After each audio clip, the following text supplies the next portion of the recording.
If you like the story, you can support the author on Patreon. Link is in the description. Chapter 26. Chapter 26. Hatsu seemed helpless as the sand anbu he was facing pulled her fingers, manipulating the kunao and shuriken she had thrown, taking him off guard. The barrage of kunao and shuriken all hit their target as his body was riddled with the razor-sharp edges of the blades. "That's the end of you," the female anbu said. Hatsu's body suddenly burst into a small pool of water, the shuriken and kunao falling to the sand clattering against one another. A substitution. When did he? She shouted, outraged she had fallen for the simple jutsu.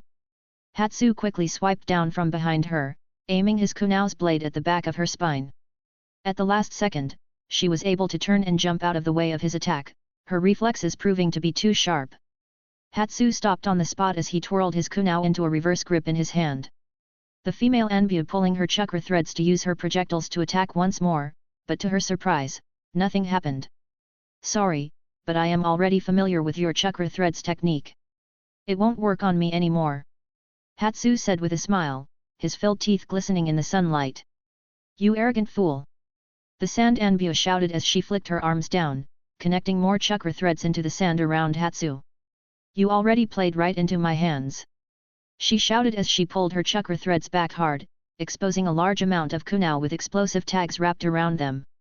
Hatsu sighed as he lifted his kunao before tossing it into the ground. "I already told you. That won't work on me anymore," he said with a blank expression. Suddenly all of the explosive kunao that the sand anbu was pulling with her threads suddenly changed direction, all of them shooting towards her instead of Hatsu. She was alarming startled and had no chance to react, screaming as all of the kunao she had laid out to use as a trap exploded all around her. Hatsu watched as her figure sailed out of the black smoke from the explosion before it hit the ground with a thud. He walked over to her slowly, regarding all of the damage she had sustained from her attack. Her demon mask had fallen off, leaving her half-scorched face exposed for Hatsu to see. She was breathing heavily. Her body burnt and profoundly damaged, yet she still managed to look Hatsu in the eyes with a devilish look. "You won't win," she spat, giving a small chuckle. "Lord Kazekage will." She was suddenly cut off as a monstrous roar sounded in the far distance, causing Hatsu to turn and look. "What in the blazes was that?" he said, turning to look back at the sand anbu who now lay dead on the ground before him. "Well, I had better give the others a hand." Meanwhile, Asah was retreating as quick as she possibly could with the princess over her shoulder, who was still kicking and screaming about the whole situation. "How dare those sand ninja do this? My father will hear about it," she said, screaming as Asah was forced to jump high into the air to avoid a barrage of shuriken. "Will you stop running so fast?" the sand anbu shouted as he chased after them, waving his hands in the air at Asah. Only one sand anbu was currently on their tail, but with no cover to hide, the princess was exposed to too much danger. Asah continued to run as fast as she could, doing her best to dodge and deflect the odd shuriken that got too close, the sand anbu seeming to throw them like it was a game at random. Asah was starting to get tired now, and the scorching desert sun was making things even worse. She spotted a large ravine in the distance, knowing that it was hers and the princess' best bet. She darted towards it, the anbu following the two of them, gaining more and more ground as he continued to shout at them. "Princess, I am going to have to put you down and fight this guy. When I do, you need to get out of here as fast as possible and hide." "What? I will do no such. You must. It is your only chance of staying alive," Asah shouted, cutting the princess off. The princess sealed her lips as the realization of the situation was finally sinking in. Asah jumped onto the start of some large rocks before climbing over to the other side. It was a valley surrounded by two cliffs on either side, a path going in a sort of zigzag line. "Now, princess!" Asah shouted as she put her down.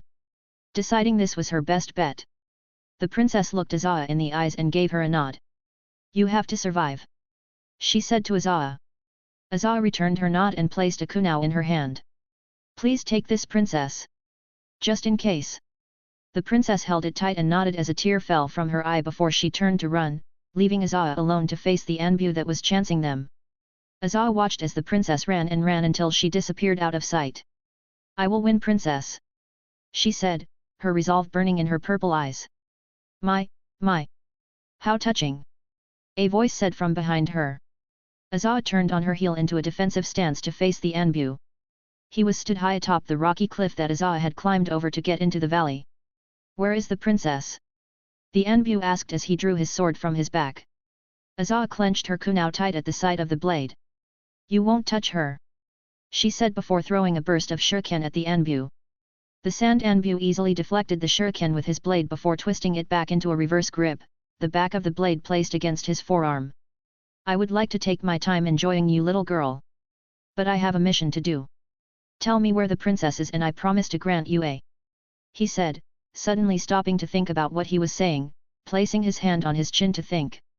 "Well no, you're getting a slow death either way for making me chase you so far through the Fu*King desert," he shouted before jumping high into the air. "Here we go!" he yelled in a crazy tone.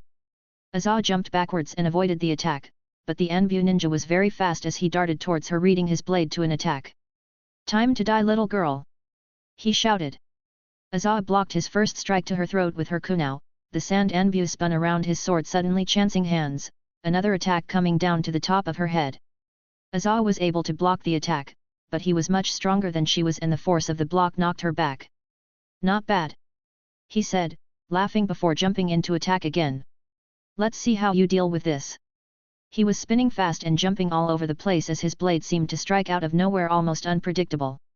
Asah blocked the first strike but was quickly put on her back foot as she was forced to duck and dive out of the way of his strikes. She soon found her back pressed against one of the large cliff walls. The sand Anbu thrust his blade aiming for her face, but Asah was able to avoid it, his blade getting wedged in the rock behind her. Asah used a palm strike to hit him in the chest before she slashed with her kunao. The Anbu let the first strike hit his chest but grabbed her wrist before she could slash him, her attack having no effect. "I don't think so, little girl. The only one here who will be putting something inside one of us is me," he said, giving a sickening chuckle from behind his demon mask. Asah smiled, and it seemed to confuse him a little. "Sorry, but you aren't my type," she shouted as her wrist suddenly turned into water, freeing her from his grasp. Asah used his confusion to strike him in the groin with her knee, dropping him to the ground with a large groan of pain. "Why, you bitch!" he shouted as he tried to get his breath back. Asah quickly dashed up the cliff face using her chakra to stick to the wall with her feet before making some quick hand signs. Fu*Ku, she shouted as she finished the hand signs, pointing her finger towards him like a gun. "Secret Hazuki clan technique. Water gun rapid fire jutsu," Asah shouted as bullets of water suddenly started to fire from the tip of her finger. The sand Anbu noticed the jutsu and was about to try and jumped out of the way, when he suddenly noticed his hand had been tied to the handle of his sword that was stuck in the cliff wall by a piece of ninja wire. "When did you?" he screamed as he tried to pull his arm free, the wire cutting into his hand, almost taking it clean off. Fu*K, he screamed as the storm of water bullets hit him, pumping him full of holes as they tore right through him, hitting the sand below, knocking up a small dust storm. Asah finished screaming and stopped firing the water bullets from her finger before taking in a large breath of fresh air. She jumped down to check that her opponent was dead and gave what remained of his body a kick. "That's what a piece of trash like you deserves, Fu*King creep," she said as she relaxed her guard. "I had better go and find the princess," she said. As soon as she took one step on the ground, the hairs on the back of her neck suddenly stood up, and she felt a blade cut right through her stomach. "You shouldn't let your guard down," the voice said as the blade went clean through. Asah noticed it was another of the Anbu and thankfully not the one she had just killed. "He must have managed to get past the others and followed us here," she thought as she turned around to get a better look. The sand Anbu was very surprised that his blade had done no damage and was forced to dodge Asah's kunao that almost slit his throat. Jumping back out of the way, he raised his sword and took a low fighting stance. Asah also jumped back and took a defensive stance. If not for her hydrification technique she would have been dead and she knew it. "That's a nice technique you have there. No wonder Palabo over there didn't stand a chance," he said, standing to his full height. Asah noticed his size and couldn't help feel intimidated at the sight of his massive frame. "You missed ninja are full of little tricks, aren't you?" he said as he placed his blade back in the sheath on his back. "If my sword won't work on you then maybe ninjutsu will," he said as he started to form hand signs. Asah watched as the sand Anbu started to make hand signs and she decided to counter with her own. Wind style, air bullets. Water style, water pistol. Each of them shouted as they unleashed their jutsu. The wind bullets collided with the water bullets, clashing in the air, giving small shock waves off as they cancelled each other out. Both Asah and the hidden sand Anbu jumped back, each landing on a cliff face before starting to make more hand signs. Try this one. Wind style, Great Vacuum Sphere. He shouted as he unleashed a massive compressed breath of wind style chakra. Asah had quickly formed her own hand signs while running along the cliff face, her chakra holding her feet to the wall. Water style, Raging Waves Jutsu. Asah shouted as she unleashed a large stream of water from her mouth. Again both jutsu clashed in the air as the water and wind style jutsus cancelled each other out over and over again. Each of them continued to run along the cliff walls as they continued to fire off jutsu at one another in what seemed like a never-ending battle. However, Asah was starting to tire as her hydration levels were running on low, the blazing sun making things worse. The sand and bus wind style suddenly broke through Asah's water style and he pressed his advantage. "What's the matter, girl? Can't handle the heat?" he shouted as he flipped through the air, trying to land a flying kick that would have crushed her against the rocky cliff. Instead, Asah was able to jump out of the way, watching as the power of his kick destroyed the cliffside. Asah knew she needed to retreat and find some water if she was to stand a chance against this monster. But the sand Anbu had other ideas. As he pulled himself free of the debris, he started to form more hand signs. "Don't tell me you're trying to run away already," he shouted as he continued to make the hand signs. Asah jumped as fast as she could, running along the cliff sides trying to gain as much ground as she could away from him. "Wind style. Wind Dragon Bullet," he shouted as the air around him suddenly whipped up into a small tornado before taking the form of a dragon. Asah realized too late she was trapped between two cliffs and his wind dragon, having played right into his hands. The wind-style dragon flew towards her as it roared, smashing into her before closing its vast jaws. Asah's body was whipped around like a rag doll as the wind dragon violently smashed her off the cliffs and rocks before finally crashing into the ground, exploding in a massive blast as it made contact. Hatsu could hear the sounds of a monstrous battle coming from the distance where he knew Funa to be battling against the Kazekage. Not wanting to waste any more time, he rushed over to find Sawano laying on the ground bleeding badly. Hatsu rushed over to assess the damage, seeing that Sawano was still alive but barely. "Hold on, Sawano!" he shouted as the sounds of blades clashing caught his attention. He turned to see Kaga battling with his opponent before the two of them clashed in mid-air, landing in a strong stance each with their swords raised. Even Hatsu couldn't tell who had delivered the final blow, and he quickly drew a kunai ready to attack if Kaga fell. Kaga and the sand Anbu landed strong, none of them moving an inch, each waiting to see who would fall first. Kaga coughed up a little blood and dropped to one knee, using his sword to help keep him upright. The sand Anbu turned around and placed his sword over his shoulder, standing tall before speaking. "Good fight," he said as his upper body suddenly dropped to the floor, blood spraying from his legs that stood upright for a moment longer before they too fell to the sand. Hatsu ran over to Kaga, who was slowly picking himself up from the ground, his hand placed over the slash on his midsection. "Ah, Hatsu, looks like you won your battle too," Kaga said, smirking. Hatsu helped pick him up but let him stand with his own strength. "Sawano is down, looks like his opponent went after Asah with the other one," Hatsu said, sounding worried. The sound of another monstrous roar echoed from across the desert, causing Hatsu and Kaga's hairs to stand on end. "Is that the captain?" Kaga asked, his eyes wide. Hatsu nodded as he could feel the immense chakra that was coming from that direction. "Never mind the captain," Hatsu said as he turned around. "You stay here and help Sawano, you're in no condition to move around too much anyway," Hatsu said. "What about Captain Yuki? He needs our help. I mean, he's fighting a cage, for God's sake," Kaga said, objecting. "No. We would only get in his way," Hatsu said with a solemn glance. "I better try and catch up with the others, you stay here and try to patch Sawano up," Hatsu said as he quickly dashed off across the desert. Kaga nodded and turned as more and more explosions sounded in the distance. The Kazekage had managed to soften the blow of his return to the earth with a soft sheet of gold dust breaking his fall. From there, he had pulled himself back onto his feet, his chakra was now running low and his stamina was starting to give out. "You are nothing more than a monster. A mere Jinkraki. You cannot defeat me," he said as he punched his fist into the ground beneath him. Saiken watched as the Kazekage mumbled a few words and punched the ground. The Six Tails was still in full control of Funa's body as he was still unconscious. Saiken had to say he was very impressed by the Kazekage. He had proved he was no mere ninja and was putting up an extraordinary fight. Suddenly ripples started to form in the ground below as the sand began to break and waves began to form like an ocean as gold dust exploded from the desert itself. The Kazekage slapped his hands together and made a few hand signs before finally placing his hands onto the sand. I already told you not to underestimate the Kazekage. This is my ultimate technique. He screamed at the top of his lungs, clearly enraged. Inside Funa's inner world, he was currently laid unconscious atop the soft snow. His eyes abruptly snapped open as he took in his surroundings.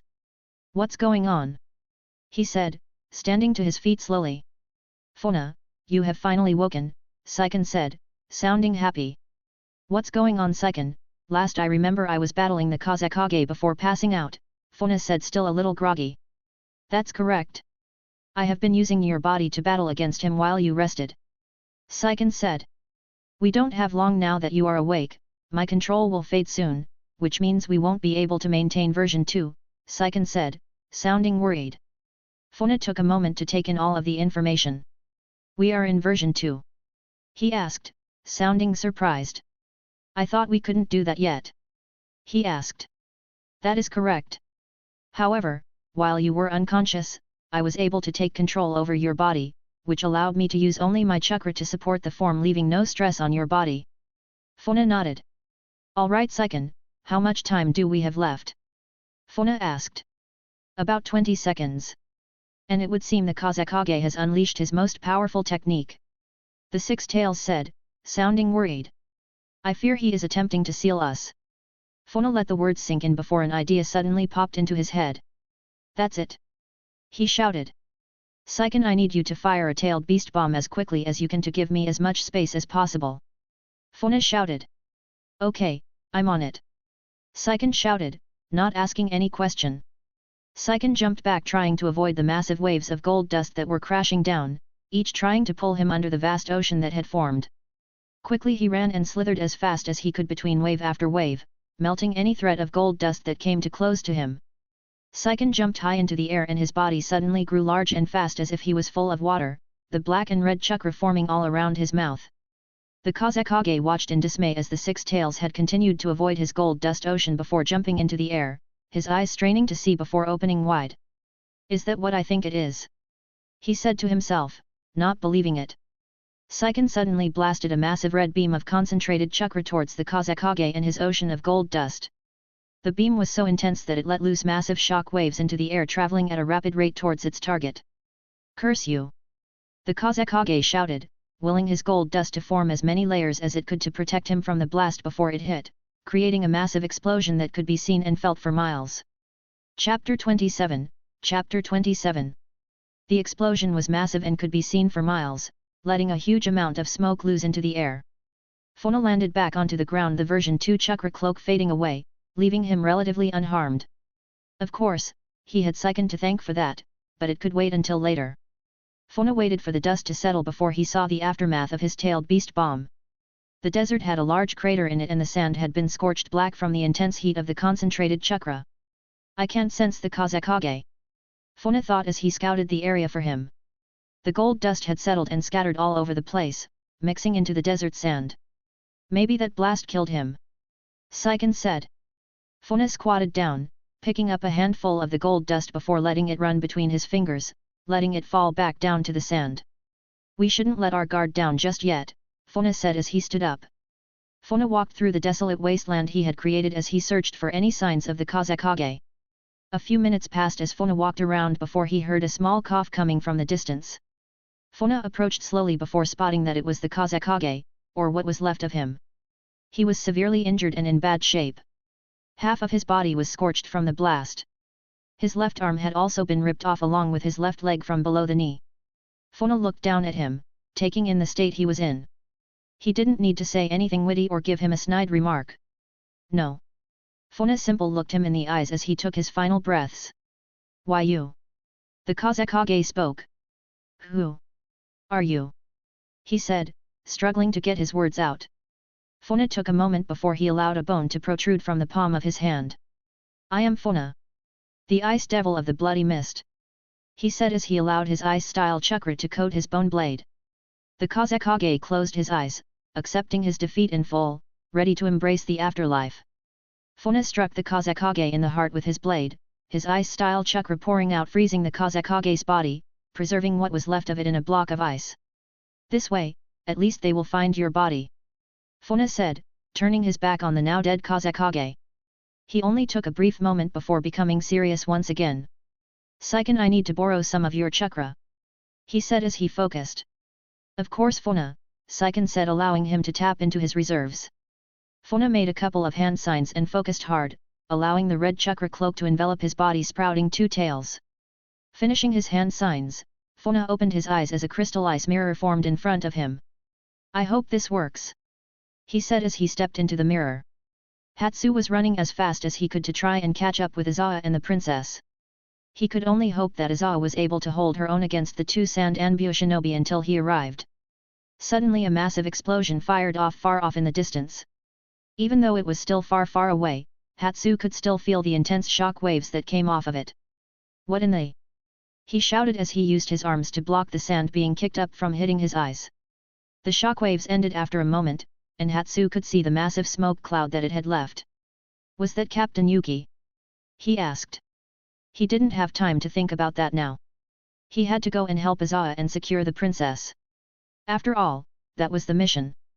Hatsu turned and started running as quickly as he could once more, using his chakra to amplify his speed as much as possible. The dust cloud faded in the background as Hatsu continued to run through the desert. He wasn't sure how much time passed by, but the sun was starting to get low now, signaling it was mid-afternoon. I have to hurry, he thought as he continued to run. Suddenly something started to glow on his shoulder, catching his attention and causing him to stop in his tracks. What in the hell is that? He thought as he watched it glow. Is that a seal? He said, trying to rip his jacket off before the seal could fully activate. Suddenly, the light coming off the seal started to grow cold before the chakra it was giving off formed a crystal ice mirror in the air next to him. Nothing happened for a moment, and Hatsu just stared at the jutsu very confused. Suddenly, Funa's reflection became visible before he stepped out of the mirror right in front of Hatsu.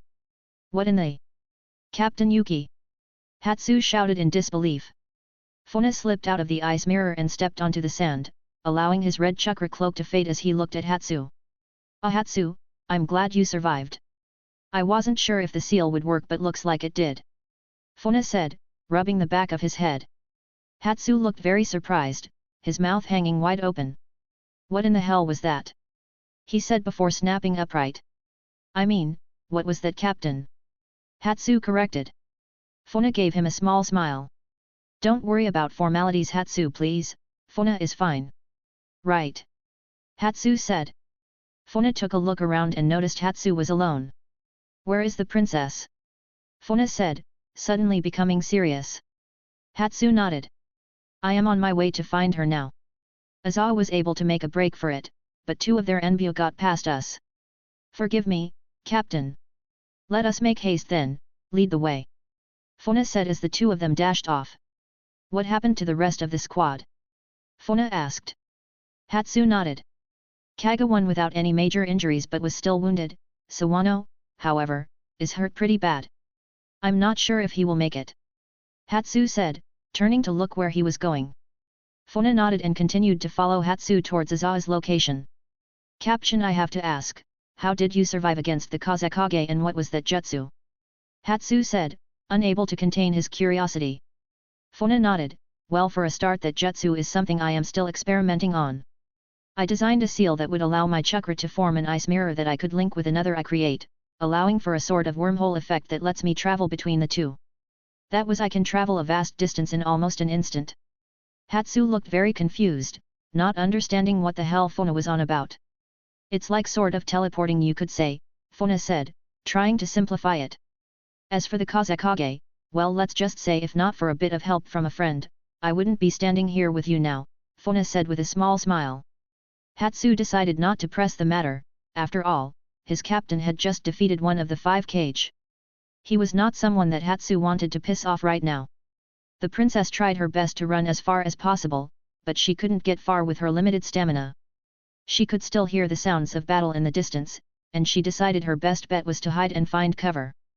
She had made it to a small river that flowed through the desert valley, taking shelter under a small rock, deciding to wait for someone to rescue her. I just know Captain Yuki will come for me, she said, trying not to lose hope. Meanwhile, Asah had been blasted by a wind-style dragon. The force of the jutsu had slapped her off the rocks and blasted her into the ground with tremendous force. She was in bad shape now, dehydrated and low on chakra. The wind style had done a lot of damage to her, leaving her unable to move. The Sand Anbu was pleased with his work and could see that Asah was down and out for the count. Deciding not to waste any more time with her, he quickly used the body flicker to vanish. Asah could only watch as she lay flat on the ground in horror. No. Princess. I have to save her, she said, struggling to get up. However, it was no use as she collapsed back down to the ground before her world became black. The princess had waited some time now and decided to have a look to see if the coast was clear. Poking her head out into the open, she took in all of her surroundings, listening for the slightest noise, all while gripping the kunai that Asah had given her tightly in both hands. She took a sigh of relief as she could see or hear nothing and decided to stand up, walking over to the stream, grabbing a handful of water to drink. The princess splashed her face with some water before looking at her reflection as the ripples started to settle. A large shadow abruptly appeared behind her, and the princess turned around in horror, letting out a terrified scream as she tried to run away. Not so fast, Your Highness! The Anbu shouted as he grabbed her wrist and covered her mouth with his large hand, cutting her scream short. The princess tried to bite his hand, but it seemed to have no effect on the large man. Now, princess! Is that any way for a lady to behave? He said as he prized her jaw open to pull his hand free without hurting her. How dare you! Do you know who I am? The princess shouted as she kicked and screamed, trying to get free. She quickly pulled the kunai from her dress and tried to slash at the man, but he was too quick to react and grabbed her wrist, taking the blade off of her. Now that was dangerous. I'm under orders not to harm you, but this will make life much easier. I hope you can forgive me, he said with a natural tone. The princess's eyes opened wide as she realized he was going to knock her out, and she tried to scream one last time. Don't touch me! Help! She shouted before the Sand Anbu hit her gently on the side of the neck, knocking her unconscious. Silence at last! The large man said, breathing a sigh of relief. I had better get back to Lord Kazekage with the princess, he said as he placed the princess's limp body over his shoulder.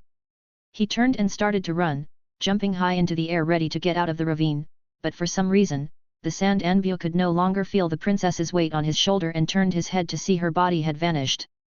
What in the... The large man shouted as he searched around for her, confused. Funa stood atop the cliff ahead with the unconscious princess on his shoulder. His expression was severe as he stared daggers at the Sand Anbu. The large man could feel the pressure coming from Funa before he even set his eyes on him. The air around his was growing cold, causing the hairs on his massive arms to stand on end. Yufu * King Mist Ninja. Always showing up one after the other. I've had it with the lot of you, the large man said, suddenly enraged.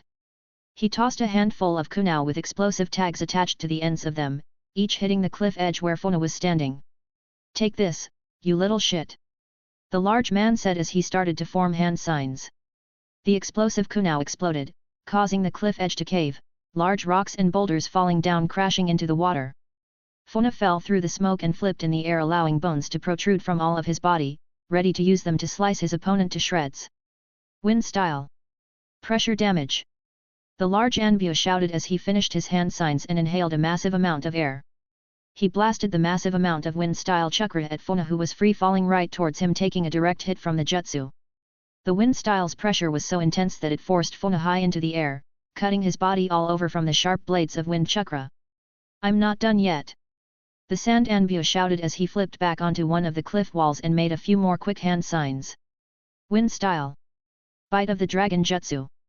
He shouted, the wind style around Funa gathering and taking the form of a massive dragon.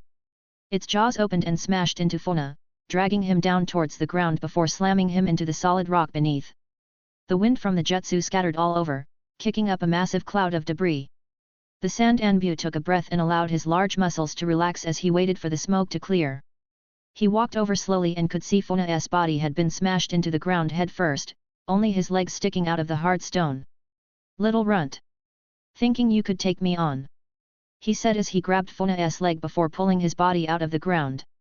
To his surprise, Funa's body suddenly started to crumble as it turned into ice, his leg snapping in the large Anbu's hand. What in the... A clone! He shouted just before a foot struck him in the face, sending him flying through the air.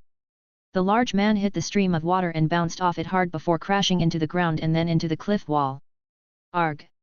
He screamed as his large body smashed into the cliff wall back first. The large man fell to the ground, unable to move as he tried to gather his bearings. He had never been struck so hard in his life as he coughed large pools of blood onto the ground. Funa appeared in front of him with his arms crossed over his chest. Looking down at him, the air around him was cold, his eyes even more so.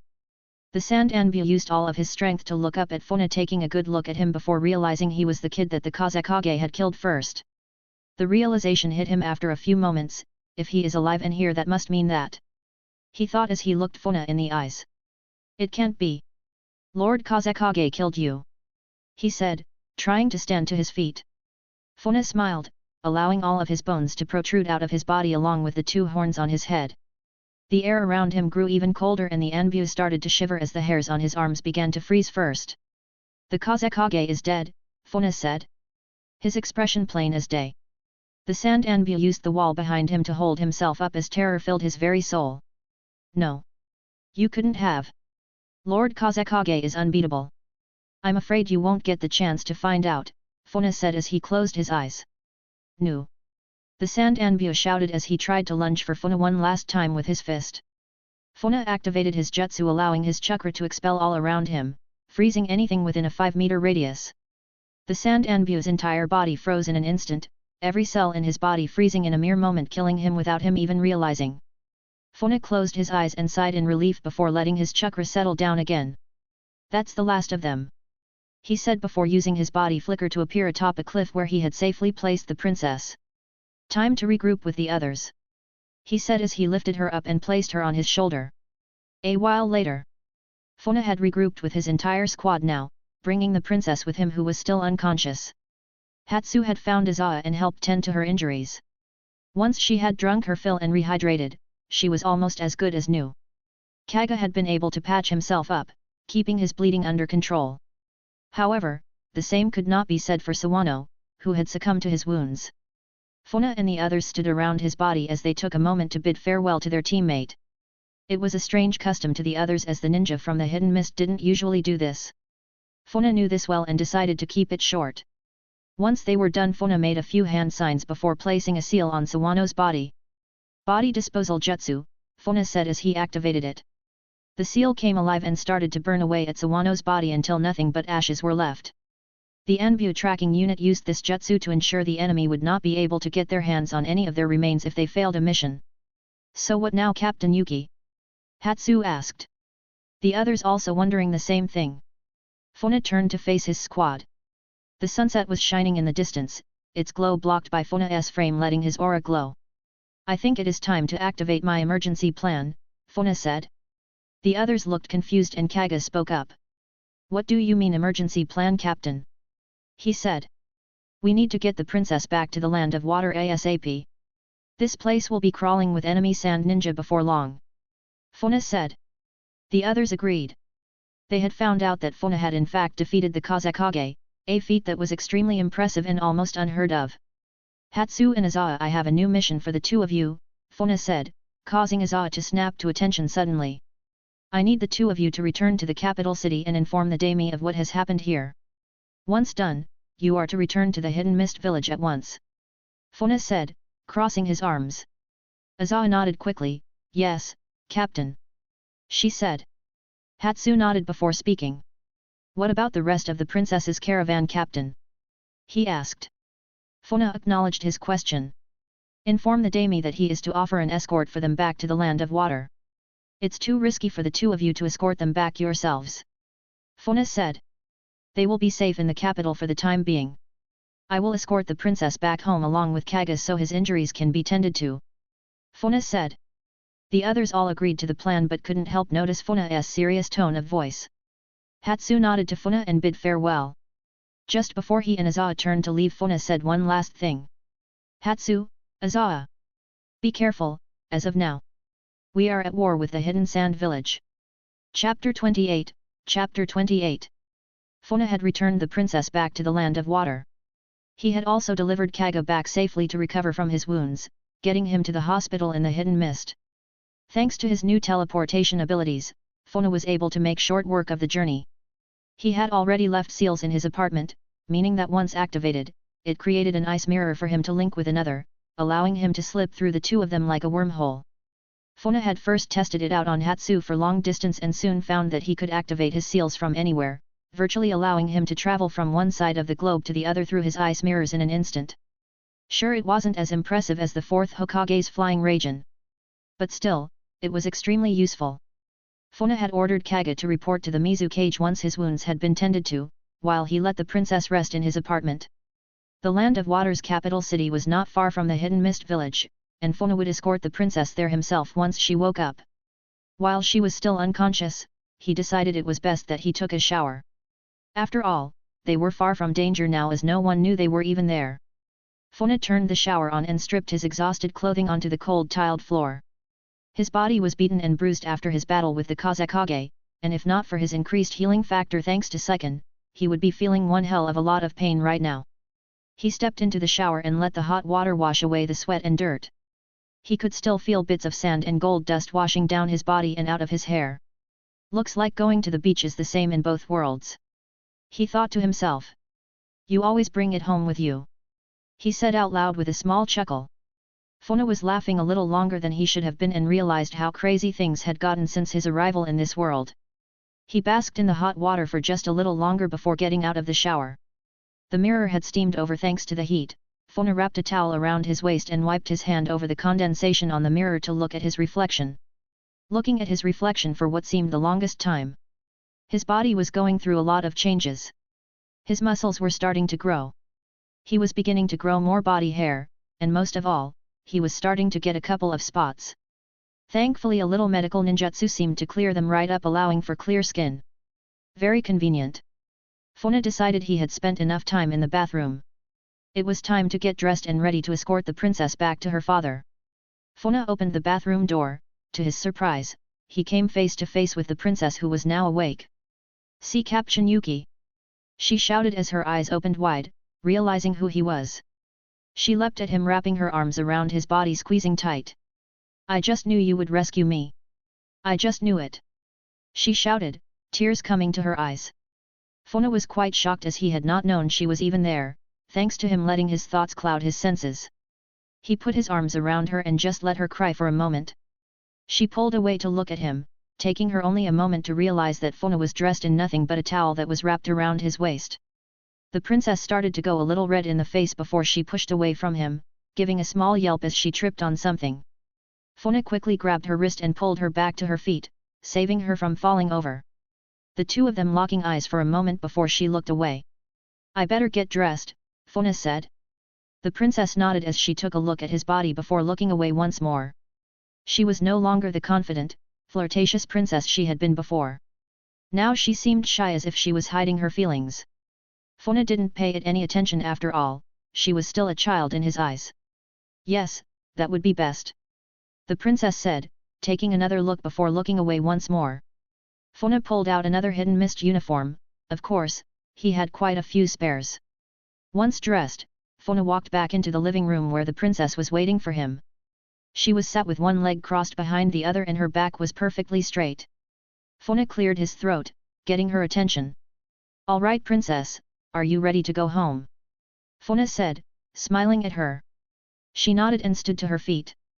"Lead the way, Captain Yuki," she said with a determined face. On the way back to the capital, Funa told the princess that all of her maids and servants were safe, that his team had gotten them to safety. The princess was relieved to hear it as she voiced her concern about the hidden sand coming after her. Funa reassured her that she was safe now and that they would not be able to reach her in the Land of Water. "But what if that Kazekage decides to come after me again?" she shouted, still sounding worried. Funa placed a hand on her shoulder as he looked her in the eyes. "He will not be coming after you anymore, princess. I promise you that," Funa said, his words giving her confidence.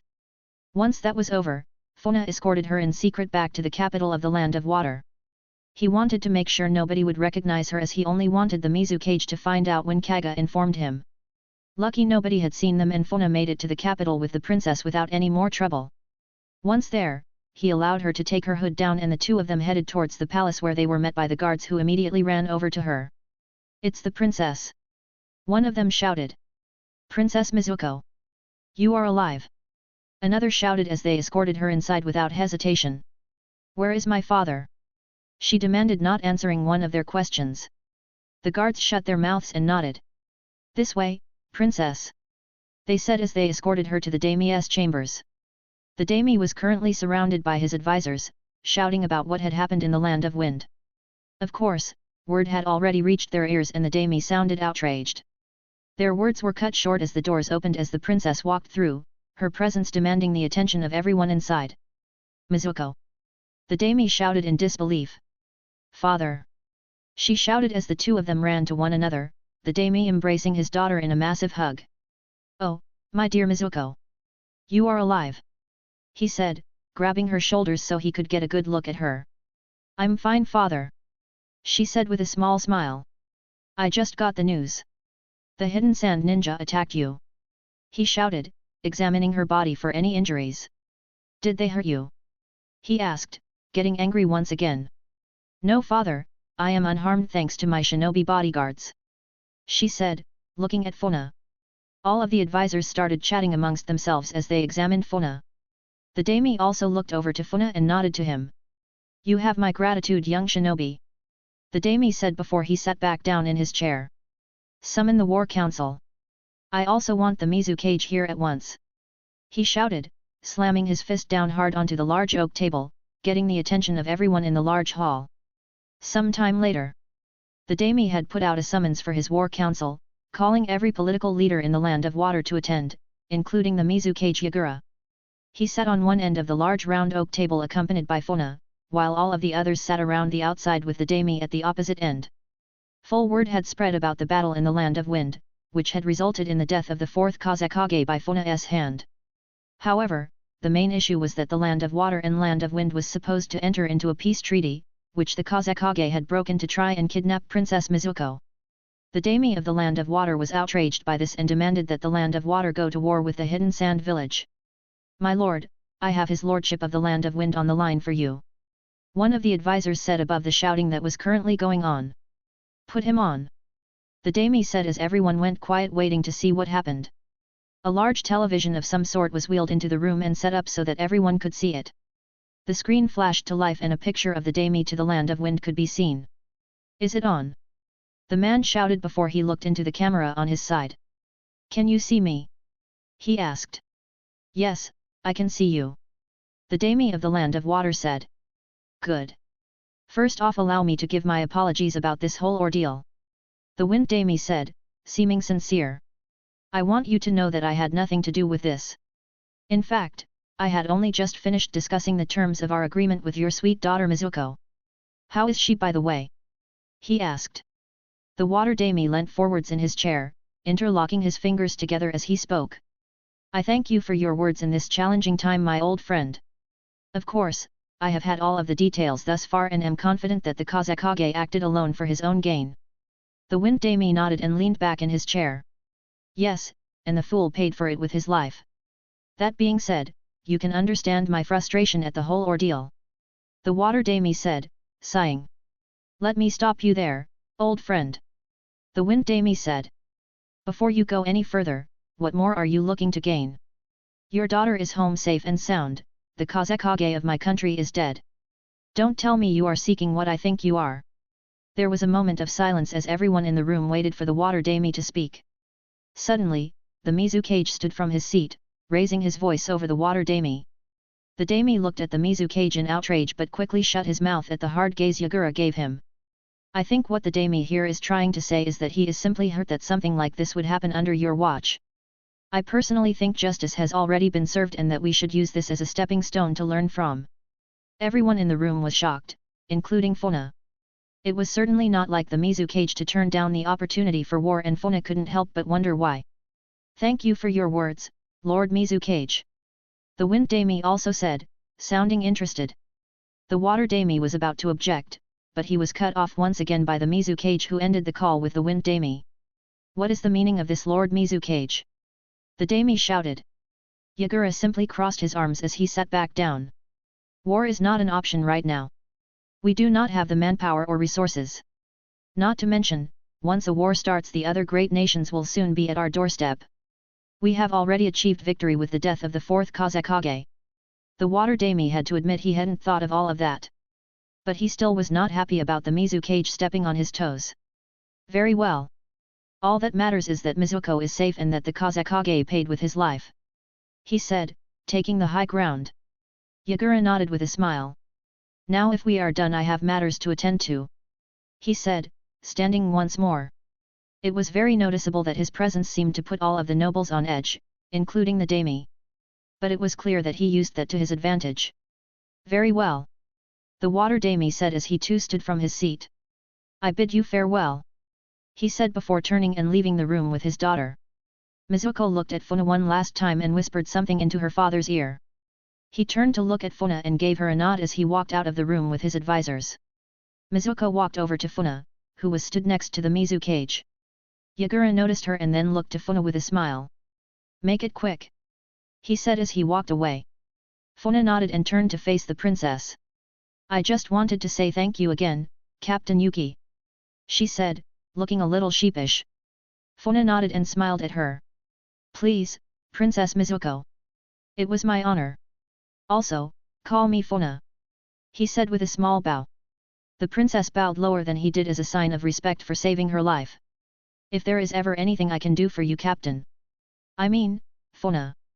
Please do not hesitate to ask. After all, I owe my life to you. Funa nodded and went on to say his farewell before he walked back over to the Mizukage who was waiting for him outside of the daimyo's estate. Funa appeared next to him, giving him a slight nod. Sorry for making you wait, Lord Mizukage. Yagura pushed off against the wall he was leaning on and gave Funa a stern look. We have a lot to discuss, Funa, he said, turning his back for him to follow. Time skip. Once Funa and the Mizukage had finished up at the daimyo's estate, they returned to the Hidden Mist village and Funa found himself in Yagura's office to give a full debrief of the mission. Of course, Kaga had already given him as much detail as he could, but now it was time for him to hear it from the horse's mouth. The Mizukage seemed unimpressed about how the mission had gone, and even more so once he told him what happened with the Kazekage. Funa felt as if he was being scolded, as if he was a student getting told off by a teacher, and he didn't like it. Although defeating the Kazekage in battle is no small feat, you leave me with no choice but to place you under house arrest. You will be stripped of your NB rank and placed on normal duties. Funa was shocked, to say the least, and looked up at Yagura. But Lord Mizukage, he would have taken the princess if I didn't. Do not talk back to me, Yagura shouted as he let his aura flare to life. Funa had to admit that his killing intent was no joke and he decided to bite his tongue for now. Yagura sighed as he let his aura settle down, taking a seat in his chair as he did so. You have to understand, Funa. This is for your own good. Because of what you have done, your name will spread across the great nations like wildfire. You will become the target of assassination attempts as the Sand look for revenge over their fallen Kage.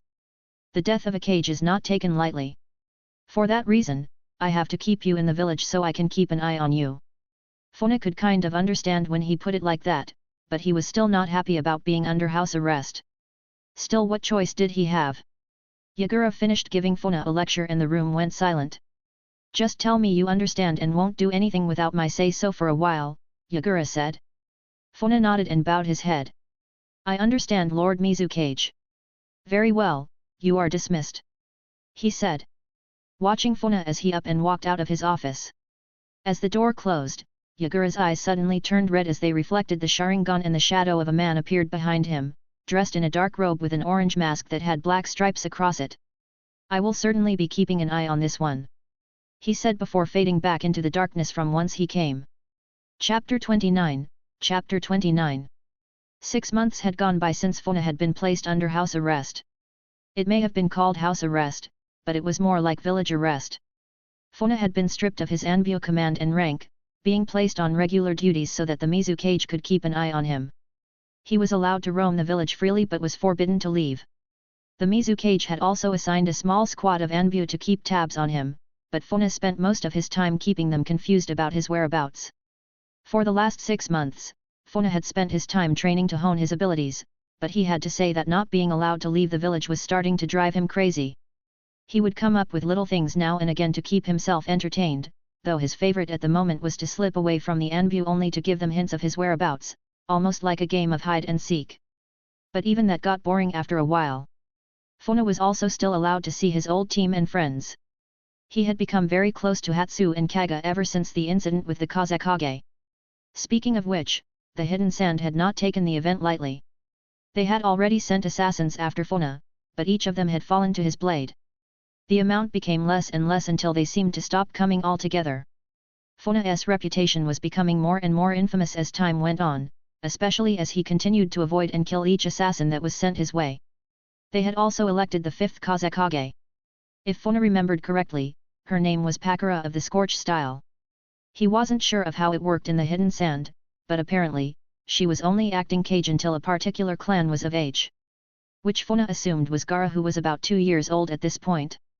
But of course, as usual, most of Funa's time was put into his training. Mostly Funa had been working on his control of Seiken's chakra. Other than that, he had been doing the usual taijutsu practice, chakra control, and utilizing his Keksh Genkai into his fighting style. Funa's Shikatsu Miyako had become second nature, and he could use it as easy as moving his fingers. Funa had also poured so much time into his ice style that he had even come up with a few more jutsu as well as improving on all of his others. But he still felt that something was missing. During one of his long meditation sessions, Funa had an idea come to him. Sage mode. He thought as his eyes snapped open. He knew that Naruto could use Sage mode thanks to his summoning the toads of Mount Miyaboku. Even Orochimaru could access Sage Jutsu thanks to his snake summoning. So that begged the question to if Funa's own summoning could help him. Well, I guess it's time to give these Anbu the slip again. He said as he made the hand signs. Reverse summoning jutsu. He said as he placed his hand on the floor of his apartment, disappearing in a poof of white smoke. Funa opened his eyes, finding himself in the land of his summoning creature, Fuyu. It was always freezing, and the snow was blowing in so strong you could barely see in front of yourself. Thankfully Funa knew his way around and made his way through the thick snow towards Fuyu's cave. Fuyu! Funa shouted as he entered. It was quiet for a moment before the large Yeti appeared from the darkness, surprised to see Funa. Funa, is that you? He asked, his tone deep. Yes, old friend, how are your injuries? Funa asked, remembering Fuyu had helped him battle against the 4th Kazekage. Fuyu grabbed his large bicep as he flexed in good health. Don't you worry about me. I'm as strong as ever. Takes more than that guy to put me down for good, speaking of which. You won, right? Fuyu said with his deep voice. Funa smiled as he crossed his arms over his chest. I did. But it was not easy. Funa said. Fuyu burst out laughing as he slammed his fist off the floor. You don't say. That's what happens when you fight someone of cage level. The two of them laughed a little before it went silent once more. So tell me, Funa, why are you here? It's not like you to just pop in for a visit. Fuyu asked with a questioning look. Funa stood back to his feet as he placed his hands by his sides. Nothing gets past you, Fuyu. He said with a smile. But you are right. I'll cut to the chase. Funa said, looking Fuyu in the eye. I have come to ask if you know anything about Sage Jutsu, Funa asked. Fuyu looked a little puzzled at first but then gave a monstrous laugh. Sage Jutsu! He shouted between laughing. Once he was done, he looked down at Funa with a serious expression. Now where did you hear about such a thing? He asked. Funa was surprised at Fuyu's question and was quick to answer with a lie. I overheard some of the elders talking about how the first Hokage of the leaf could use such a power, rendering him almost invincible. I didn't know who else to ask. Fuyu seemed to buy Funa's story and took the bait. It is true I know of Sage Jutsu. However, I cannot use it myself. Funa seemed disappointed but tried his best to hide it. What can you tell me about it? He asked quickly. Fuyu sighed and stood slowly to his full height. I can tell you aren't going to give up on this without a fight. If that is the case, I will take you to someone who knows much more than I, Funa. I may not look it, but I am only 30 years old and am still young among my kind. Fuyu said, surprising Funa. Really? I had no idea. Does that mean there are more of your kind? Funa asked. Fuyu nodded as he crossed his arms. I think it is time you meet the elder little Funa. Funa nodded as Fuyona turned around. Hop on, kid, he said, patting his shoulder for Funa to jump onto. Funa did just that and jumped high up onto Fuyona's massive hairy shoulder. Fuyona walked deeper into the cave and deeper into the darkness. Funa's eyes struggled to adjust, but as they approached the end of the cave, they came face to face with a giant ice wall. What is this? Funa asked as he reached out to touch the ice. Fuyona chuckled. This is the door, he said as he placed his massive hand onto it. Suddenly the solid ice started to ripple as if it was water. Only members of my kind can enter through this ice. It's how we have survived for so long, Fuyona said as he looked at Funa. Are you ready? Fuyona said as he stepped into the ice, passing through it like a portal. Funa had to shield his eyes as the level of light changed once more, becoming very bright. As he opened his eyes, he was met by a beautiful snowy mountain peak with a village spread around it. There were a number of other Yeti going about their business, but Funa noticed that none of them was as large as Fuyona. Is this real? I have never heard of such a place existing, Funa said. Fuyona walked down the large stone steps that passed the shrine that was on the other side of the ice wall, heading down into the village. Just because you have never heard of something before, doesn't mean it doesn't exist. As Fuyona walked into the village, he was met with praise and greeted by every other Yeti that was there as if he was some kind of hero. He greeted each of them, and all of them showed surprise at Funa's presence. Each of them was large, standing at least 10 feet tall, but none of them even came close to Fuyona's height. They really seem to like you, Fuyona, Funa said. Fuyona smiled as he continued to make his way through the village. Well, I am what you would call a warrior of my kind. I am tasked with guarding the ice gate. It is something of a great honor of my kind, the large Yeti said as he carried on walking through the village. He approached another large set of steps that seemed to go all the way to the top of the mountain and started to make his way up them. Funa decided to stay quiet for the time being and just watch. The view was terrific and Funa was still amazed about this whole thing. Even with all of his knowledge from his other life, he had never known of such a place. He guessed there were still many mysteries about this world that he had never seen before. As he and Fuyona approached the top of the steps, Funa could see 2 large pillars that had open flames on top of them. A large shrine had been built into the mountain's peak and on either side of the large door stood 2 more powerful-looking Yeti. Each of them noticed Funa on Fuyona's shoulder and readied their Sajamata to attack him. What is the meaning of this, Fuyona? One of them shouted. Funa noticed that both of the Yeti in front of him were each the same size as Fuyona. One of them had a large scar across his face and Funa could tell each of them were battle-hardened. Calm yourselves, Kree, Fubuki. This is Funa Yuki, Fuyona said with his arms raised. Both of the Yeti slowly lowered their weapons with a questioning look. Did you say, Yuki? Kree said. That's right. I have brought him to meet with the elder, Fuyona said. Both of the large Yeti seemed to relax and placed the butts of their Sajamata back onto the ground.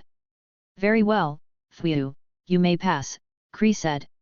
Could have given us a little notice at. The other one said as he cracked his knuckles. Let's do this, Kree. The large Yeti shouted as both of them turned around and started pushing as hard as they could on the massive doors, forcing the ice that had frozen them shut to break. Funa could tell that both the Yeti were trying their hardest, using all of their strength to push the doors open as their muscles bulged. Argh! Both of them yelled as they continued to push as hard as they could. Do they need some help? Funa asked. Fuyona scoffed at Funa's question. There is only one among us that can open these doors alone. Who is that? Funa asked. You are about to find out, Fuyona said as the doors finally started to slide along the floor and opened, the heavy doors screeching along the stone tabs on the floor before hitting the inner walls, signaling they had fully opened. Both Yeti were breathing hard now as they walked back outside, huffing and puffing. Funa could see that small oil lamps lit the inner hall and at the very end was a large shrine with a throne made of solid ice. Fuyona entered the hall and sat on his knees as he told Funa to jump off his shoulder and do the same. Of course, he did and took a kneeling position next to the 20-foot Yeti next to him. The room seemed so much larger now as he waited for what came next. Heavy footsteps caught his attention and he could only imagine what kind of insanely powerful monster could be the leader of this clan of Yeti. The footsteps got closer and closer as whoever was causing them got closer. The anticipation was killing Funa, but he was able to hold the urge in and wait. To Funa's surprise, a small hairy little white Yeti with a walking stick appeared. The creature was even shorter than he was, its back was hunched and it had 2 small horns on its head. Fuyona bowed, placing his head onto the stone floor, paying his respect to the small Yeti. Fuyona noticed that Funa didn't bow and poked him with his large finger, pressing him down to the ground. Now Fuyona, pick yourself up. The old Yeti said as he hopped up onto the large throne with surprising grace. Funa also lifted his head off the floor as Fuyona introduced him. Great Elder Hikitsu. This is Funa Yuki. Fuyona said. The Elder Yeti's feet were dangling from the massive throne he was set on as he looked over to Funa, seeming amused. My oh my! I haven't seen a member of the Yuki clan since little Shimo. I thought they were all dead. He said, hopping off his seat. He sorted me out with the reverse summoning jutsu, Great Elder. After I deemed him worthy, I allowed him to sign a contract with myself. Fuyona said, still sitting on his knees. The old Yeti was stood right in front of Funa now as he examined him, prodding him with his walking stick. This one looks strong, Hikitsu said. Must be if he was able to defeat you in battle, little Fuyona. He continued to say. Shimo was my grandfather. Although I didn't know him well. Funa said, speaking up. Hikitsu pulled his hair from over his bright blue eyes to get a better look at Funa. Now that you mention it, I can see him in you. Hikitsu said as he started to sniff Funa, taking in his scent.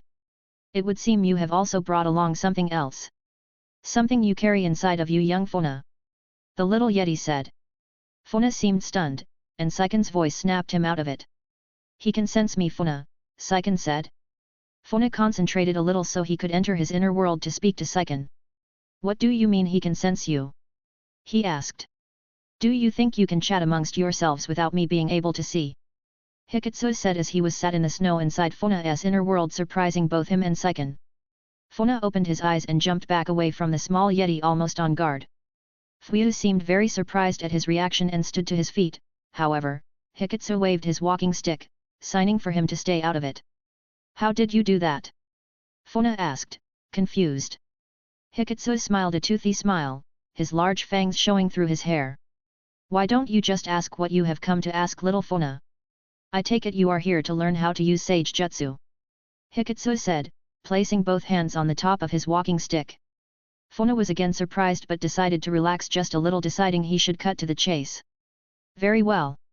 I asked Fuyona to bring me here so that I could learn about Sage Jutsu. Hikitsu turned his back, taking a few steps away before turning to face Funa once again. There was only one other human that has ever asked me to teach them Sage Jutsu. That was your grandfather Shimo. I will give you the same test that I gave him. If you pass, I will teach you how to use Sage Jutsu, but if you fail, you will never be able to access nature energy. Hikitsu said as he allowed his walking stick to drop to the floor. Funa took only a moment to think about what the elder said to him, but Fuyona spoke up, not able to stay quiet any longer. This is not an easy path, Funa. Please, you must think about this seriously. You only get one chance, and even then if your body isn't strong enough, you will not be able to learn it in the first place. The elder Yeti gave a small chuckle before waving his hand towards Fuyona. Be quiet and let the child make up his own mind. Fuyona bit his tongue, instantly going quiet as the elder ordered, leaving Funa in silence to think about his decision. I accept, Funa said as he looked into the elder's eyes, his determination blazing like a small fire in a blizzard. Very well. Just so you know, little Shimo failed this test, Hikitsu said as he suddenly struck the air with his small fist. The force he generated sent a huge shockwave through the air that smashed into Funa so hard that the force sent him flying. The attack was so fast that Funa hadn't even seen it coming. The blast carried him through the air and slammed him into the massive doors, both of them slamming open due to Funa hitting them so hard. Funa hit the floor hard and rolled down the solid stone steps before finally stopping still. His body felt as if it had been hit by a train, and it took him a moment before he could even see straight. Saiken's voice was ringing in his ears over and over again as Funa tried to pull himself up. But the blast had done more than just hurt him physically. It had also drained him of all of his chakra. Funa, you must wake up! Saiken shouted. Funa was finally able to stand, but the effort felt as if it drained the rest of his energy. Saiken! I need some chakra! He said through struggling breaths. I'm trying, Funa, but it doesn't seem to be working. The tailed beast said, seeming worried.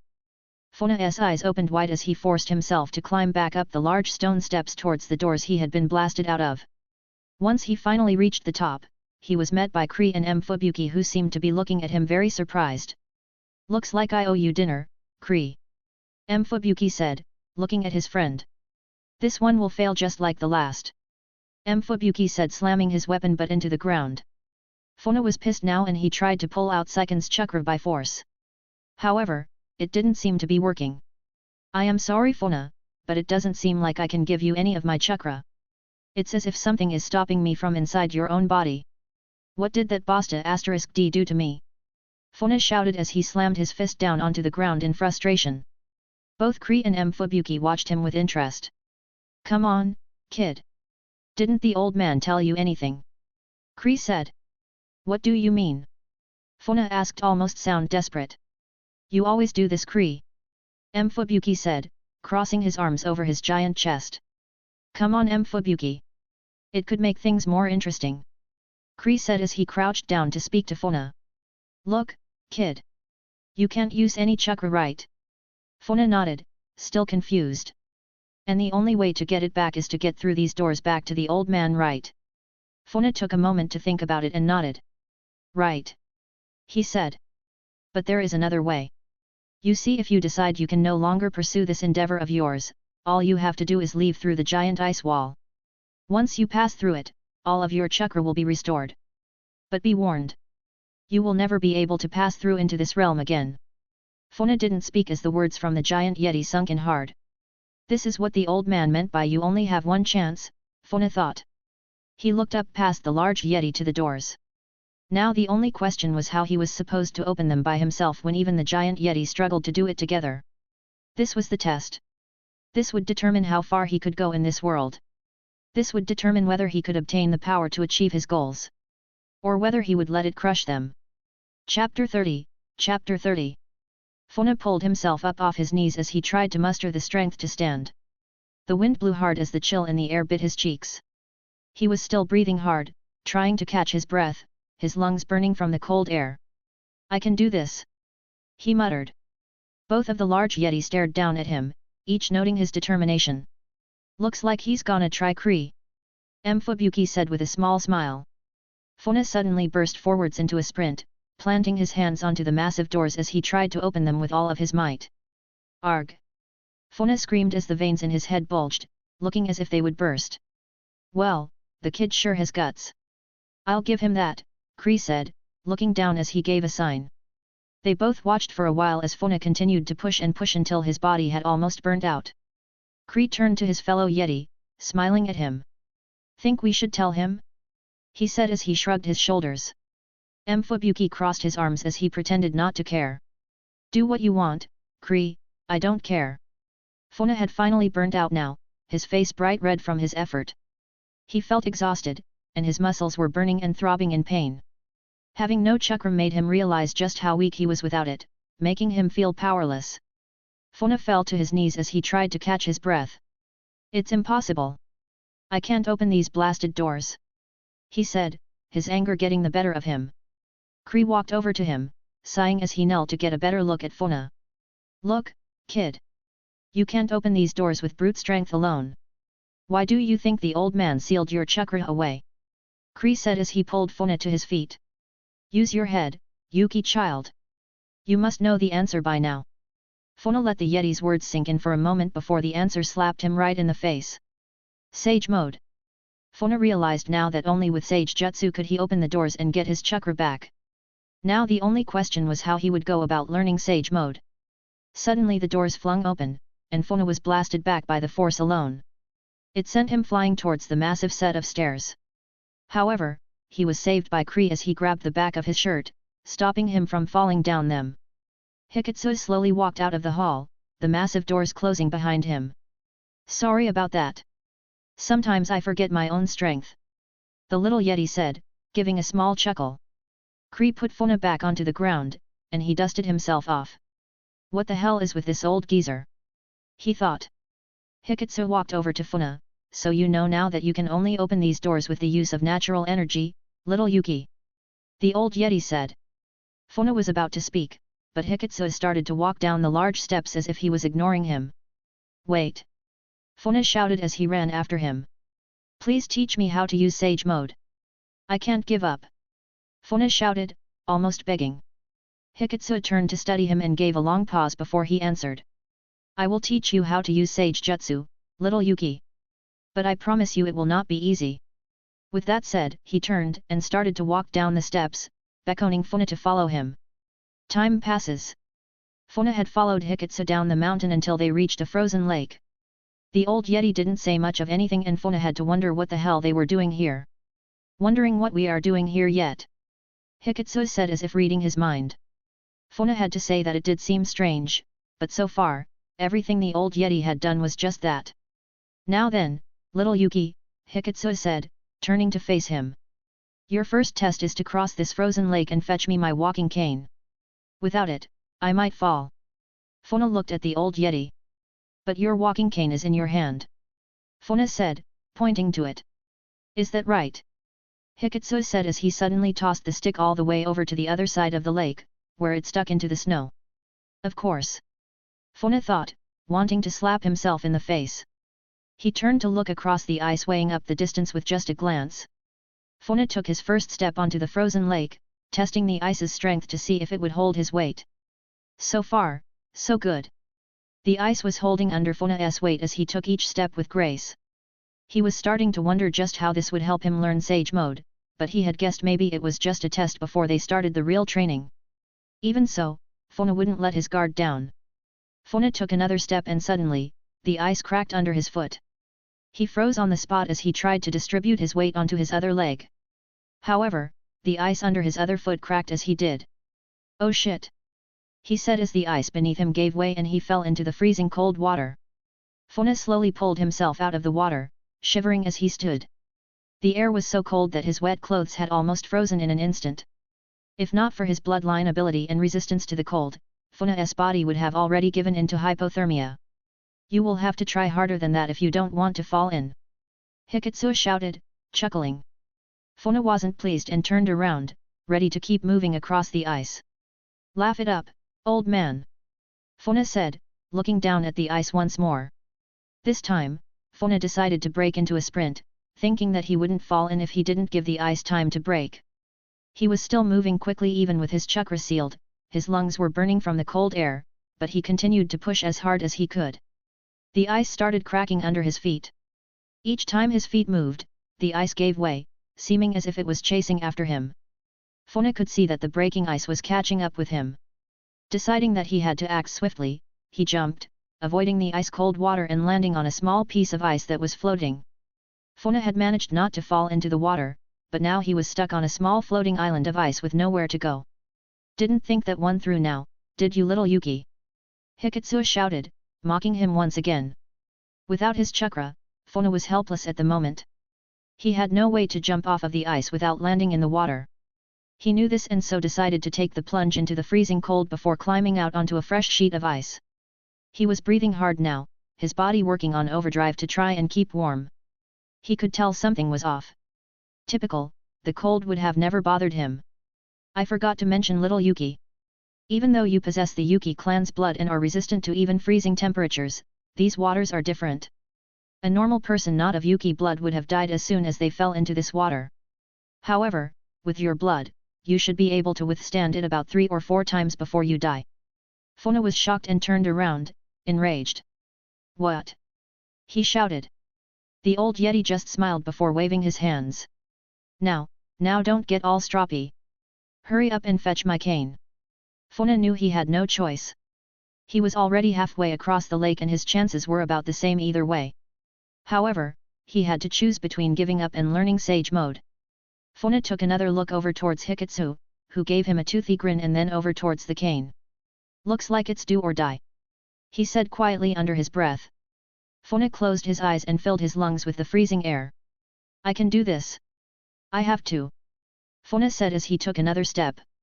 The ice cracked under his foot again and he winced. Blast it! Funa thought as he looked down at the ice. What am I supposed to do? Every time I take a step, this bloody ice cracks on me. Come on, Funa, think. What should I do? Think, damn it, think. Funa thought as he closed his eyes, trying to think. His mind was blank as he tried to draw in anything that he thought could help him now. Suddenly the memory of Naruto's Sage Mode training entered his mind. He remembered that in order for him to draw in nature energy, he had to remain still. The only question now was how did that apply to this exercise? Be one with nature. Funa suddenly thought, his eyes popping open. I have to be on with nature, he said, looking down at his feet. He took another deep breath as he tried to let his body relax. Again and again, he took more deep breaths, allowing all of his worries to fade into the cold. Funa lifted his leg, taking another step, slowly placing his foot onto the ice. This time the ice didn't crack, and so he moved again, slowly and gracefully, until it seemed he was gliding across the ice. Hikutsu looked on from a distance, impressed, to say the least, that Funa had managed to figure out what he needed to do. That boy. Maybe he stands a chance. Funa had now reached the other side and took a step onto the snowy bank's safety off of the ice. Walking over, he picked up the cane and turned to face Hikutsu, waving the cane at him to emphasize that he had got it. Hikutsu smiled and clapped his hands together. Not bad, little Yuki, not bad. He shouted over, his voice surprising clear from the other side of the lake. Now comes the real challenge. Make it back before there is no ice. Hikutsu said, cracking his knuckles. Funa was once again confused as to what he meant. What do you mean? He asked. Hikutsu slowly walked over to the edge of the frozen lake, taking his time, of course. He lifted his arm into the air and smashed his fist down onto the ice, causing a massive crack to form, splitting the ice that covered the lake in half. Funa now knew what the old Yeti meant, and he was starting to panic. Oh, crap! He shouted as all of the ice started to break apart as the water became violent from Hikutsu's strike. Funa had no choice and made a break for it, dashing as fast as he could from one bit of ice to the other. He had no time to think about it, no time to be one with nature, he just had to haul it as fast as possible or be swallowed by the icy waters below. Funa flipped and jumped, trying his best not to slip on the ice. His footing was everything now, and if he didn't play it right, what was left of the ice would break and drop him into the water. Funa jumped onto another piece of solid ice and started to run. Suddenly the ice split and he was forced to stop, skidding all the way to the edge. The lake was getting more and more violent now as the waves started to grow larger. His next footing was a long jump away and he wasn't sure if he could make it, but with the size of the wave that was heading for him, he didn't have much choice. Funa jumped, pushing off with his legs as hard as he could, willing himself to make the jump. However, it was too far as it looked like he was about to hit the water. A small sheet of ice suddenly floated to the surface of the water. Funa could tell it wasn't strong enough to hold his weight and it left him with only one option. One with nature. He thought as he tried his best to relax his body, his foot hitting the ice. Funa used the same foot to push off the ice hard and with perfect timing, allowing him to spring over the remaining water onto the safety of more ice. I made it! He shouted as he skidded along the ice before jumping onto the bank, where he dropped to his back, trying to catch his breath. Hikutsu slowly walked over to his and Funa lifted his arm in the air holding the cane up for the small Yeti to see. Well done, little Yuki, well done. I wasn't sure if you would make it there, but hey ho. The Yeti said as he took his cane and started walking off slowly. What the hell? Funa shouted as he stood up, still trying to catch his breath. Hikutsu turned around slowly. I thought I warned you this wouldn't be easy. Funa remembered his words before they had started. He was still determined to finish his training and master Sage mode. He knew it wouldn't be easy and had to deal with that. Now stop whining like a baby and follow me, Hikutsu said as he continued to walk off. Funa slowly pulled himself up and started to follow him, giving a small laugh as he did. I'm not whining, he said under his breath. Funa followed Hikutsu back into the village, where they entered a large wooden cabin. He couldn't help notice that all of the other Yetis stood so much taller than Hikutsu and younger. All of them showed him mountains of respect wherever he went, all of them seeming to wait on his hand and feet. He never expected it and he was always kind to his younger Yeti. Funa was determined to find out his history one of these days. Hikutsu has taken him to stay with Fuyu, who was charged with looking after him while he was not training. It was now mealtime. Moreover, Funa was glad to hear it. Luckily they had special seats for small people so that they could fit around the huge table. Hikutsu was also sat in such a chair on the huge table as he himself was only small like Funa. Fuyu, and it turns out Fuyu's wife had laid out a massive feast of all sorts of food for them. Funa was more surprised that Fuyu had a wife, to be honest. They all sat around the table and started to eat, telling Funa to dig in.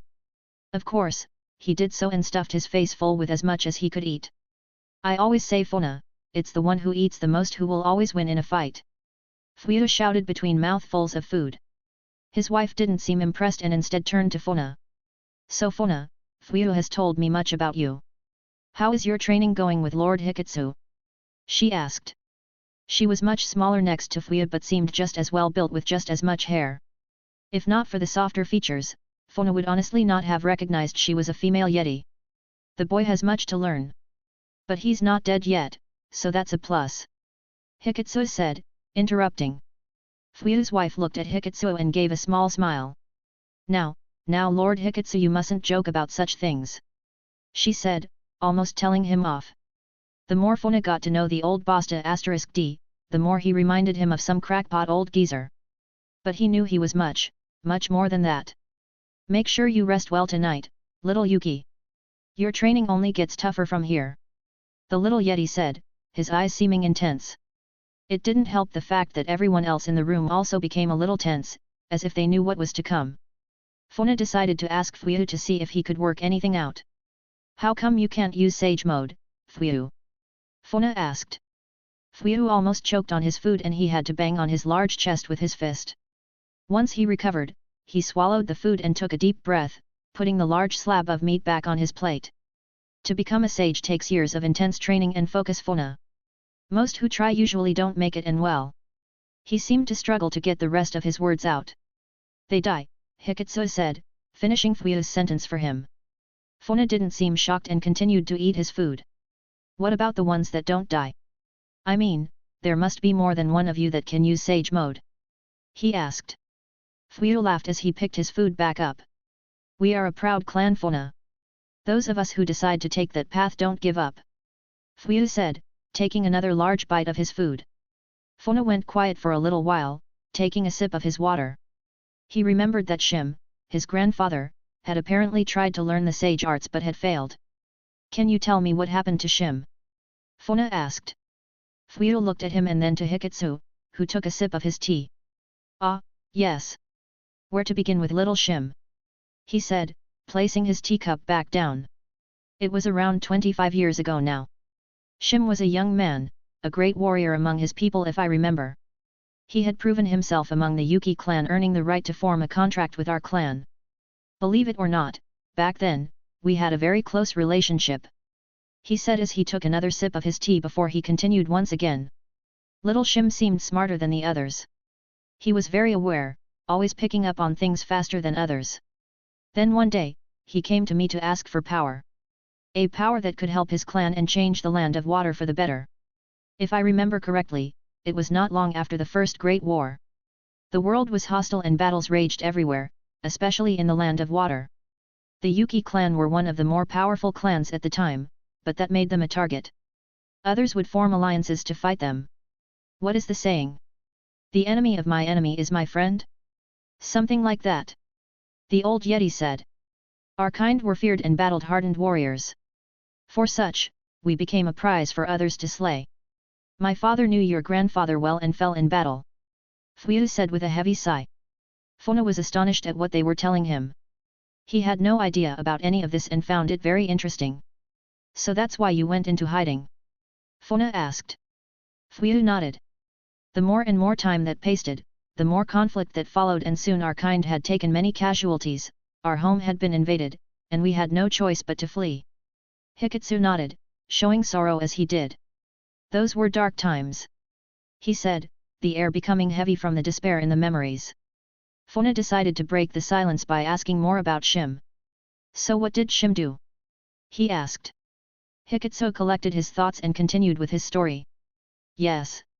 Little Shim. He came to me asking for power, the kind of power that could change the Yuki clan and bring peace to the land of water. You see, little Shim wanted to put an end to the fighting. He tried to raise up and stop the blood that had been spilt between clans. But his current powers and position could only sway others so far. But as I have said, trying to learn the arts of Sage Mode is no easy task. Little Shim failed the tests and chose to leave, deeming that his life was not worth the risk. Hiketsu said.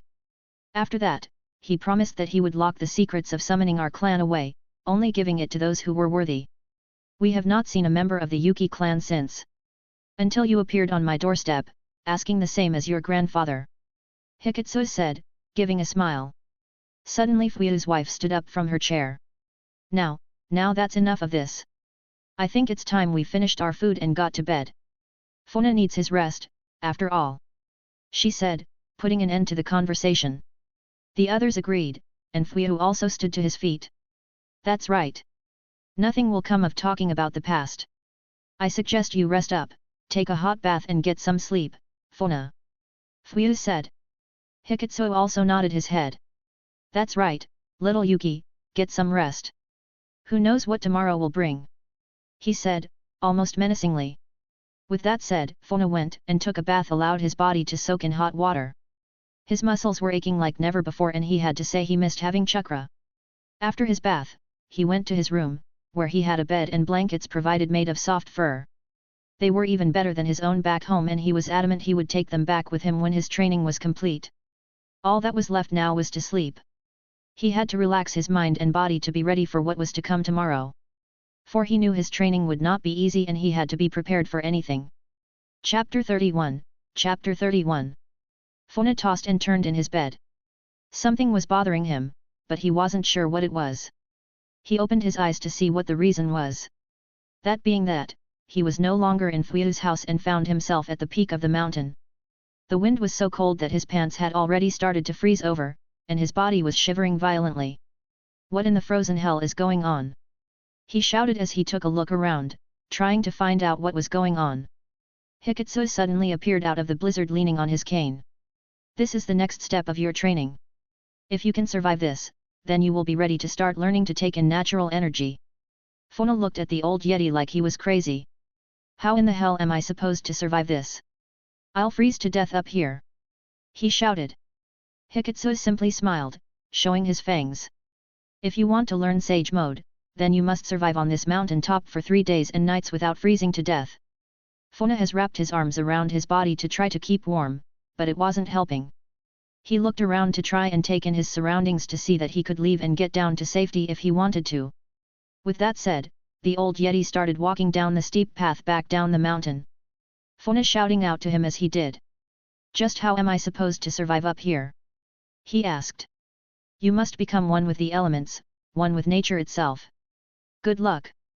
Hikitsu shouted as he finally faded into the blizzard, leaving Funa alone with nothing but the howling wind to keep him company. One with nature. Funa said as he sat down on the ground. He was still shivering, and his teeth were even chattering from the intense cold.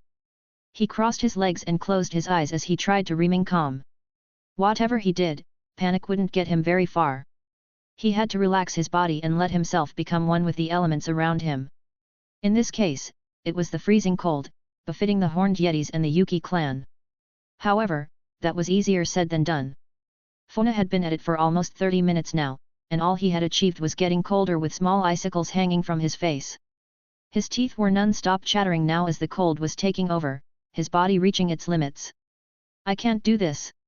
I'm going to freeze to death, Funa said through his chattering teeth. Saiken's voice snapped at him suddenly. You have to hold on, Funa, you have already come too far. You can't give up now. The Six Tails said from inside him. Funa closed his eyes and entered his inner world so he could see the tailed beast. Saiken was sat in the snow in Funa's inner world, looking quite comfortable. Funa was that cold that he couldn't stop shivering even inside his inner world. What am I supposed to do, Saiken? If I can't learn how to become one with nature, I'm going to freeze to death, he said, pacing around trying to get warm. The Six Tails looked at him with a worried expression. I don't know what to tell you, Funa. I can't even lend you my chakra to help due to Hikitsu sealing your chakra. It's as if he is trying to get you to swim up a river without being able to swim. Saiken said. Funa was quiet for a moment when suddenly Saiken's words sparked something in his mind. That's it! He shouted suddenly. Turning to look Saiken in the eyes, he almost jumped up at him. Saiken, you're a genius! He shouted. The Six Tails was confused and asked Funa to explain. It's so simple, Saiken. What do you do when you can't swim against the current? He said, making it around simple. Saiken stayed quiet as he still didn't understand. If you can't fight the current, you go with it instead. Funa said as he turned around. Saiken watched as Funa disappeared from his inner world, and he took a back seat, watching what he had planned. Funa opened his eyes and took a sudden sharp breath as his body was starting to shut down from the cold. His fingers had even started to go blue, and if his idea didn't work, then he would not have another chance. Here goes nothing, he said as he exhaled and gave in to the cold around him, relaxing his body, letting it succumb to the freezing temperatures. His body suddenly stopped shivering, and his teeth stopped chatting. He was so still that you would walk right past him, not seeing him. The snow started to pile on his lap and shoulders, ice forming around his body, seeming as if he had been frozen on the spot. Yet Seiken could see that his vitals were improving. His body was getting warmer, his pulse slowing down to almost undetectable levels as he became one with his environment. That's when Seiken saw it. Seiken could see the natural energy surrounding Funa's body, encasing him in a cocoon of warmth that protected him from the freezing temperatures. Seiken has never met another being other than his father, the sage of 6 paths that could withstand such a large amount of natural energy. From Seiken's experience, if someone took in too much natural energy without mixing it in a perfect ratio with their chakra, they would die, usually being petrified. Yet here sat Fuyona Yuki surrounded in nothing but natural energy with no chakra in the mix, and he was fine. In fact, he was more than fine. He was thriving. The sensation was hard for Fuyona to explain. He was fully aware of everything around him as if all of his senses had been amplified. He no longer felt any pain and could no longer feel the cold, in fact, he felt as if he was sat on a tropical beach with the sun shining brightly.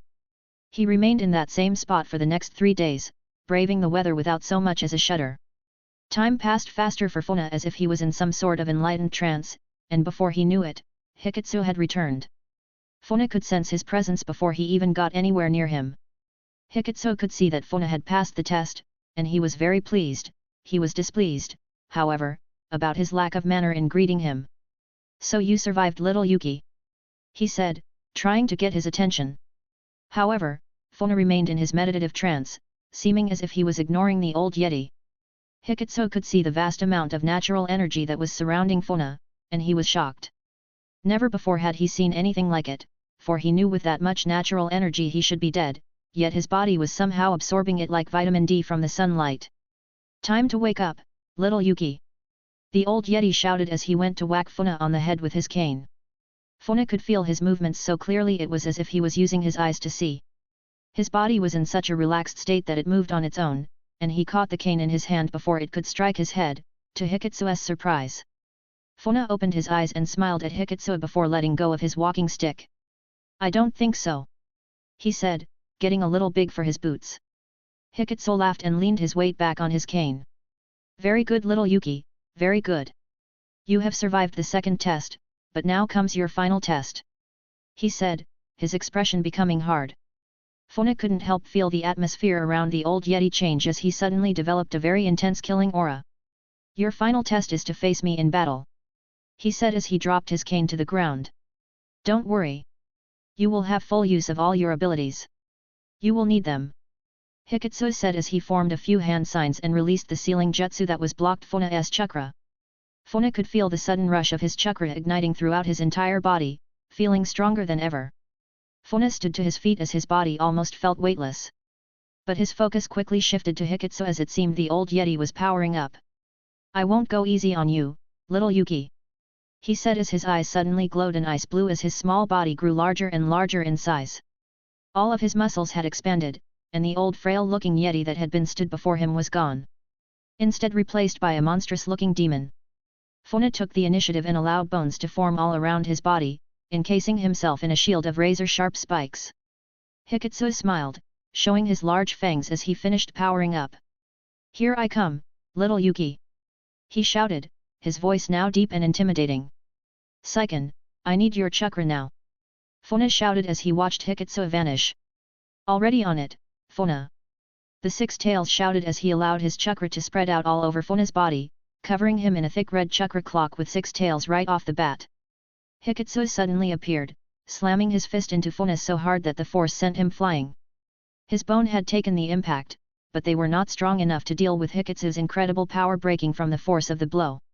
Funa was still flying through the air and quickly slipped into an ice mirror, falling out of another not far from Hikitsu. "I'm not wasting any time here. I'll go all out from the get-go," he shouted as he formed a load of hand signs with astonishing speed. Hikitsu knew where Funa had gone as he could sense him thanks to his sage powers. Turning around, he charged head-on at him, getting ready to unleash another powerful attack.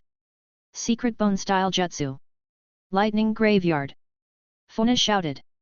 In his head, remember, haha, Funa slapped his hands on the floor, letting as much chakra as he could muster pump into the jutsu. Suddenly giant bones, some as large as a house, shot from the ground, each of them sprouting more and more razor-sharp bones like branches from them, all with a severe current of electricity flowing through them. Hikitsu had been surrounded by the jutsu and encased in the bone forest, trapping him as well as electrocuting him, getting a mighty roar of pain from the Yeti. Funa looked on as he tried to catch his breath. That jutsu had coated a massive amount of chakra, taking him down to only one tail of his chakra cloak, but it was worth it. That should stop you, Funa said, seeming confident. However, the giant bones were suddenly smashed into pieces as Hikitsu smashed his way through them with brute force. Funa was gobsmacked and couldn't believe his eyes. He had no time to react as Hikitsu was on him again, not giving him any time. It will take more than that to stop me, boy. He roared as he slammed his fist down towards Funa, trying to crush him. Funa jumped back at the last second but was blown around by the force of the blow. He had never encountered such a monster before, and he almost felt helpless. Still, he tried his best to avoid being crushed as he dodged and was able to slip into another ice mirror, giving him a little time to come up with a new plan. He is a monster. Funa thought as he slipped into another mirror, trying to put some reasonable distance between Hikitsu. I don't have any other jutsu that will work on him. We have to enter tailed beast mode. Funa said, speaking to Seiken. The six tails nodded in agreement. I agree, Funa. This is not a battle you can win alone. However, your body is still not used to this form, so we won't have much time. Funa nodded. It will have to do, Seiken. Let's do it. Funa slipped out of another mirror, expecting to hop into another one, but Hikitsu pulled him down, catching him by surprise. Did you think you could run away? He roared as he pulled Funa to the ground, slamming him into the side of the mountain. Hikitsu watched as the force of Funa's body hitting the mountainside caused a massive avalanche that buried Funa underneath it. Hikitsu wasn't even fazed by the force of the avalanche and simply crossed his arms as he waited for the snow to stop. Are you really done already, little Yuki? I thought you had more fight in you than that. Hikitsu said, letting his arms fall to his side, waiting for a response. He waited a little longer, and deep down, he wasn't sure if maybe he had killed Funa. Perhaps I was wrong about you, kid. He said as he turned his back, thinking the worst. Suddenly the snow that held Funa exploded as a massive body with six tails emerged in the powdered blanket. Funa had entered tailed beast mode, fully taking the form of Seiken. Hikitsu watched with a smile on his face as he started to charge towards him. Now you're getting serious. He roared as the two of them clashed. Funa didn't waste any time trying to compete in a battle of strength. He quickly let loose a massive blast of corrosive gas, planning to trap Hikitsu inside it. Hikitsu wasn't so naive, though, and used his frost breath to counter the gas, quickly taking the assault back to Funa as he slammed a punch into his gut. Nevertheless, his fist simply passed straight through Seiken's body, trapping his arm inside. You can't block this! Funa shouted as he let loose his corrosive slime, spitting it right into Hikitsu's face. Hikitsu had managed to block the acid with his free hand, it taking the brunt of the attack as the acid started to eat away at the flesh on his arm. The Yeti let out a roar of pain as he quickly used his frost breath to freeze the acid on his arm, managing to neutralize its effect. Take this! Funa shouted as he used all six of his tails to grip Hikitsu, each of them sliding around one of his limbs, with the other two engaging around his waist and neck, holding him in place. Seiken opens its mouth as concentrated chakra started to build and build until it formed a mighty tailed beast bomb. Hikitsu was now the one on his back foot. He felt surprised that Funa was capable of such extraordinary power even without Sage Mode, and he almost feared what he could become once he mastered it. Hikitsu smiled as he tried to pull Seiken's tail from around his neck so he could speak. Impressive boy, but did you really think it would be that easy? He shouted. Sage Art! Great Hailstone Jutsu! Hikitsu roared as he unleashed a massive jutsu. Massive car-sized hailstones suddenly started to fall from the sky, striking Funa and Seiken. They were that large that they even interrupted his tailed beast bomb as a massive hailstone struck him in the side of the head, knocking him down. He lost control of the beast bomb, and it suddenly exploded, hitting both him and Hikitsu. The explosion was massive, and it even took out part of the mountaintop, taking a large chunk out of it. The blast could be seen from the Yeti village, and they wondered what the hell was going on. Fuyu had not seen destruction like it and decided to rush to the top so he could assess the damage. Oh, no. Lord Hikitsu must have gone too far. He shouted as he jumped and ran as fast as he could. Fuyu arrived at the top of the mountain, and it would seem that Kree and Fubuki had the same thought and had also rushed to where the battle had been taking place. Blast it, Lord Hikitsu! He always goes overboard. Crow shouted as he joined the others. How much you wanna bet he killed the kid? Fubuki said, chuckling. Fuyu didn't seem amused and told them to pack it in. The smoke was still thick in the air when the three Yeti arrived, and all they could do was wait to see what the aftermath would bring. As the smoke faded, the small shadow of a hairy Yeti could be seen, and the others realized it was Hikitsu. I knew it. He killed the kid. Fubuki said, slapping Kree on the shoulder. Fuyu seemed worried and ran over to the small Yeti. He could tell he was tired and worn out, having used a lot of strength. Lord Hikitsu. What happened?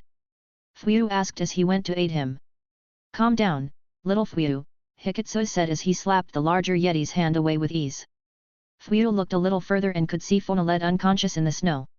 Yes, he is alive, Fuyu, Hikitsu said as he sat down, taking in a breath.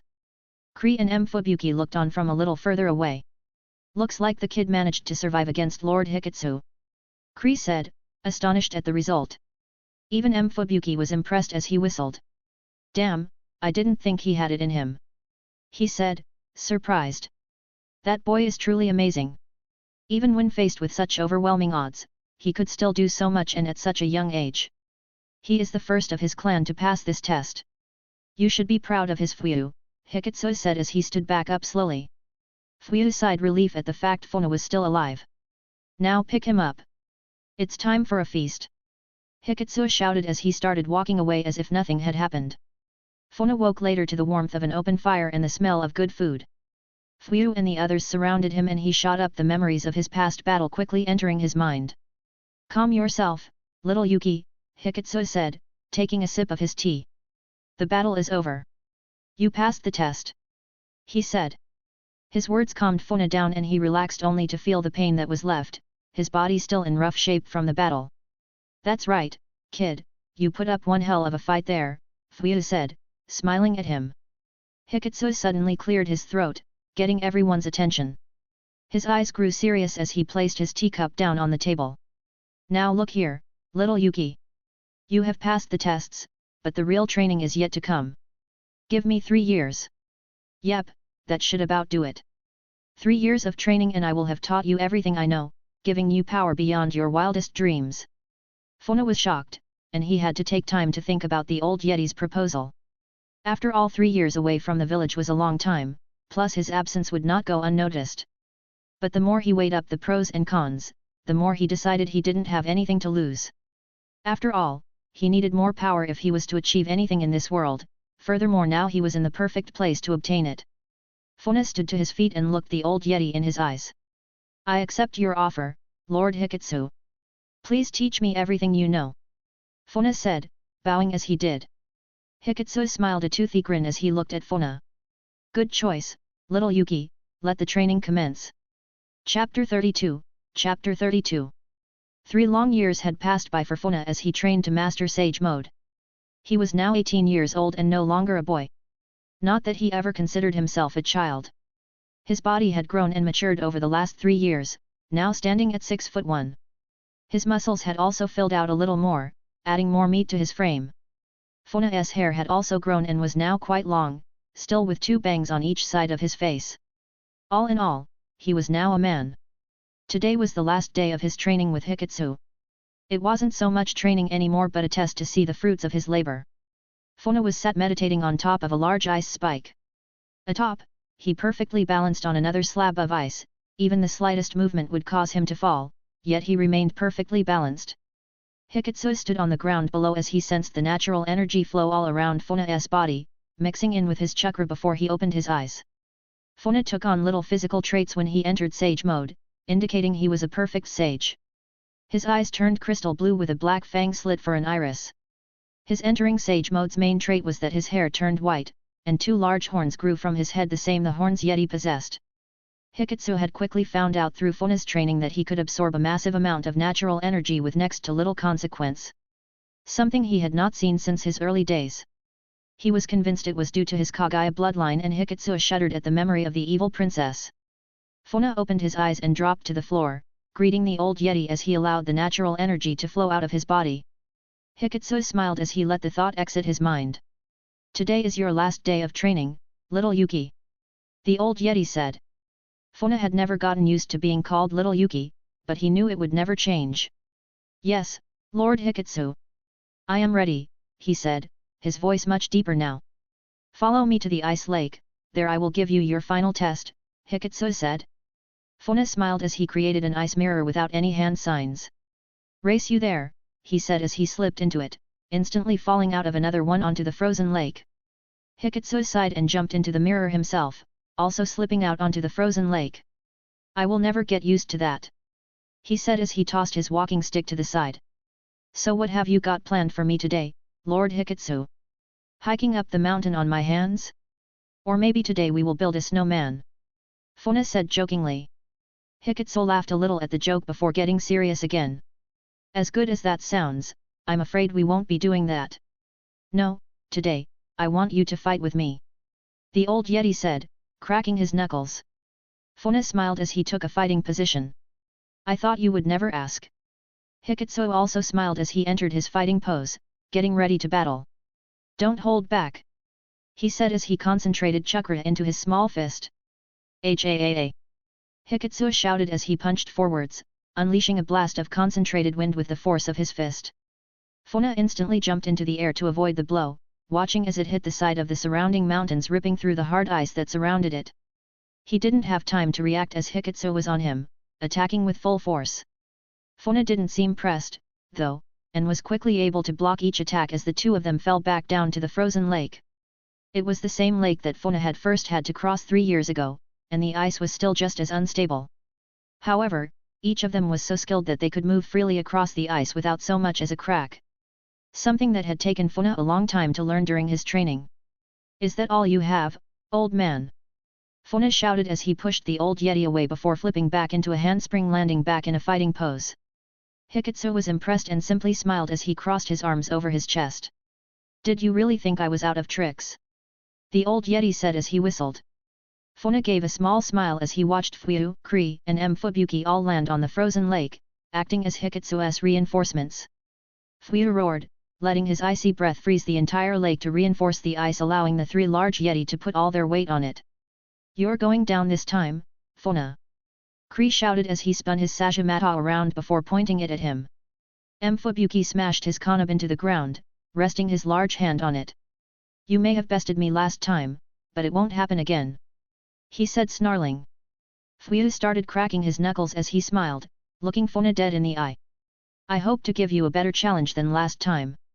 I won't hold back," he said, a large smile coming to his face. Funa had battled each of the large Yeti in one-on-one combat during the past 3 years of his training. Eventually, he had bested each of them, overcoming every challenge they set. "I guess I can't afford to hold back then," Funa said as he lowered his arms, seeming to concentrate for a moment. "Attack!" Fubuki shouted as he moved first. The others quickly joining him, each of them attacking at full force, slamming their attacks and weapons down upon Funa. The attack's force caused the thick layer of ice to crack under the weight and kick up powdered snow, blinding everyone to what had happened.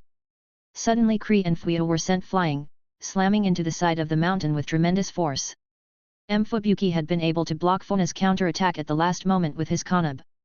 Though the power of the blow had sent him sliding across the ice. Fubuki looked down, shocked to see that his kanab had cracked from the force of Funa's attack. "Blast it!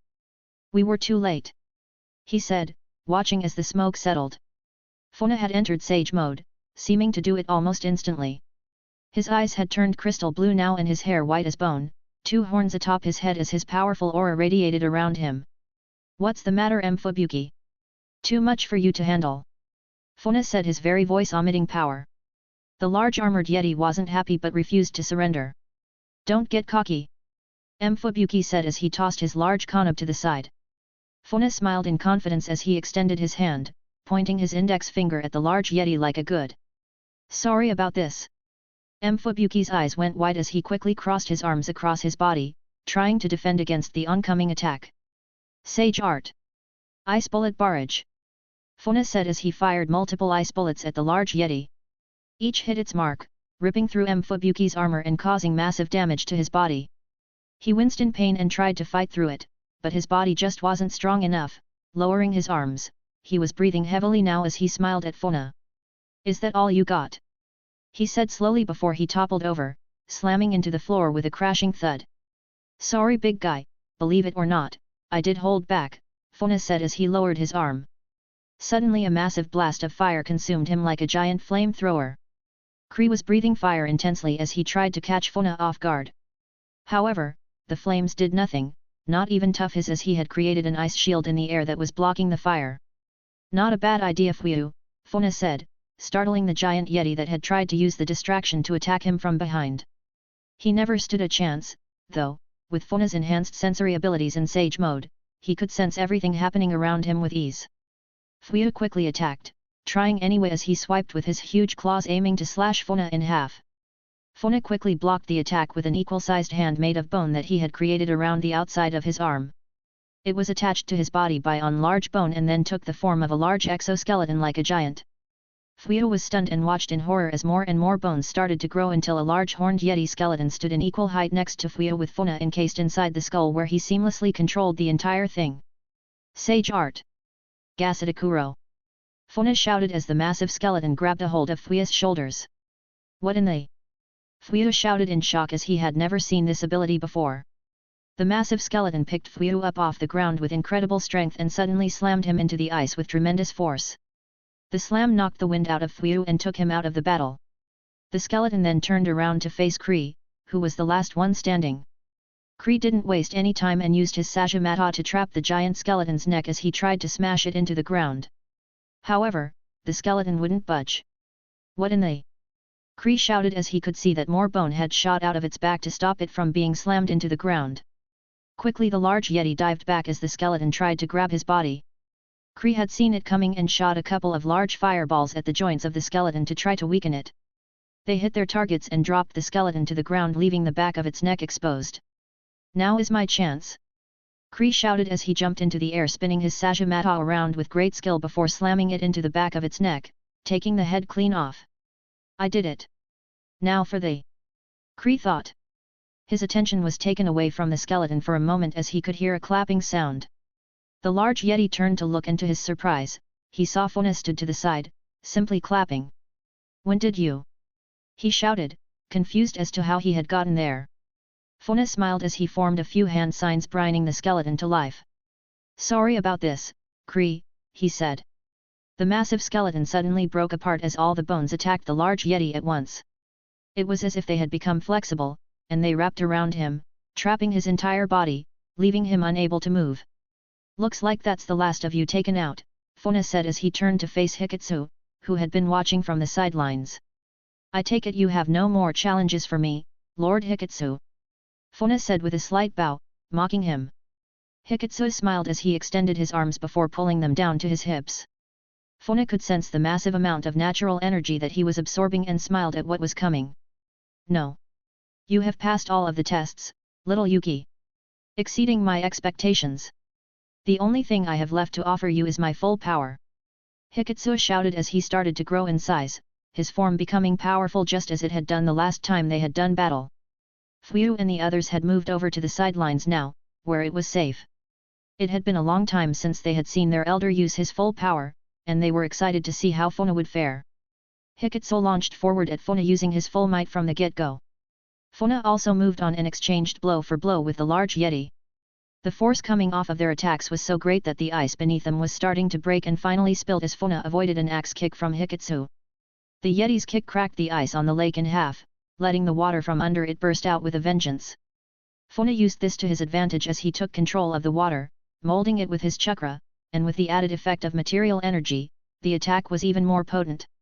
Funa launched the water forwards, allowing it to travel at high pressure slicing through anything it touched. Hikitsu jumped high into the air avoiding the high-pressure water.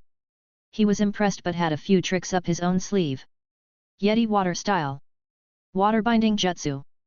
Hikitsu shouted as he made the hand signs. Water suddenly burst through the ice which Funa was stood, wrapping around his entire body before it encased him in a perfect sphere. Funa was surprised by the jutsu, and it looked like an ordinary water prison. But he soon found that it was much stronger. He punched and kicked as he tried to break free. However, every time he touched the water, he could feel it drain away his chakra. Sneaky old man! He said to himself. Hikitsu landed back onto a sturdy piece of ice that was floating on the lake. Haha! That is only the beginning, he said as he sat down, crossing his legs. Funa watched as he continued to form hand signs before slapping his hands together. A large smile forming on his lips as he looked at Funa. What will you do now, little Yuki? Water started to fill the sphere Funa was trapped inside of. The more water that flowed in, the more his chakra drained away. When the water reaches the top, you will have no chakra left, and you will die, little Yuki. Better do something quickly, Hikitsu said in victory. Funa was impressed, to say the least. He had never seen this jutsu and was convinced he kept this as an ace in the hole. All Funa's natural energy had been absorbed by the water first, and now it was starting to drain his chakra. But Funa simply smiled. I didn't think I would need to resort to this so soon, he said as he closed his eyes for a moment. A considerable amount of red chakra suddenly burst from his body as he entered stage 2 of tailed beast mode. His body was now covered in a black and red chakra as all 6 tails became visible. Funa opened his mouth and started to expel a tremendous amount of acid, letting it mix in with the water. The acid began to do its job, and before Hikitsu knew what hit him, Funa burst free from his water prison jutsu. Hikitsu watched a Funa flew through the air, and he wasn't surprised by his counter-attack. Many tailed beast bombs suddenly scattered from Funa as he fired concentrated chakra balls at Hikitsu. The Yeti was able to jump and flip, avoiding them as they exploded against anything they touched. Water from the frozen lake was blown into the air from the explosions, giving the battle a raining effect, soaking Hikitsu. Now is my chance, Funa thought as he stripped away his chakra cloak and started to form hand signs.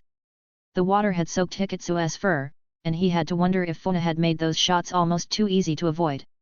You are crafty little Yuki, but not as crafty as this old geezer, Hikitsu said as he made a few hand signs. Lightning style, Sage art, wind style. Each of them shouted at the same time as they unleashed their jutsu. Hikitsu let loose a massive tornado of wind that covered his entire body like a shield. His thinking was if Funa was going to try and zap him, then he would counter it with a wind style. Funa had already thought this through and was now a step ahead of the old Yeti. His jutsu was a dud that he used to bait Hikitsu into using a wind style. You have played right into my hands, he shouted as he made a few more hand signs, changing his jutsu completely. Water style water vortex jutsu, Funa shouted as he finished the hand signs. A large amount of water shot up from the frozen lake and mixed into Hikitsu's wind vortex, creating a massive water tornado trapping him inside. Hikitsu was very surprised but then started to bellow in laughter. Not bad little Yuki, not bad. But you must know that this cannot hold me, he shouted as he lowered his stance, getting ready to focus his chakra. Funa suddenly appeared from an ice mirror above Hikitsu. The Yeti was surprised and attacked him with a quick swipe of his claws. Funa blocked the attack with bones that took the impact. The force of it sent him flying back into the water tornado, where he suddenly started to glide along the water as if he was surfing it. Don't think I will let you off so easy, Hikitsu shouted as he started forming hand signs again. Funa smiled also and dived headfirst straight at him. Hikitsu was once again forced to stop his hand signs and deal with Funa, who was quickly becoming a thorn in his side. It's over, Hikitsu shouted as he launched his first forwards with serious intent to kill. Hitting Funa head-on. Hikitsu's massive fist hit Funa head-on, but instead of his body crumbling against the force, he turned into pure lightning. The sudden jolt of electricity from the clone hit Hikitsu hard. The added effect from the water tornado made things worse, and it suddenly crashed down onto him, mixing with the lighting and frying him, doing a lot of damage. If not for the large amount of natural energy within the old Yeti, he knew he would have been done for. It seems his luck had run out, though, as his body started to shrink as his own sage mode was fading. It would seem that the massive combined jutsu had done enough damage to stop Hikitsu from taking in any more natural energy, leaving him vulnerable. Funa slowly appeared out of an ice mirror behind the old Yeti with a bone blade drawn. Give it up, Lord Hikitsu, he said, pointing the blade at him. The old Yeti breathed a heavy sigh and raised his hands in defeat. It would seem I have nothing left to teach you, little Yuki. He said, turning to face him. Funa put his blade down, giving the old Yeti a big smile. You trained me well, Lord Hiketsu. The old Yeti nodded as he lowered his head. Not well enough, it would seem. He shouted as he suddenly launched forward, striking Funa hard in the stomach with a powerful blast. It was the same attack he had used the first time they had met. Or perhaps I trained you better than I thought. Hiketsu said as he smiled. The Funa in front of him turned to ice and shattered into pieces as the real Funa once again stepped out of an ice mirror that formed behind the old Yeti. You did, Funa said as he handed the old Yeti his walking stick. Well, that settles it. Funa Yuki, I hereby declare you a sage of the Horned Yeti clan. He said proudly. Funa smiled as he nodded his head. Thank you for everything, Lord Hiketsu. Fuyu and the others all walked over to him, congratulating him as they did. Funa, I always knew you were important since the moment I met you, Fuyu said proudly. Kree also chipped in, squatting down. You're the first since the old man to master Sage mode. I still can't believe it. Fubuki crossed his arms over his large chest, still sore about his loss. Don't get too cocky now that you're a Sage kid. It doesn't mean you can tell me what to do, got it? He said. The others laughed at him, and Funa joined them. Hiketsu cleared his throat, getting everyone's attention before he spoke. It's time for one last feast before little Yuki here leaves us. He has endured 3 long years of hellish training to master his new abilities. The old Yeti said in a serious manner. So let's celebrate. He suddenly said, breaking the serious atmosphere. Everyone agreed, and all laughed it off. Fuyu picked Funa up, placing him on his shoulder, and they all marched off to the village to prepare the party. Some time later. It was dark now, yet the Yeti village was full of life. Fires lit the sky, and song and dance took place throughout as the entire town had gathered to give Funa his farewell. There was plenty of food, huge fish and slabs of meat could be seen roasting on the large fires. The Yetis even had their own alcohol, some kind of Yeti mead that was very strong. Fuyu was drinking it like water as he wiped the remains off his chops. Have some, Funa. This stuff will put hairs on your chest. He said, laughing hard. Funa did have some, and he had to say Fuyu wasn't kidding, the mead was seriously strong. So strong he spat it everywhere, getting a huge laugh from everyone watching. Funa decided not to have any more and laughed it off, deciding that stuff wasn't for him. Not long after, the food was ready, and Hiketsu stood up, getting the entire village's attention. Here marks the end of little Yuki's time with us. He started, everyone remaining quiet as they waited for him to continue. Never has a human being able to learn our sage arts that were passed to us so long ago. With great honor, I have passed the teachings down to a Yuki clan member that you all know we have had a good relationship with for many, many years. I can only hope that with Funa's rise to sagehood, he will once again bring greatness to our clan and his own. To Funa Yuki, the sage, he shouted as he raised his mug of mead. The entire village joined him as they, too, lifted their horns and mugs, repeating the words. Funa Yuki. They cheered. The party quickly continued, and the drinking and eating began, lasting well into the early hours of the morning. Funa couldn't help think about his past 3 years here, and he had to admit he would miss this place. Even though it had been the most challenging thing he had ever done, he really had enjoyed himself. He only hoped that when he returned to the village, he could change things for the better. Chapter 33, Naruto Chapter 33. After 3 long years of training with the Horned Yeti clan, it was finally time for Funa to return to the Hidden Mist village. They had spent most of the night celebrating, and Funa was very tired and a little hungover. It was now morning, and the sun was shining over the top of the mountain. All of the Yetis stood together behind the elder as they bid him farewell. I can't thank you all enough for looking after me, Funa said, bowing to all of them as a sign of respect. Hiketsu nodded back to him and struck his walking stick into the snow. Good luck, little Yuki. And farewell. The old Yeti said, smiling at him. Fuyu and the others also nodded to him. We will get stronger, Funa. Fuyu said, grabbing his massive bicep. Kree also nodded, don't hesitate to summon me if you ever need help. Me too. Fubuki said as he crossed his arms over his chest. Funa nodded and made a few quick hand signs summoning an ice mirror behind him.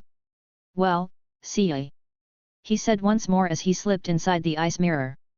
It was undoubtedly an emotional time, but he knew he had to remain strong, as now was the time for him to return home and make a difference. The Yetis watched as he disappeared, and the ice mirror turned to water, falling to the floor. They, too, were sad. But they knew that Funa would go on to achieve great things. Funa stepped out of his ice mirror, facing a somewhat surprised-looking elder woman. She stood frozen for a moment before grabbing a frying pan, waving it around in panic. "Just what the hell are you doing in my house? Get out before I knock you silly!" she screamed. Funa dodged the swipes at his head and quickly disappeared out of the window and onto the building's roof in an instant. He was slightly taken back by the event and had to wonder if he was in the right place. "I should have known better. It has been 3 years after all.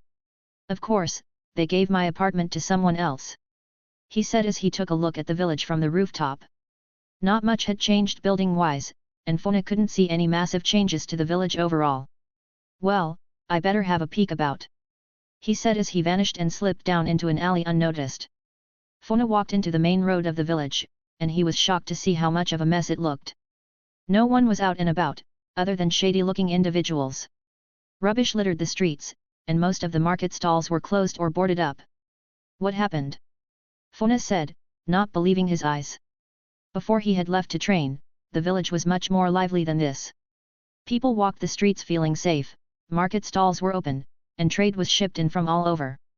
It was as if the village had reverted back to what it had been like when the third Kazekage held the reins during the war. Funa suddenly felt a sense of danger as he could feel a cold gaze fall upon him. 3 Anbus suddenly appeared out of the shadows, 2 of them using a water-style whip to restrain each of his arms. "I thought I recognized you. Ice Devil of the Mist," the leader said from behind his mask. Funa wasn't too surprised and decided it would be best to try and talk this over before resorting to violence. "Come on now, fellas, I'm sure we can talk about this misunderstanding," he said, trying to ease the tension. "You're a rogue ninja that disappeared 3 years ago. Listed an S-rank criminal in the bingo book. Wanted alive. Or dead." The Anbu shouted as he launched forwards with his blade drawn. Funa didn't even move as he let out a sigh. Willing a few bones to shoot from his forehead, he stopped the blade with ease. "It's true he's a monster," one of the other Anbu said, trying to pull tighter on his water whip. "Sorry, but I don't have time for this," Funa said as he froze the water around his arms, shattering them in an instant and breaking free. "Get him!" the leader shouted in shock. However, both of his men fell to the floor unconscious as Funa suddenly disappeared. The Anbu stumbled backward, frantically looking all over for where he might appear. "Show yourself, you monster!" he shouted in fear. He took another step back, placing his feet into small puddles of water, and suddenly they were frozen to the ground. "What in the?" he shouted as Funa appeared in front of him, emerging out of the mist as if he were a part of it. "Time to sleep for a little while," he said as he struck a couple of pressure points in rapid succession, knocking the Anbu unconscious. Funa breathed a sigh of relief and took another quick look around. It was quiet, but he guessed that even with the noise, most people would be too scared to look out of the window. He turned his head, looking towards the Kazekage's large building that was in the center of the village. "Hopefully, you will understand," he said as he once again vanished into the mist. Yagura was currently sitting in his office, attending to some paperwork. A list of the current rogue ninja was spread across his desk as he tried to sort them in order. The list was quite big. Among them was also 2 of the 7 swordsmen of the mist. Jozo and Rega had left the village and gone rogue, refusing to serve him any longer. Yagura bit his lip in anger as he moved their pictures into a large file. However, the next image was Funa's, and Yagura grew even angrier. Funa had vanished from the village without a trace, and he had heard nothing of his name in the last 3 years. It was extraordinary, to say the least, but the Kazekage put his picture into the file nevertheless. Suddenly his office doors were slammed open as 2 of his personal Anbu guard came flying through, crashing onto the ground. He didn't move from his seat as he waited to see what was going on. Funa had come across more resistance and was forced to deal with them before he could finally come face to face with Yagura. Though he was a little worried about the last 2 as he might have overdone it with them.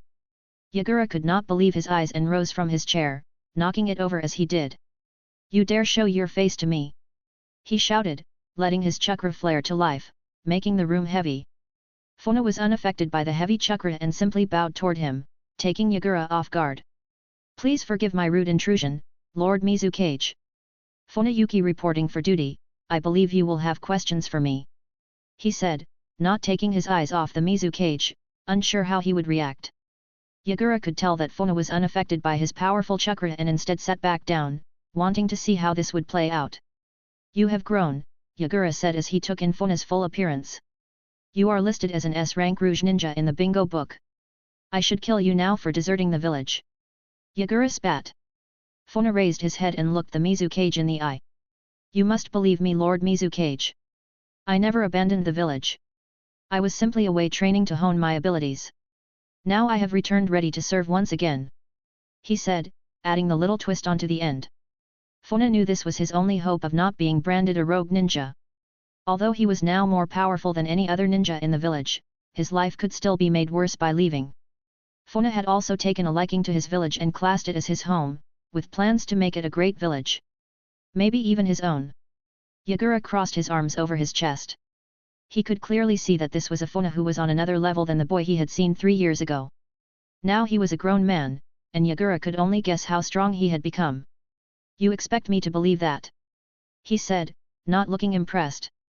Why else would I return? Funa said.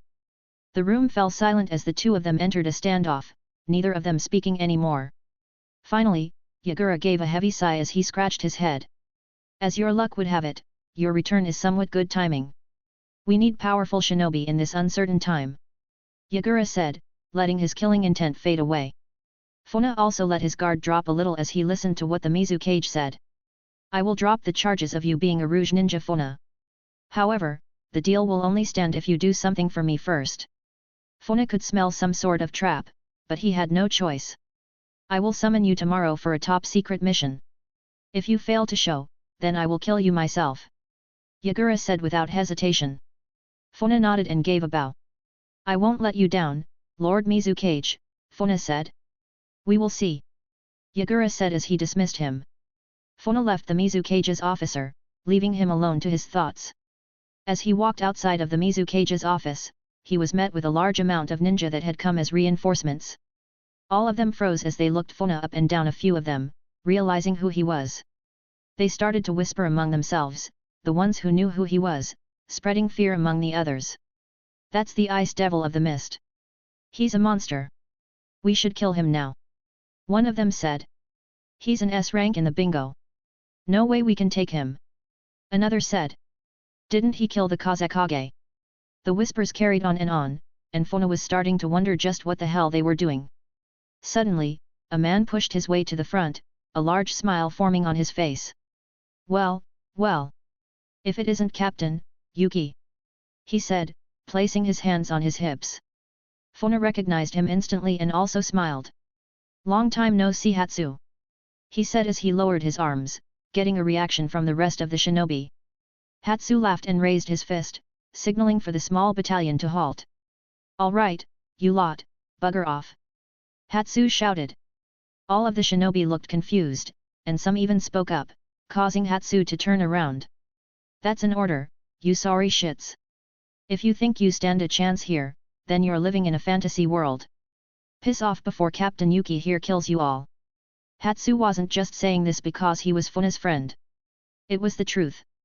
Also, he had seen the message come from another envoy who has hidden above on the Kazekage's building, giving clear instructions to stand down.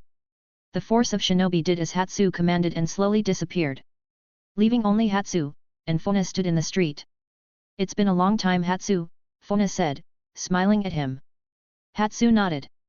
Come with me, Captain, let's talk away from prying eyes. He said, leading the way. Funa nodded, and the two of them disappeared, leaving no trace they were ever there. Funa had followed Hatsu back to what he guessed was his house. It was the right size and in one of the nicer areas of the village. Come in, Cap. Hatsu started but was cut off. Please, Hatsu, call me Funa. I no longer hold the rank of captain. Hatsu nodded as he opened the door. Come in, Funa. The two of them stepped in and were suddenly greeted by a beautiful lady with long black hair. Ah dear, you're home. She shouted as she ran over and hugged Hatsu. I'm home dear, safe and sound, Hatsu said as he hugged her back.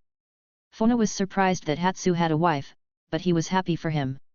Hatsu had been his closest subordinate and closest friend during his time here so far. Hatsu released his wife and turned to Funa, making the introductions. Cap. He started before quickly changing his words. Funa. This is my wife, Yua. He said. She was a pretty woman with long black hair like silk, her eyes were a dark brown, and her skin white as snow. She stepped forward and bowed her head as she greeted him. It is a pleasure to meet you, Funa. She said with a soft voice. Funa returned the greeting and bowed back. Please, Yua. The pleasure is all mine. He said as he raised his head.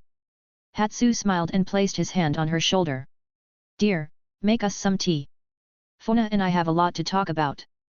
Hatsu took Funa into a private room and sat him down as he filled him in on everything that had happened over the last 3 years. The Mizukage is out of control, even members of the 7 have left the village. The villagers are unhappy and scared, trade has stopped, and he has even started up the old ways of the academy.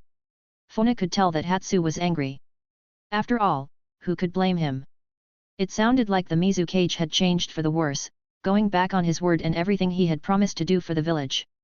Yua had brought the 2 plenty of tea, and they continued to talk, catching up on everything. Hatsu also had to break the bad news about more of his old teammates being killed in action and that only himself and Kage remained. Funa was sorry to hear it and felt responsible for their deaths. I should have been there. He said, angry at himself. Hatsu sighed. There was nothing you could do. Not with the way the Mizukage has been. The conflict with the sand seems to have pushed him to the edge. Yet again, something Funa felt terrible about. He had been the one to kill the 4th Kazekage and almost started another war. The sand has sworn revenge against our village, cutting off our trade routes and terrorizing our lands. Yet Lord 4th does nothing. Hatsu spat in disgust. Funa never imagined things would get so bad, and he could only think of one reason why. Obito. He said to himself. He knew that if the future played out as it was meant to, that Obito would eventually take control of Yagura with an almost perfect genjutsu. However, Funa hadn't realized it would be so soon. Anyway, with you back, I'm sure the village will bounce back. After all, we need all the help we can get. Funa nodded as he sipped his tea. I promise, Hatsu. I will do everything within my power to help our nation. Suddenly the sound of loud bells could be heard ringing all over the village, signaling that it was under attack. Both Hatsu and Funa jumped up to their feet as they rushed out of the room to see what was going on. Yua ran to Hatsu's side. Are we under attack? She shouted as she pointed out the window to a large plume of smoke. Hatsu grabbed his weapons pouch from the side and strapped it onto his leg, looking at Funa. Let's go, Funa said, giving the nod to move out. The 2 of them rushed to the village center, where the primary battle was still ongoing. Both were shocked to see that it was, in fact, the Kagaya clan which were attacking. All of them were large and wore the white robes of their clan. The trademark red dots and zigzag line through the hair, giving them away. Why are the Kagaya attacking us? Hatsu shouted, confused. Funa was also confused as he didn't think they would attack the village for a few more years.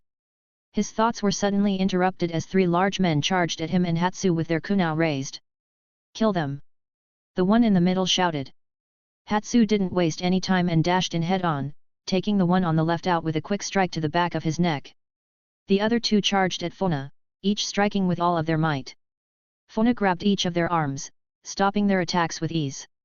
To each of their surprise, Funa's body turned into ice, trapping each of them in an icy grip. What in the hell is this?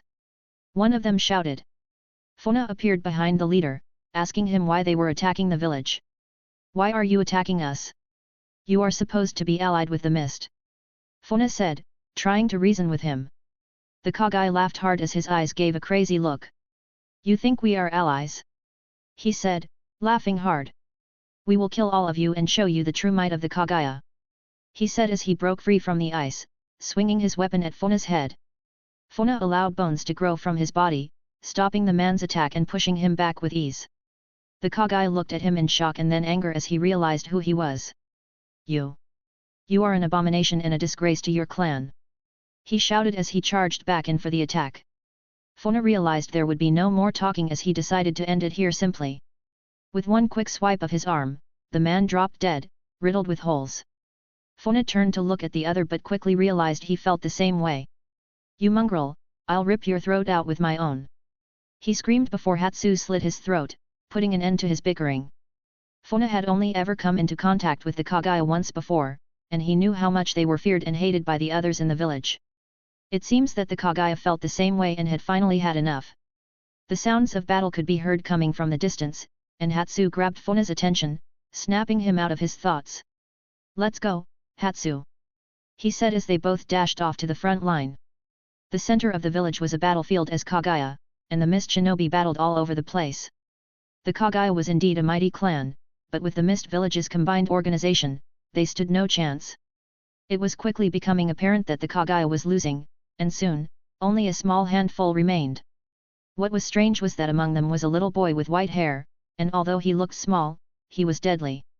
Funa clocked him from a distance almost instantly and watched as he danced around, killing anyone who attacked him as his bones sprouted from his body and changed to his command. "Kimimaro," Funa said in surprise as he watched the child kill with expert skill. Hatsu looked at the child with surprise as he noticed his abilities. "That kid. He's the same as you. We have to stop him before he kills more of our men," Hatsu said, drawing his kunai. "No, Hatsu. I have a plan," Funa said, raising his hand. Hatsu trusted Funa with his life and did as he asked. Not long passed, and the last Kaguya had finally been killed, leaving none of them alive. All except for Kimimaro, who had managed to escape unseen. "Are you going to let him escape?" Hatsu asked, not sure what Funa had planned. "No," he said as he stood to his feet. Both of them had taken a position high on a roof so they could watch the battle unfold and keep a close eye on the kid. "Don't follow me, Hatsu. I'll handle this," Funa said as he disappeared, leaving Hatsu alone. Hatsu just gave a small chuckle and decided to go down to help with the cleanup. "Always doing what you want. Some things never change."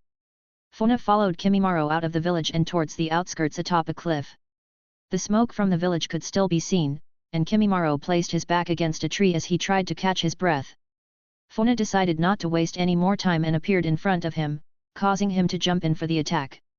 Funa was impressed with his reflexes and quickly grabbed his arm, tossing him against the tree stump hard. Kimimaro didn't even have time to react and was so shaken back by the sudden stranger that he allowed bones to grow all around his body as a reflex. Funa smiled and raised his hands in a non-threatening manner. "Wow there, kid, settle down. I'm not here to fight you," Funa said. Kimimaro looked at him cautiously, still not letting his defenses drop. Funa knew it would take more than that and gave him a small smile. Funa allowed his bones to also grow out of his body just as Kimimaro's head with the two horns on his head as he always did. Kimimaro was speechless and just stared at Funa with wide eyes. "See, kid. We are the same, you and I," Funa said, letting his bones return inside his body. Kimimaro did the same and let his defense drop, looking Funa in the eyes. "You are the same as me, mister." Funa nodded and walked over to the child, placing his hand on his shoulder. "I watched what happened in the village. I know you were forced to do what you did and that you only fought for your survival," Funa said as he knelt down so he could look Kimimaro in the eyes. "If you come with me, I will keep you safe and teach you how to control your power," he said, smiling at him. "You will be safe, and nobody will hurt you." Kimimaro was no longer scared and instead embraced Funa, almost diving into his arms. It was the first time he had met someone that didn't fear or hate him. It was also the first time he had met someone with the same abilities as him, which made him trust Funa even more. "How touching," a voice said from the shadows. Funa turned on his heels as he was surprised he hadn't sensed anyone there. The man stepped out of the shadows, and Funa was shocked to see Orochimaru of the Hidden Leaf Village standing before them. "I'm afraid you will be handing the boy over to me," he said, almost hissing. Funa stood to his full height and placed Kimimaro behind him as he looked the legendary Sunin in the eye. "Why do you want the child?" Funa said, already knowing the answer. "He possesses abilities I wish to add to my arsenal. But then again, so do you," he said with a devilish smirk. Funa knew this wasn't an opponent he could play around with, and even with his new powers, Orochimaru was not someone to take lightly. "I am afraid that won't be happening. I suggest you look elsewhere, Orochimaru," Funa said, letting his chakra flare a little. Orochimaru could feel that Funa was not an opponent he could best easily. Then it clicked, and the Snake Master recognized who Funa was. Yes, I believe you go by the Ice Devil of the Mist, Cage Killer," he said, hissing. Orochimaru had remembered hearing of the boy who had killed the fourth Kazekage and taken an interest in his profile in the bingo book. I'm afraid I must insist you leave. Or else. Funa said, threatening him. Orochimaru didn't take many threats seriously, but he knew this one was one to watch out for. Perhaps you can back up those words. Perhaps you can't. There is only one way to find out. Alright, that ends this chapter here. I hope you enjoyed it, please leave a like if you did. If you can't wait for more chapters, you can check out my Patreon, where you can get up to 5 chapters ahead with faster uploads. The link is in the story bio. As always, thank you for reading. Chapter 34, Chapter 34. Funa stood face to face in a standoff with Orochimaru of the Hidden Leaf Village. Kimimaro looked worried as he could feel the intense pressure coming from both of them. Funa noticed his worries and placed a hand on his small shoulder, smiling at him. Don't worry. I won't let anything happen to you. Suddenly Orochimaru attacked as he appeared in front of Funa, unleashing a snake thrust attack from his hand. 10 snakeheads jumped forwards, trying to bite Funa and poison him, but Funa didn't even turn to face them as he had already predicted he would do something like this. Funa allowed razor-sharp bones to grow from his body, each slicing through the snakes rendering Orochimaru's attack useless. Funa counter-attacked with a barrage of bone bullets that seamlessly shredded through his body with ease. Orochimaru's mouth opened, and out slivered another Orochimaru in perfect health. It would seem your abilities can do more than meet the eye. How interesting! He said, showing great interest in Funa's abilities. You have no idea, Funa said with a smile as he raised his fingers. Suddenly a large burst of ice shot from the ground and encased itself around Orochimaru, trapping him inside. But of course, Funa knew it wouldn't be that easy. Suddenly a burst of high-pressure wind cut through the ice dome freeing the snake inside. Orochimaru stepped out of the ice and crossed his arms over his chest. How remarkable! Not one, but 2 Keksh Genkai. Funa allowed bones to grow out from all over his body, with 2 horns on his head as he was about to get serious. I suggest you leave now. I'm done playing around here. Funa said, letting his massive chakra flare up. Orochimaru could see and feel the cold coming from the pressure of Funa's chakra. It was massive, and he was starting to realize this wasn't a battle he could win. To think someone like this would exist. Orochimaru said as he slowly backed off.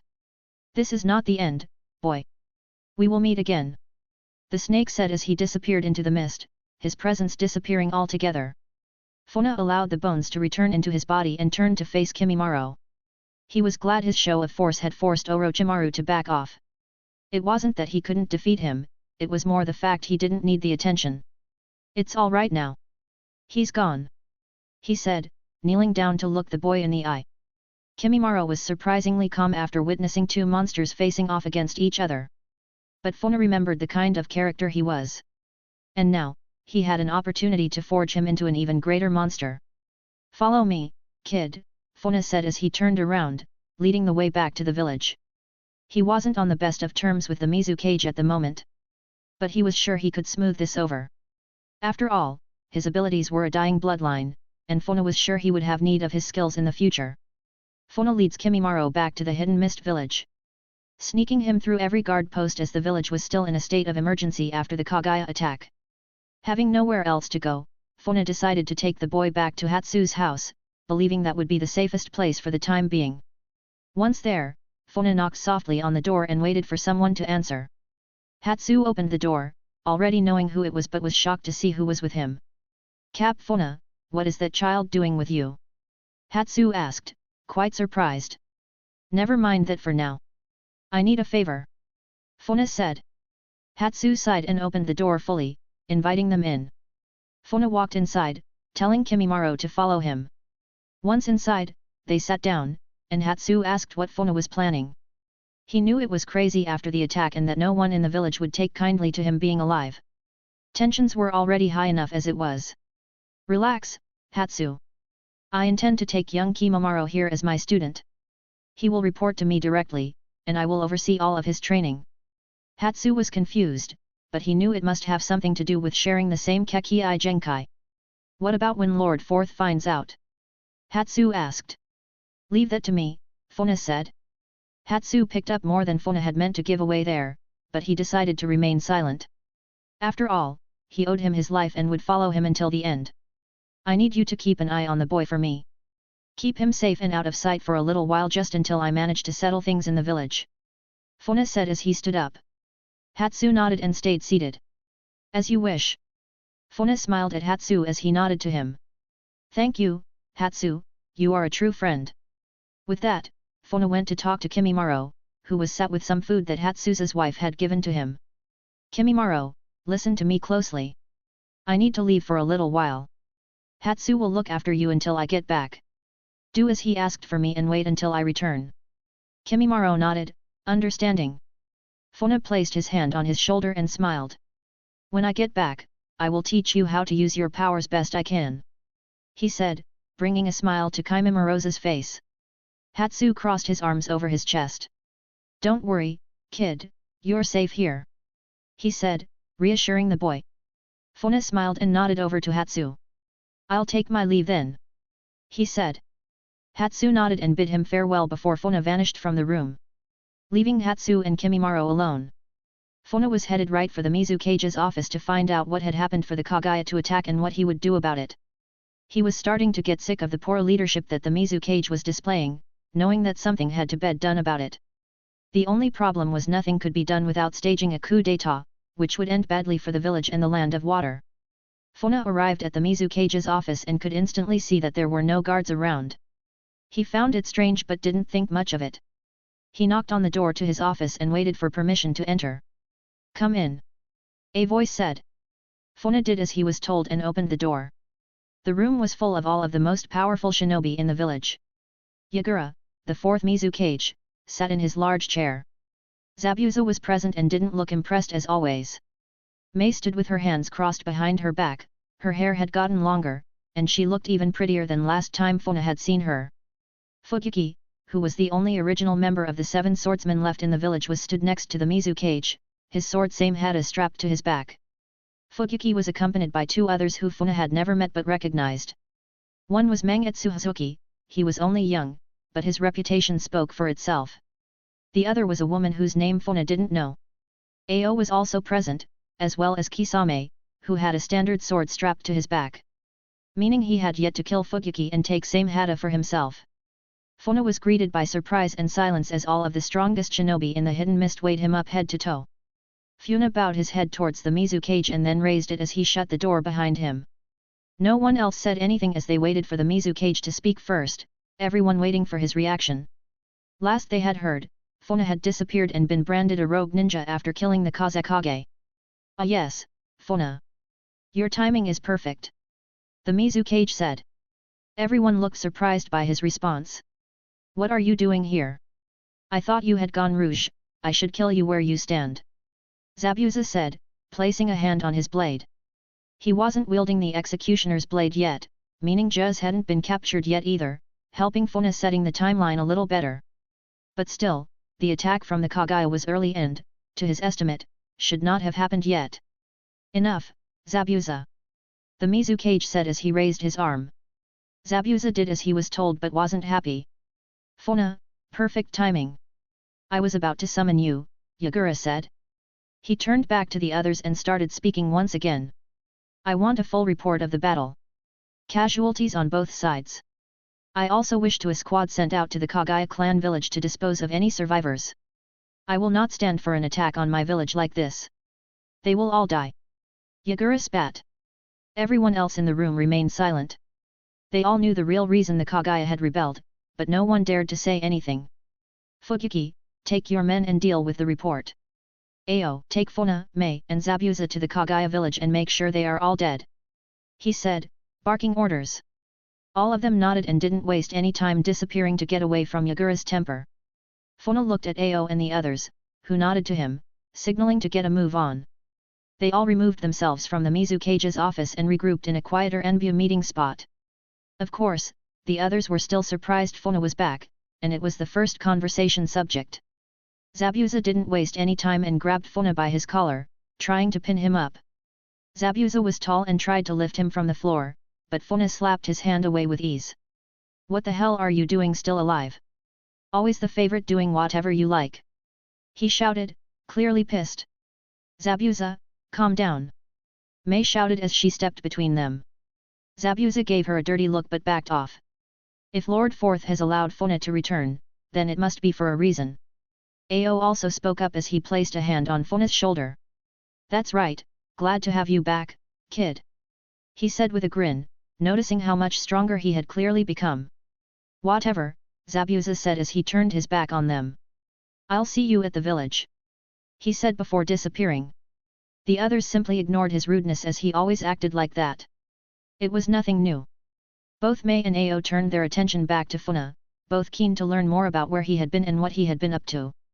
Mei especially as she took in his new manly appearance. My Funa, you really have grown in all of the right places. She said as she placed a finger on her lips. Ao sighed, will you stop trying to flirt with the poor lad and leave him be? He said. Mei was not impressed and gave off a killer aura towards Ao, who realized he shouldn't have said anything. Ao, dear. She said calmly. If I want your opinion, I will ask for it. Next time you give it, I'll kill you. She whispered in his ear, sending a cold chill down his spine. She's always like this. He thought to himself as he nodded and backed off slowly, both his hands raised in defense. Funa had to hold in a laugh as the scene reminded him of his time watching Naruto back in his other life. He quickly changed the subject, however. I think we should focus on the mission and meet with Zabuza at the Kaguya village. He said, getting both of their focus. You're right. Who knows what Zabuza will do by himself? Mei said, getting serious. All right, let's move out, Ao said, leading the other two out towards the Kaguya clan's home. Not much was said along the way as both Mei and Ao remained focused on the mission at hand. Funa was thankful for this as he didn't want to detail where and what he had been up to. The trip was short, and they arrived after an hour of high-speed travel. Zabuza had already arrived and was leaning against a tree waiting for them. About time you got here. He said. Not bothering to uncross his arms. Nice of you to wait for us, Ao said as he walked over to get a better look at the village. He raised his fingers as he concentrated, activating his Byakugan. Funa could still remember the day he got that eye as he was glad to have met him for it. Do you see anything? Mei asked. Ao remained quiet for a moment longer as he finished scouting the full area. There are no men left here, just women and children, Ao said, lowering his hands and deactivating his Byakugan. No matter. Our orders are to kill them all. Zabuza said as he pulled the sword from his back, his bloodlust starting to get the better of him. Mei wasn't happy about it, but he was right. Funa, on the other hand, was outraged and quickly voiced it. Put your sword away, Zabuza. No one else needs to die today. He said in a deep voice. The others all turned to him in surprise, Zabuza giving him a stern look. I don't take orders from your deserter. He spat as he pointed his sword at him. Funa, this is an order from Lord Kazekage himself. We can't disobey him, Ao said. Mei remained silent as she watched the situation growing more tense. These women and children are innocent. They don't deserve to die. Funa shouted as he pushed Zabuza's blade away from his face. Orders are orders. Get with it, or I'll kill you myself. Zabuza said as he jumped down from the cliff they were standing off into the village. Funa turned to Ao and Mei, trying to reason with them. Are you going to follow these orders and kill more innocent people? Look at where his leadership has got us. Look at what he has done to the village and its people. Mei had to admit she wasn't happy about the whole thing. She, too, had asked herself the same question but had never voiced her opinion. Ao sighed and put his hand on his head. Funa. You know we have to follow the Mizukage's rule. You know what happens to those who don't. Please don't put me in this position. Funa was trying to get angry and decided now was the time to try and convince them about Yagura being under Obito's control. Haven't you noticed that Lord Fourth has been acting strange as of late? He's not himself anymore. He no longer has the village and its people's interests at heart. Yet you follow him blindly anyway. Ao and Mei both listened to his words, but Funa could tell he still wasn't getting through just yet. I won't follow a tyrant any longer, Funa said. Ao drew his sword and pointed it towards Funa. That's enough, Funa. What you are saying is treason. Ao. Lower your sword, Mei spoke clearly outraged that he intended to resort to violence. You can try to stop me if you wish, Ao, but I am not the enemy here. I have reason to believe that Lord Fourth is under the control of someone else. he said, getting a shocked expression from the other two. What do you mean by that, Funa? Mei asked. I believe that someone is controlling the Kazekage and using him in our village for his own gain, completely disregarding our people in the process. Ao lowered his sword as the words started to get through to him. That is a very serious accusation, Funa. Do you have any proof? Ao asked. Mei agrees with him. Lord Fourth is a perfect genjutsu, and genjutsu doesn't work on him. How could someone be controlling him? If you don't believe me, use your Byakugan to see for yourself, Funa said as he turned his back on them. Now, unless you are willing to stop me, I'm going to stop Zabuza and put an end to this needless slaughter. Funa said as he dashed off the cliff, chasing after Zabuza. Mei and Ao were left speechless as they watched him dash off. Ao put his sword back into its sheath and turned to Mei. What do you think? He asked. Mei crossed her arms over her chest, and she closed her eyes. I agree that Lord Fourth has been acting strange these last 3 years. I, too, want our village to be great and our people to no longer suffer. Perhaps Funa is speaking the truth. Ao nodded. I don't want to admit it, but I can't stop him. He has become too strong. We had better go and make sure those two don't kill each other, Mei said. Ao agreed with her, and the two of them jumped off the cliff, headed after Funa and Zabuza. Zabuza had already headed into the village. It was only small, located at the base of a large cliff with some houses built up the cliffside. Zabuza was strolling through the center of the town dragging the tip of his blade through the ground as he did for effect. He could already smell the fear as a few of the women had already seen him and started to run away. Where do you think you're going? Zabuza shouted as he lunged in, ready to slice one of the women in half. The woman turned around in horror as she watched the monster charging towards her, his killing aura thick in the air. No, please! She screamed as she fell over, clutching her baby in her arms. Ice suddenly sprung out of the ground and stopped Zabuza's sword in its stride. Zabuza growled heavily as he slowly stood to his full height, turning to face Funa. It's over, Zabuza. The mission is off. Funa shouted, trying to get him to see the reason. Zabuza spun his sword around, resting it on his shoulder. You dare get in my way! He spat. The woman didn't waste any time as she got back up and started to run away, still fearing for her life. Zabuza noticed her running, and Funa caught the glint in his eye. Don't do it, Zabuza. Zabuza didn't listen as he dashed away, chasing after the woman intent on finishing his prey off. Die! He shouted as he raised his sword again, ready to split her down the middle. Funa rushed in and blocked Zabuza's black with his arm, which had 3 bones surrounding it for protection. I won't let you kill an innocent woman and her baby for sport. Funa shouted, his rage building. Zabuza was also pissed and grabbed his sword with both hands, putting as much pressure as he could down onto Funa. You blasted pest! This time I'll kill you! He shouted as he attacked with a flurry of strikes from his blade. Funa blocked and dodged each attack with ease and countered with a powerful side kick that hit Zabuza in the ribs, sending him flying before he crashed into the cliff side wall. Funa turned around to the woman, who was shocked to see his abilities. Get out of here! It's not safe! He said. She didn't waste any more time and quickly got up, running away as fast as she could. Zabuza pulled himself out of the rubble and dusted himself off. He was tough, and even though Funa had kicked him hard, it wasn't enough to put him down. That's it. I'm done playing around now. Zabuza said as his demon aura suddenly came to life. Funa had never seen it in person before, and he had to admit he was worthy of TBS name Demon of the Mist.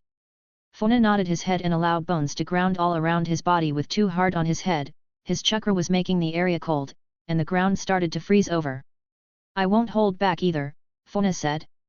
Arrgh! Zabuza screamed as he charged in, ready to try and kill Funa. Zabuza attacked with all of his might, swinging his sword with serious force. However, Funa blocked every strike with ease, making Zabuza's attacks seem like child's play for him. Stop mocking me! Zabuza shouted as he jumped back, forming some hand signs. Hidden Mist Jutsu! Zabuza shouted, summoning a thick mist to form around them. Funa knew that Zabuza was one of the greatest hidden mist killers in the entire village. But he had something no one else did. This mist won't be enough to defeat me, Zabuza, Funa said mockingly. We will see about that. Zabuza said, his voice echoing around.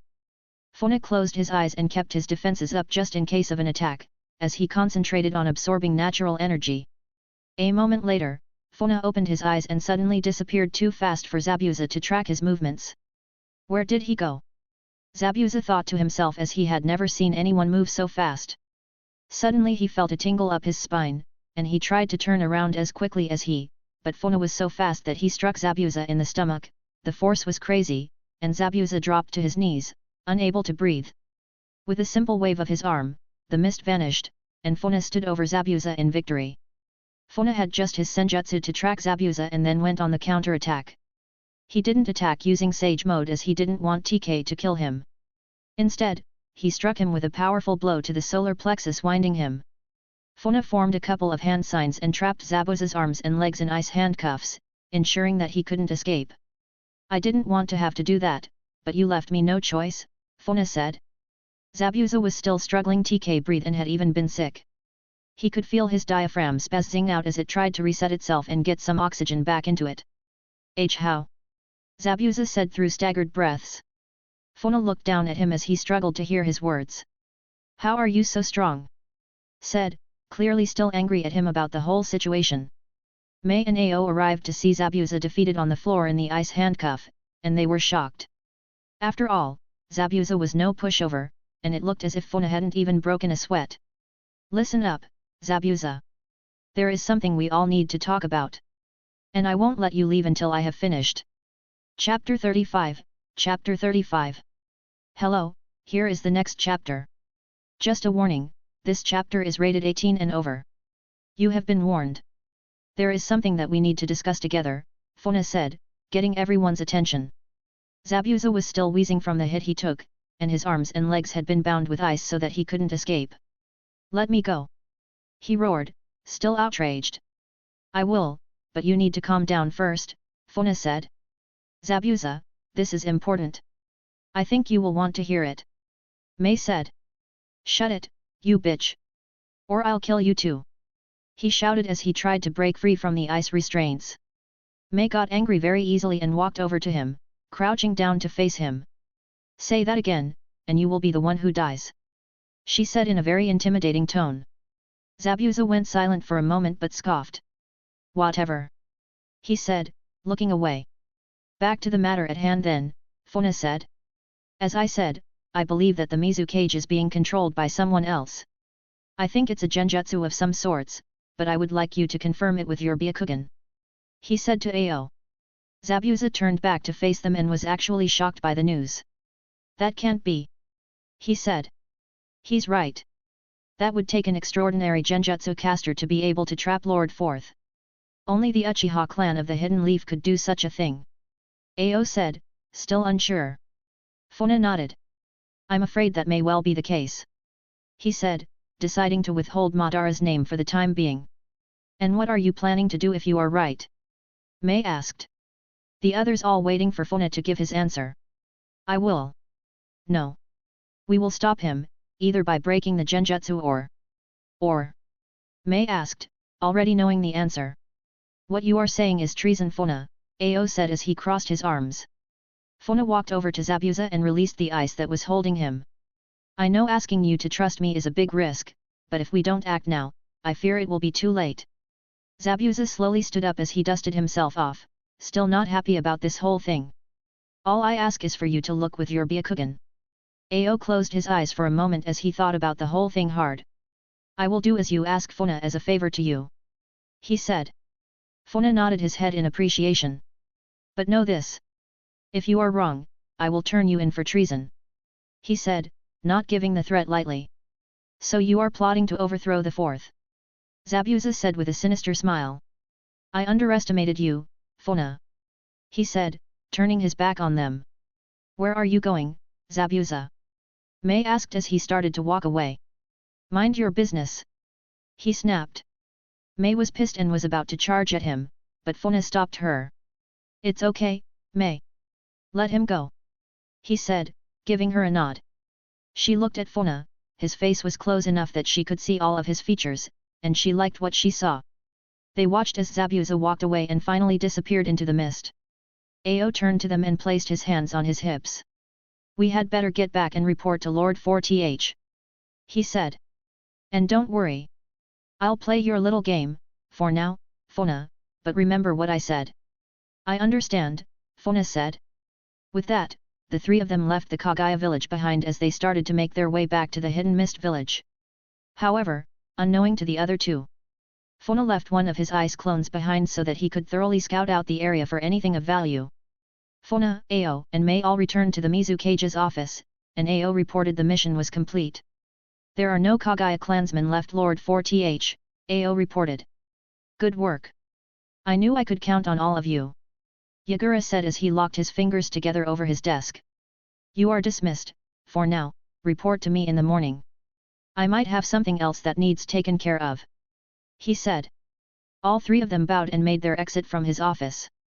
As the three of them walked down the hallway and out of the eyes of any Anbu guards, Funa gave Ao the go-ahead to activate his Byakugan. Ao nodded, and he raised his fingers. You better be right about this. I'll be killed if he finds out I did this. He said as he activated his Byakugan. Mei and Funa waited in anticipation to see what Ao said. A moment went by and time seemed to slow down before he reacted.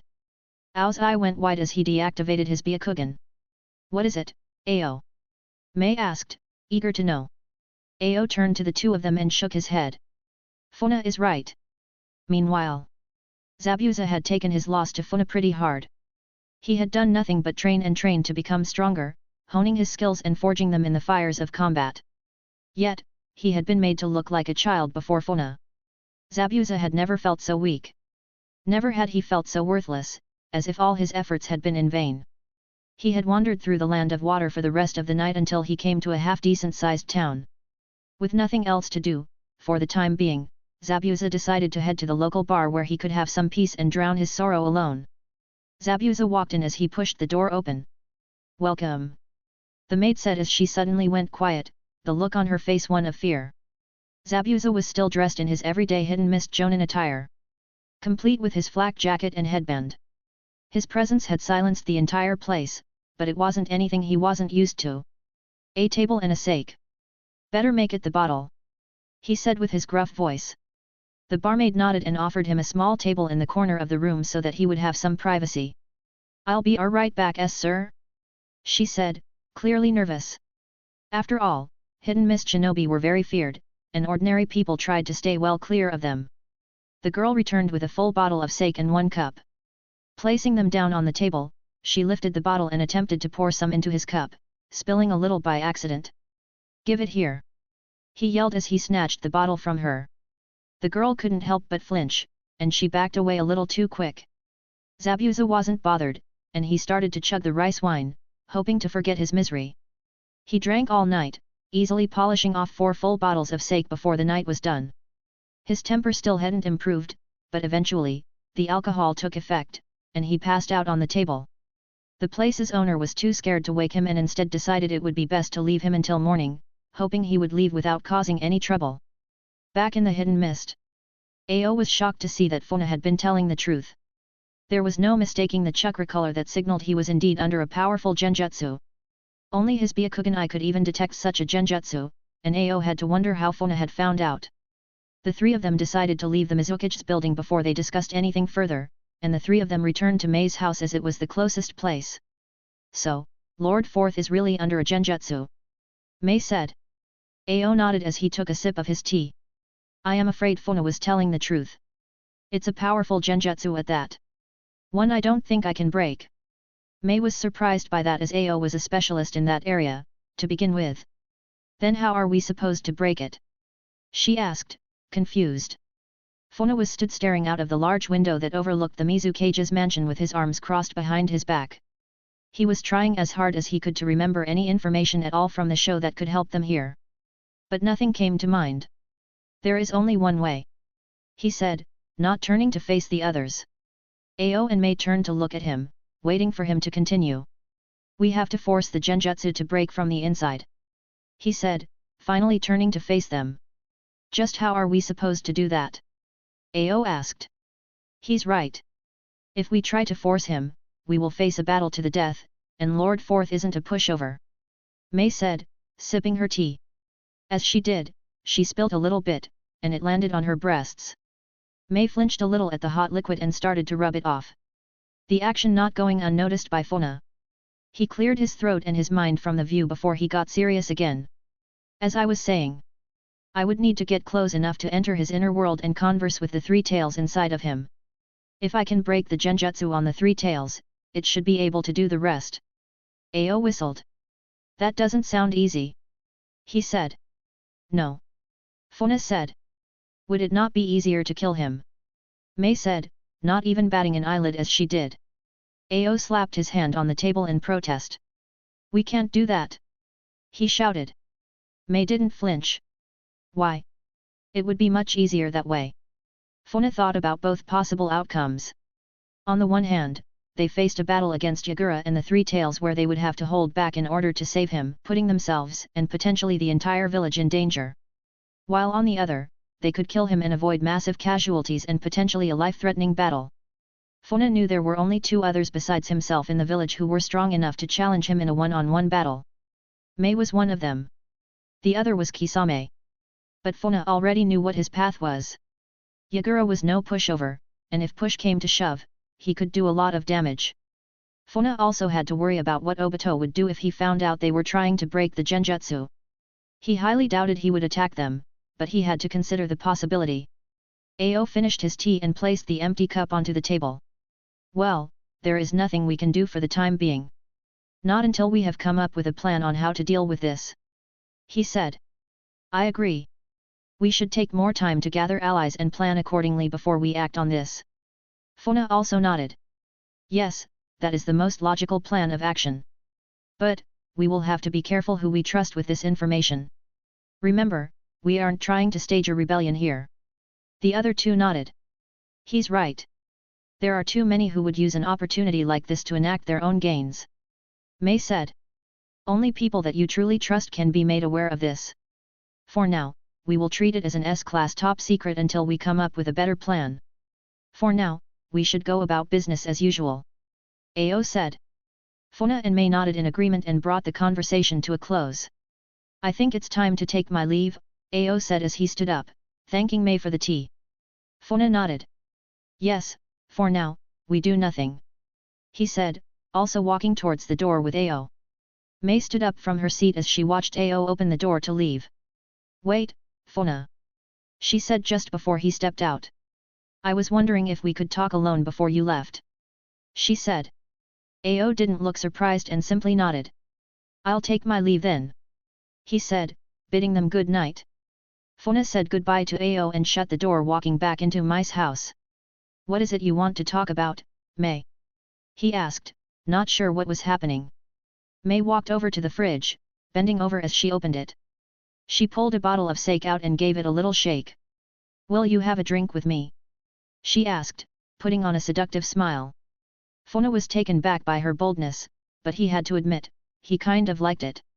The two of them sat down, and Mei poured them each a cup. She sipped hers slowly, and Funa noticed how full and soft her lips looked. Cheers! She said before she finished the whole cup.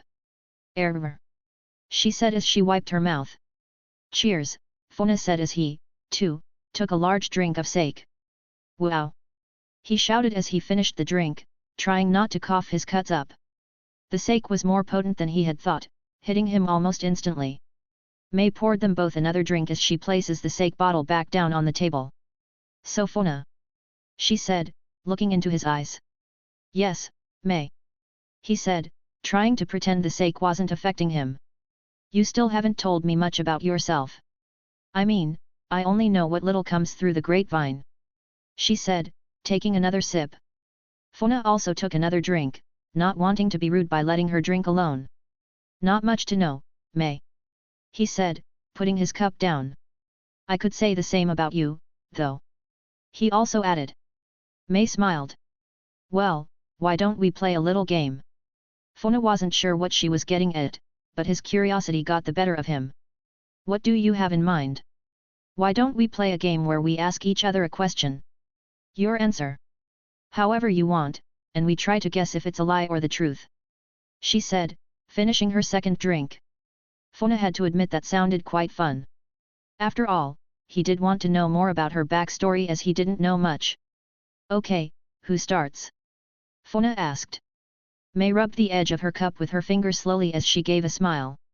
I'll start, she said, placing both her hands on the table gently. How old were you when you graduated from the academy? She asked. Funa had to take a moment to work it out, so much had happened since then, after all. I was 8, Funa said. Mei smiled. See, that wasn't so bad, was it? Now it's your turn, she said. Funa nodded as he finished the rest of the sake in his cup, slamming it down on the table. All right. What is your dream? Funa asked, taking her by surprise. My dream? Said asked, filling his cup back up. No one has ever asked me that before, she said softly. Funa noticed the look on her face as she blushed a little. My dream is to help build our village and nation, so it is a healthy and peaceful place for the people to live, she said. And also find a good man, she added, giving him a cheeky grin. Funa almost spat his sake out as he caught the last bit of that. What? He managed to blurt out as his face started turning a little red. I'm saying that I want you, Funa, she said, leaning over the table, letting her large breasts hang for a better view of them. Funa almost choked this time. This can't be real, he said to himself. Come on, Mei, I think that's the sake talking, he said, batting it off as a joke. Mei wasn't joking, though. I'm not joking, Funa. You have grown into such a fine man, one who I would happily let have me, she said, rubbing her hand down her body. Funa was gobsmacked that this was happening, and honestly, in his deepest dreams, he had always wished it had. Funa put his sake down onto the table, and he looked her in the eyes. I have to warn you, Mei. I'm not the man you think I am. Mei shushed him as she placed her finger to his lips. We have all done things, Funa. There is no need to explain to me, she said as she took his hand. Funa let her pull him from his chair and his body pressed against hers. He was taller than her, and she had to look up into his eyes. Funa couldn't hold back anymore, and he leaned in, kissing her with heated passion. Mei returned the kiss, and the two broke into a heated battle for dominance over their lips. It didn't take long for Funa to wrap his arms around her waist as he pulled her in closer, getting a slight moan from her. Mei let him as she enjoyed every second. Funa had to admit he was a little rusty, but he could still remember a few moves. He moved away from her lips and started to kiss down her neck, biting and sucking softly as he did.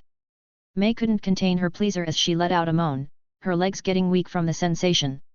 Funa broke the kiss away from her neck, and Mei wrapped her arms around his neck as she pulled him back in for another kiss. She continued to pull him with her as they crashed and banged into the furniture and walls before finally reaching the bedroom. They fell onto the bed with Funa on top as he broke the kiss, looking into her eyes for a moment. Mei smiled and wrapped her arms around his neck once more, pulling him in for another kiss. Mei ripped Funa's jacket and mesh undershirt, throwing them onto the ground. She noticed how strong and hard his body was as she ran her hands down his back, digging her nails into his skin. Funa also ripped her blue suit off, exposing her bare upper body, enjoying every part of it with his hands and mouth. Mei was holding his head and pulling his hair as he sucked and flicked her nipples with his tongue, spending ample time on each of them, getting Mei hotter and hotter until she couldn't contain it anymore. Mei flipped him over, using her strength to mount him. She rubbed his chest, letting her hands travel lower and lower before finally taking his and her own pants off.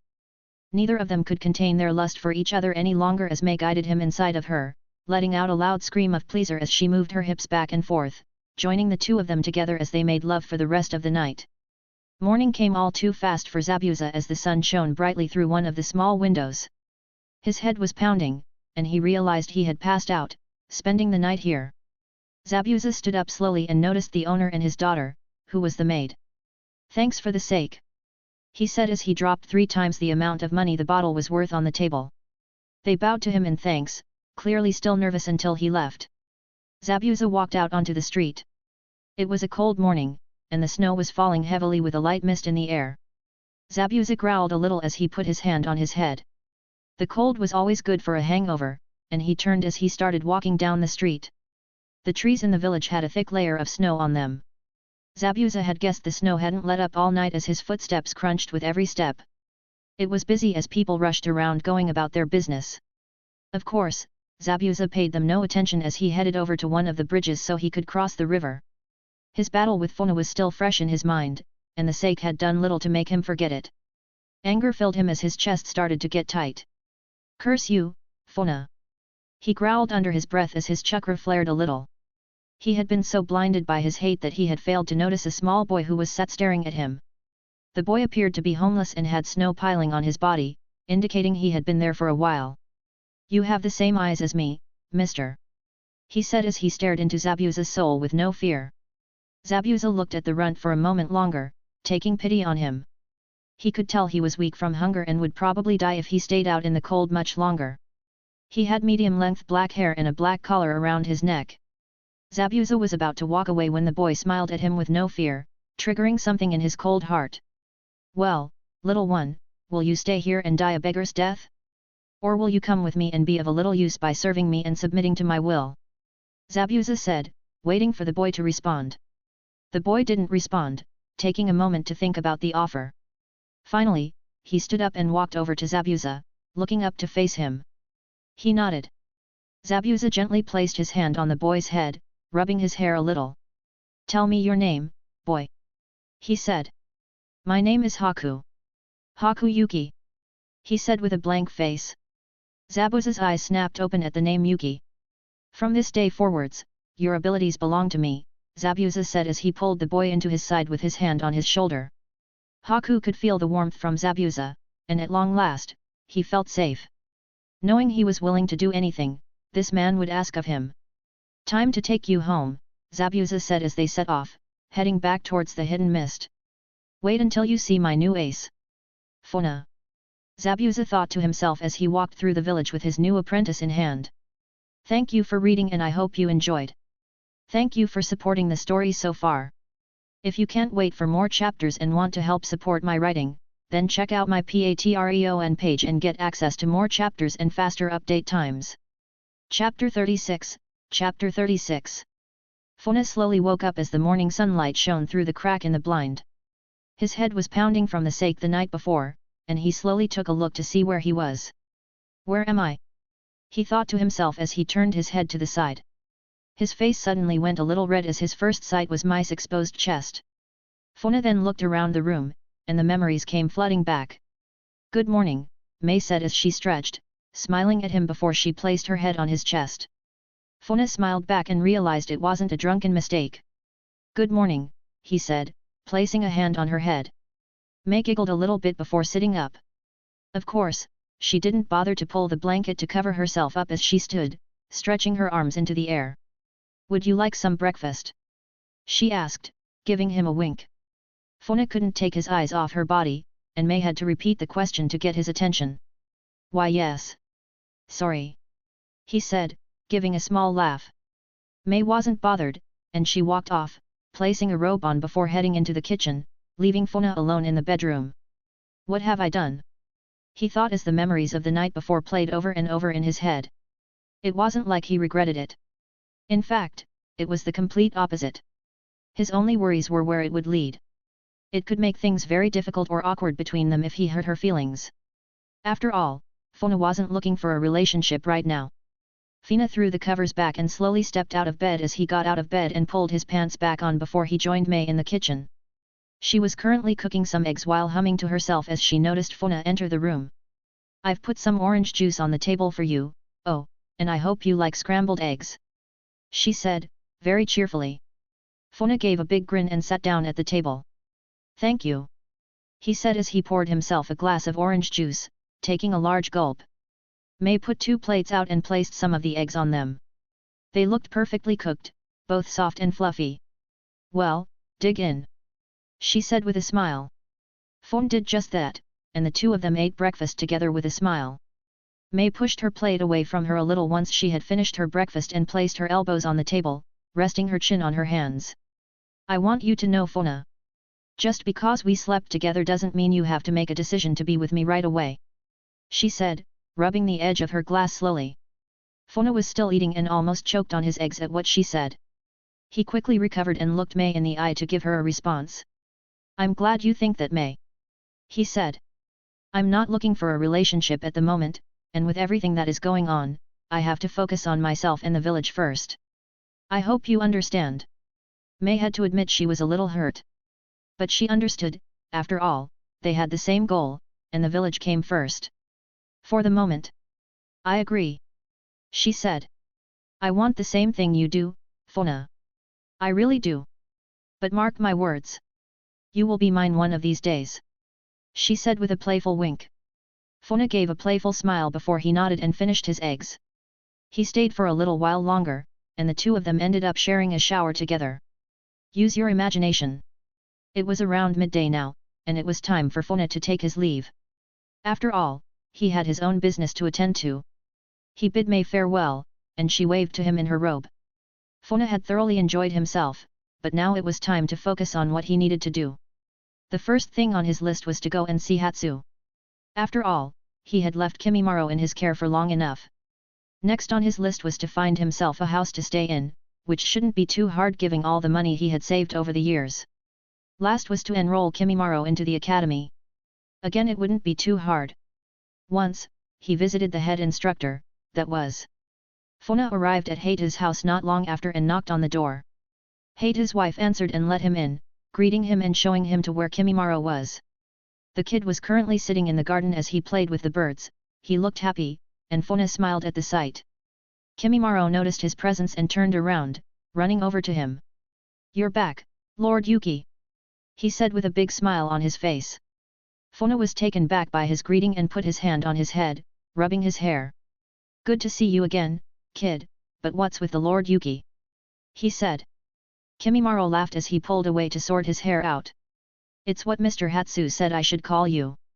Funa sighed but smiled. Well, Funa is just fine. Kimimaro was surprised by how relaxed Funa was with his name but did as he asked.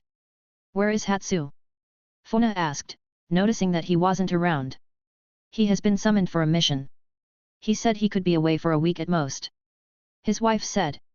Funa nodded as he grabbed Kimimoro's shoulder. Thank you for taking care of him for me. We will get out of your hair for now. When Hatsu returns, tell him to come and see me. Funa said, giving her a small bow. She returned his bow. Please, it was my pleasure. She said with a warm smile. With that, Funa took Kimimaro and left, heading into the village. First thing was first, he thought as he looked at Kimimaro's clothes. We need to get you out of those clothes, Funa said, knowing that wearing the Kaguya symbol was not a good idea around here at the moment. For the time being, Funa had given the lad a black cloak to wear over his other clothing as he took him to a clothing shop. Kimimaro was amazed to see what life was like inside the village. He had spent most of his youth locked in a cage due to the others. Being scared of his abilities. This way, kid, Funa said as he noticed Kimimaro was getting distracted. Kimimaro took his eyes off what he was looking at and ran after him to catch up. Funa had taken him to one of the only other shops that were still open, or one that could still afford to be open. He was baffled at the extortionate prices they were currently charging, but he could understand that they had no other choice. Funa picked a couple of sets of essential training gear and regular clothes for the kid to wear and took them to the till. Once he had paid for them, he made Kimimaro get changed into a set of black training gear consisting of a black t-shirt with black 3/4 pants, as well as some black training shoes. This way, no one will recognize you are from the Kaguya clan. Funa thought to himself as he gave Kimimaro a nod of approval. Kimimaro was more than excited. It was the first time anyone had ever given him a new pair of clothes, and Funa could tell how happy he was. All right, kid, calm it down a little, he said. Kimimaro nodded as he stopped running around in excitement. Let's go, he said as they left the shop. Funa noticed that Kimimaro had been looking at one of the shop vendors who was selling sweets before they went into the clothes shop. He couldn't help himself, and he went over to get one. It was a 2-handle ice pop for sharing, and Funa snapped half off, giving it to Kimimaro. Here, kid, enjoy, he said, smiling at him. Kimimaro was shocked at how kind Funa was. So shocked, in fact, that he almost started to cry. Now, kid, let's not start the waterworks. I told you I'd look after you now, didn't I? Kimimaro nodded as he took the ice pop. Now follow me, Funa said as he continues to walk down the street. Keep up, kid, I won't tell you again. Funa didn't have to look to recognize that gruff voice. Funa turned the corner and stopped as he suddenly came face to face with none other than the demon of the mist. Zabuza! He said. Zabuza noticed Funa right away, and he also stopped as they entered a standoff in the middle of the street. I'm sorry, Master Zabuza. A small boy said as he ran to catch up, stopping behind Zabuza, as he noticed Funa. Kimimaro also stopped behind Funa, still licking his ice pop as he noticed the two staring at each other. Funa! Zabuza said, not impressed to see him as usual. Funa took a good look at the boy he was with, and the clogs in his mind started to turn. Haku! He almost said out loud, surprised that Zabuza had still found the boy. Zabuza noticed Kimimaro, who was standing behind Funa, and scoffed. You taking on street rats now? He said mockingly. Funa smiled. I could say the same to you. Not like you to adopt a kid. Zabuza smirked from behind his mask. This one is special. Once I have trained him, he will be a weapon, unlike any other. Funa looked at the child and sighed. I can tell he is special, all right. He said as he raised his hand slowly. Zabuza looked at Funa, cocking an eyebrow at him. What are you playing at? He said, confused. Funa allowed ice to suddenly form on his hand slowly as molded it into a small sculpture of Haku. Haku was shocked. Can you do this too? He asked as he extended his arm towards Haku to show him. Enough! Zabuza shouted as he slapped Funa's arm away, the ice sculpture of Haku hitting the ground and shattering. In almost the blink of an eye, Kimimaro had dashed towards Zabuza, attacking him with full force. Zabuza had, of course, seen the attack coming and was about to counterattack. However, Kimimaro stopped in his tracks as Haku did the same thing, countering Kimimaro's advance towards his master. Kimimaro was shocked that Haku had been able to counter him, and the two of them jumped back, each landing next to their masters. That's enough, Kimimaro, Funa said. Kimimaro allowed his bones to slide back into his skin, getting a surprised reaction from both Zabuza and Haku. Pull back, Haku, you don't stand a chance against that kid just yet. He said, looking at Funa. So you found yourself an apprentice, did you? Zabuza said, giving a slight chuckle. Funa was surprised at Haku's speed. He could tell the boy had had no training yet and acted on pure instinct to protect Zabuza. Zabuza, Funa said in a deep voice, getting his attention. Why do you want this child? He said. Zabuza was surprised by his question but could tell Funa had gotten serious. What does it matter to you? Without me, he would have died already. He belongs to me now, so mind your own business. Funa took a breath to calm himself as he looked at Haku and then back to Zabuza. My name is Fuyona Yuki. He said, getting a small reaction from Haku as it was the same as his name. As the last living member of the Yuki clan, I have a right to claim that child with you, Zabuza, and you know it. Zabuza's hand twitched as the hairs on the back of his neck stood on end. He knew he couldn't defeat Funa. The last time they had fought was evidence enough of that. Not going to happen, Zabuza said, getting ready to defend himself if it came down to it. Funa looked at Haku and could tell he was scared. He took another breath as he withdrew his anger and let his seriousness settle in an attempt to put the lad at ease. Haku, is it? Funa said, getting the boy's attention. Haku Yuki. Like me, you are one of the last of your clan. He said. I can teach you how to use your abilities far beyond Zabuza could. Together we could rebuild the Yuki clan. I will give you a choice. You can either serve a cold existence under this man. Or you can come with me and be cared for, being taught how to use your abilities to their best. Funa said, putting the choice in his hands. Haku was shocked beyond belief. He had no idea that there were other people that could use the same power as him. He had no idea he came from a clan and was one of the last remaining members. The memories of his mother flooded his mind as he remembered her reaction to his abilities. Then the memories of how his father killed her for having them and almost killing him before he used them to save himself. He had been told he was a monster, that he was cursed and would burn in hell. He was told that he was wicked and that he should never use his abilities again. You dare try and steal my slave from me! Zabuza shouted in anger. He is not a slave, Zabuza. He is Haku of the Yuki clan. And he is under my protection. Even from you. Funa shouted as his chakra flared to life. The pressure was so strong that Zabuza felt like his body was made of lead. Haku and Kimimaro dropped to their knees from the weight of it, and Funa quickly allowed it to settle, having proved his point. Zabuza growled as he backed off a little, knowing he couldn't win. Take him if that's what you want. But know this, Yuki. One day I will kill you if it's the last thing I do. Zabuza shouted as he suddenly threw a smoke bomb to cover his escape. Haku covered his eyes from the smoke in surprise. Once it cleared, he was clearly in shock as Zabuza had disappeared, leaving him here alone. Master Zabuza! Haku shouted as he turned around in every direction, looking for him. Where did you go? He shouted again as he wasn't even sure where to look for him. I'm afraid he is gone, kid, Funa said with a heavy sigh. He said he would look after me. I was supposed to be his weapon. Haku said in disbelief that he had abandoned him so quickly. Funa felt terrible for the kid. He felt awful that he had split him up from Zabuza, knowing how important their role together should have been. He wasn't just being selfish. No. He was doing what was best for himself, the village and Haku. Zabuza never cared about you, Haku, Funa said, getting his attention. He only wanted to use you as a tool. Haku fell to his knees, feeling as if he had been abandoned once again. Kimimaro walked over to Haku, surprising Funa. If he remembered correctly, they were the same age. Kimimaro offered his hand to Haku, who looked up at him confused. Mr. Funa is kind. He is strong, and he will take care of you, just like me.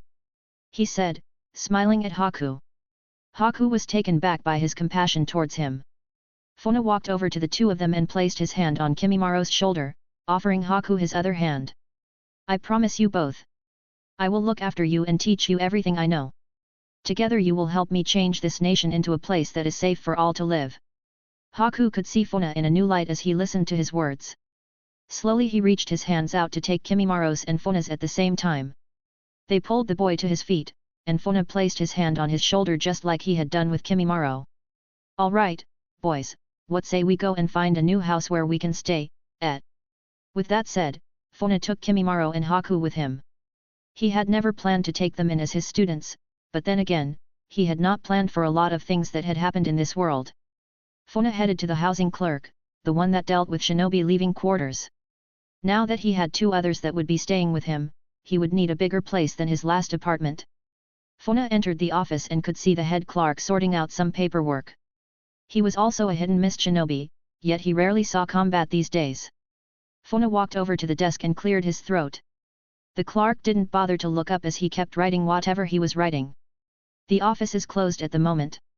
Come back later. He said. Funa cleared his throat once more and crossed his arms over his chest. The clerk looked up, seeing that whoever it was, wasn't going to take no for an answer. Look, pal, I said the officer is Klaus.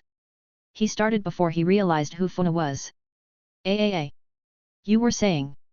Funa said as he crossed his arms. Ice Devil of the Mist, Fu * King Cage Killer. Of all the people to come into my office.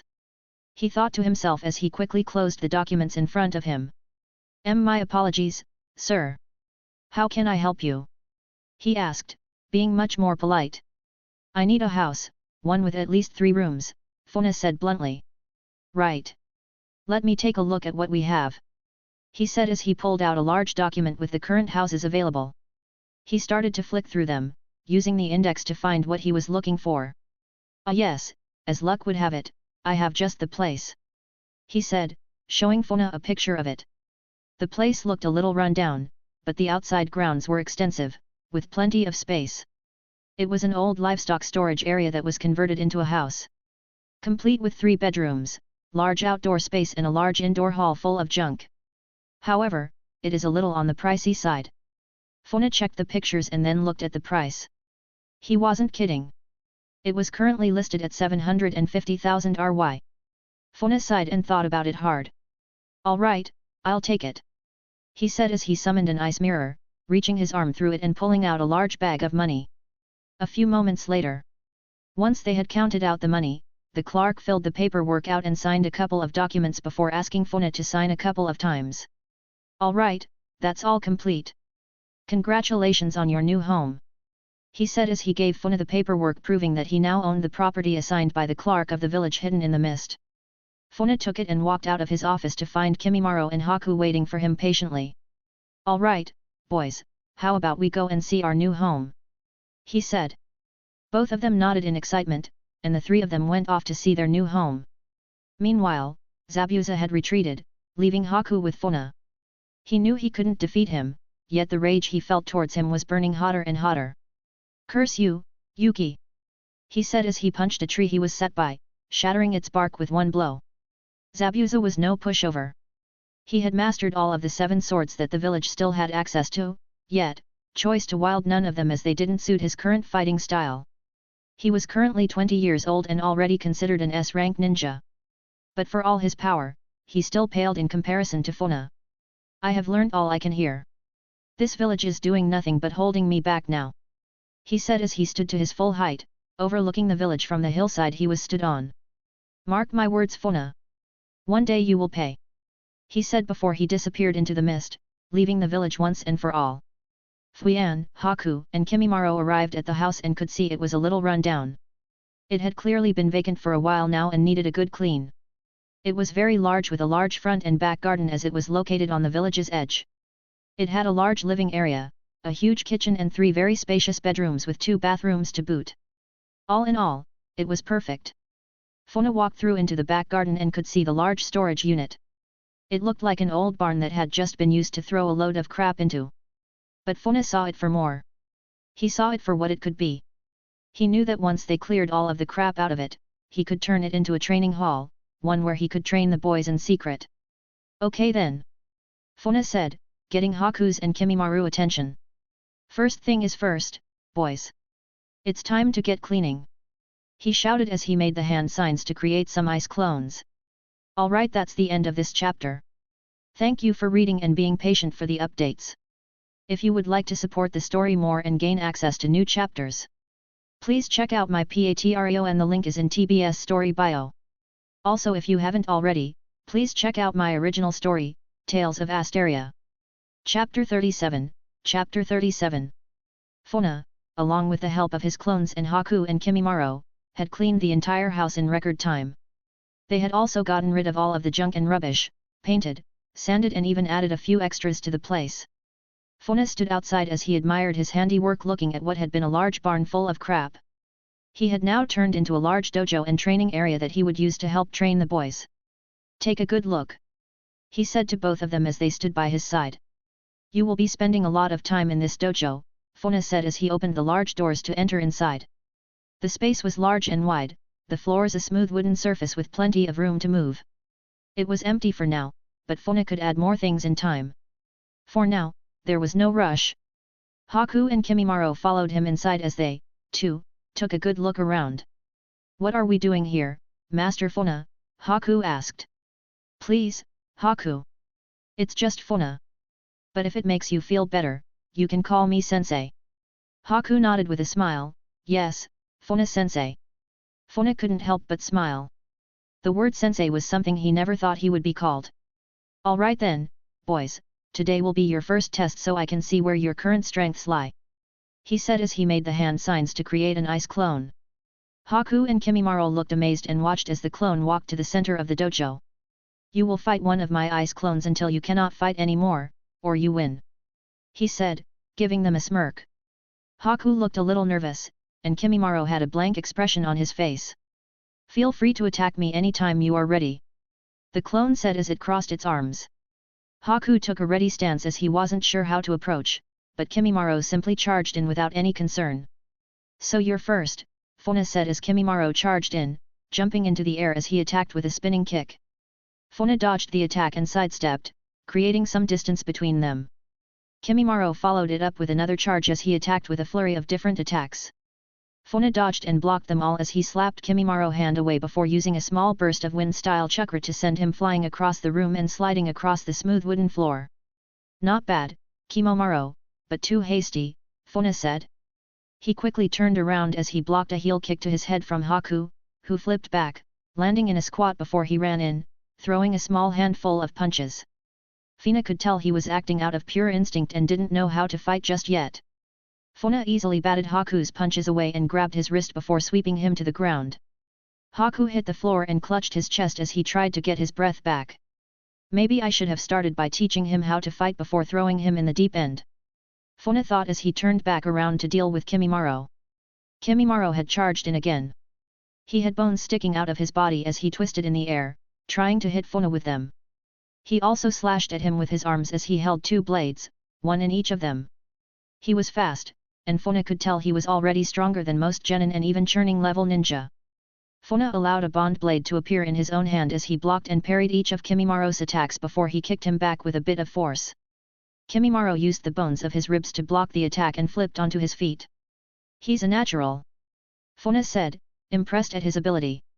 Suddenly his senses kicked in as he jumped out of the way of a large formation of ice spikes from Hiku. Funa flipped through the air and quickly blocked another assault from Kimimaro as he tried to catch him off guard by attacking midair. Funa blocked 3 swipes at his body before he grabbed Kimimaro's training shirt and threw him over to the other side of the dojo. Kimimaro landed hard but was eagerly able to flip back to his feet unharmed. Funa landed back onto the ground, and Hiku rushed in, attacking again as he refused to give up or lose to Kimimaro.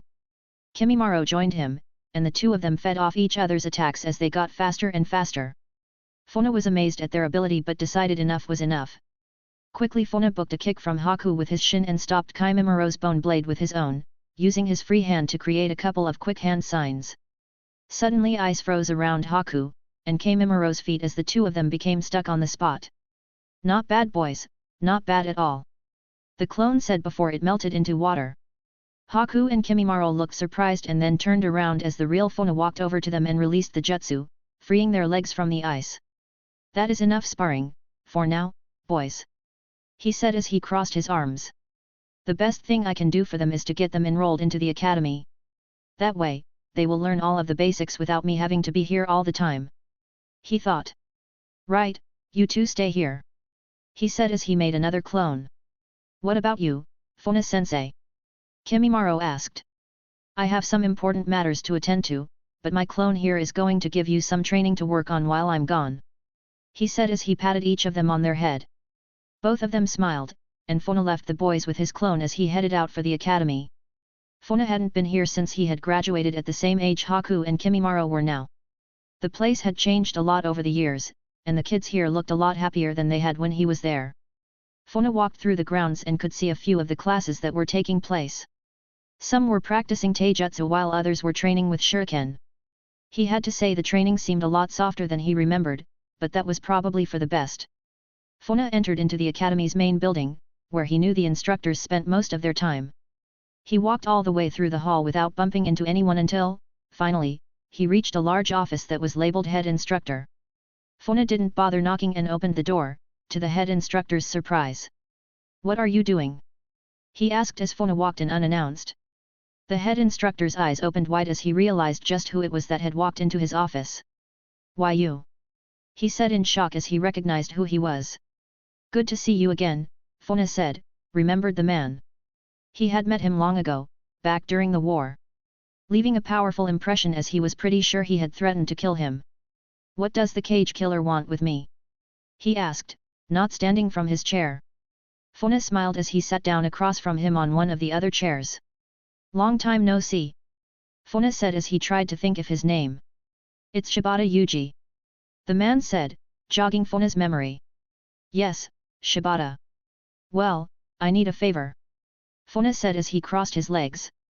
The head instructor felt very nervous but decided to play along. "What kind of favor?"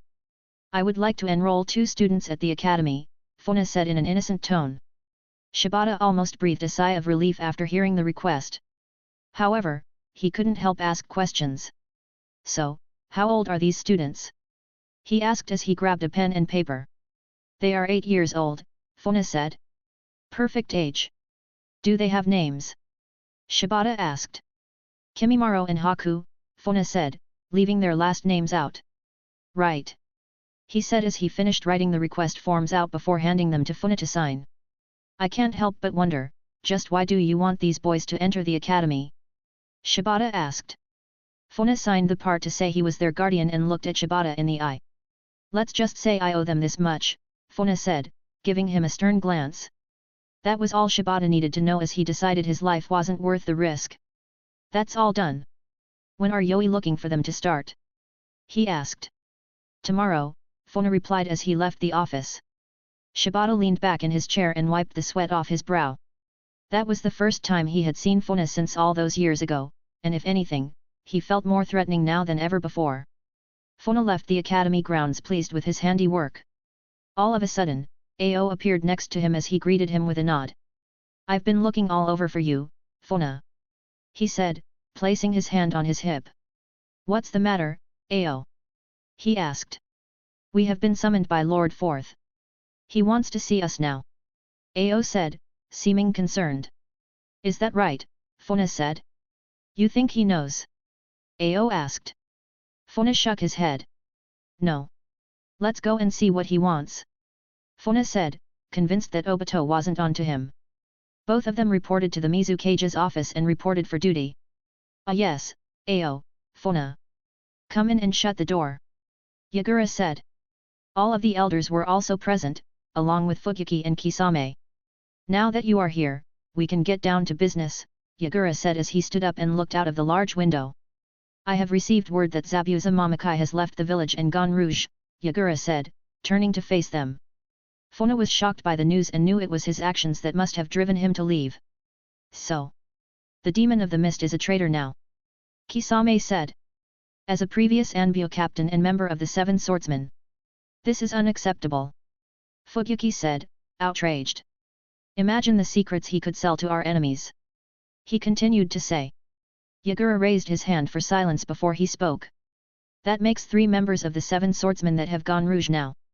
Luckily, only 2 of them took their swords," the Mizukage said. "I want a full squad sent after him to track him down and kill him. Is that understood?" Yagura said, his voice serious. "Ao, I leave that in your hands," he said before he sat down. Ao nodded. "Right away, Lord Mizukage," he said as he left the room quickly. Yagura sighed as Ao left the room. "I'm afraid there are more pressing matters to attend to," he continued. "The Sand have attacked our borders once again, targeting villages that are under my protection. If we are not careful, this could result in a full-scale war between our villages," he said, interlocking his fingers. The others in the room remained silent as they listened to the news. The only reason they were here now was that they were the strongest shinobi in the entire village, and clearly, Yagura trusted them the most. "I have arranged a meeting between myself and the 5th Kazekage. It will take place in 1 week's time. Funa, I want you by my side as well as you Fuyuki," he said, looking at them. Kisame couldn't help himself and stepped forwards. "What about me, Lord Fourth?" he asked. "Don't worry, Kisame. I have another mission for you," he said with a smile. With that, they were dismissed, and all of them left the room. Funa couldn't help wonder just how powerful of a genjutsu had been placed on Yagura. Most of the time, he seemed like his usual self, but Funa knew that Obito was controlling him, using him and the village for his own gain. Funa couldn't help think that Obito would want this war to erupt between the Sand and Mist. No doubt the conflict would draw others in, which could lead to another great ninja war. "I have to stop him before the meeting with the Kazekage. Or else we could end up at war," Funa said to himself as he tried to think of all of the possible outcomes. It was no good though, as all of the thinking and planning started to give him a headache.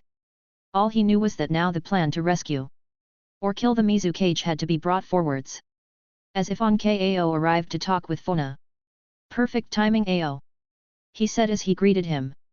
"We have to move up the plan. We can't afford for the Mizukage to be controlled and end up taking us to war," Funa said, clearly worried about it. Ao was shocked. "What are you talking about?" he asked. Funa told him about the hidden Sand attacking and that the 2 Kage were meeting in secret and trying to settle it. Ao was shocked by the news and came to the same conclusion as Funa. "I didn't think we would have such little time to act. But we can't allow this to go on," he said. Funa agreed. "That settles it. Tomorrow we will attempt to rescue the Mizukage from the genjutsu," he said. Ao nodded. "Right, I guess I better hold off on capturing Zabuza until this is all sorted out," he said. Funa nodded. "You know Funa. If this goes south and we can't save him, the village will need a new Mizukage," Ao said, looking at him. Funa raised an eyebrow as he looked at Ao. "What are you trying to say, Ao?" "I think you know what," he said before he gave him a small nod and vanished.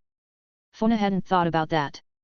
He had to be careful how he handled this whole situation as he could easily be seen for grabbing power himself. Hopefully, it wouldn't come to that. Funa headed down the street as he made his way home. He walked past one of the few children playgrounds as he did. To his surprise, it was empty, without a child in sight. Funa almost felt sad at the sight and turned away. Funa! Is that you? A soft voice called out from behind him. Funa turned around slowly as he recognized the voice but couldn't place it. He turned and took in the sight of the person as they ran over to him to say hello. It is you, Funa. I heard you were back in the village. I always knew there was no way you had gone rouge. The woman said as she brushed her blonde hair out of her face. Swiren. Funa muttered as he remembered who she was. You remember me? That's good. I was hoping you would. It has been years since we have seen each other, though. She said with a bright smile.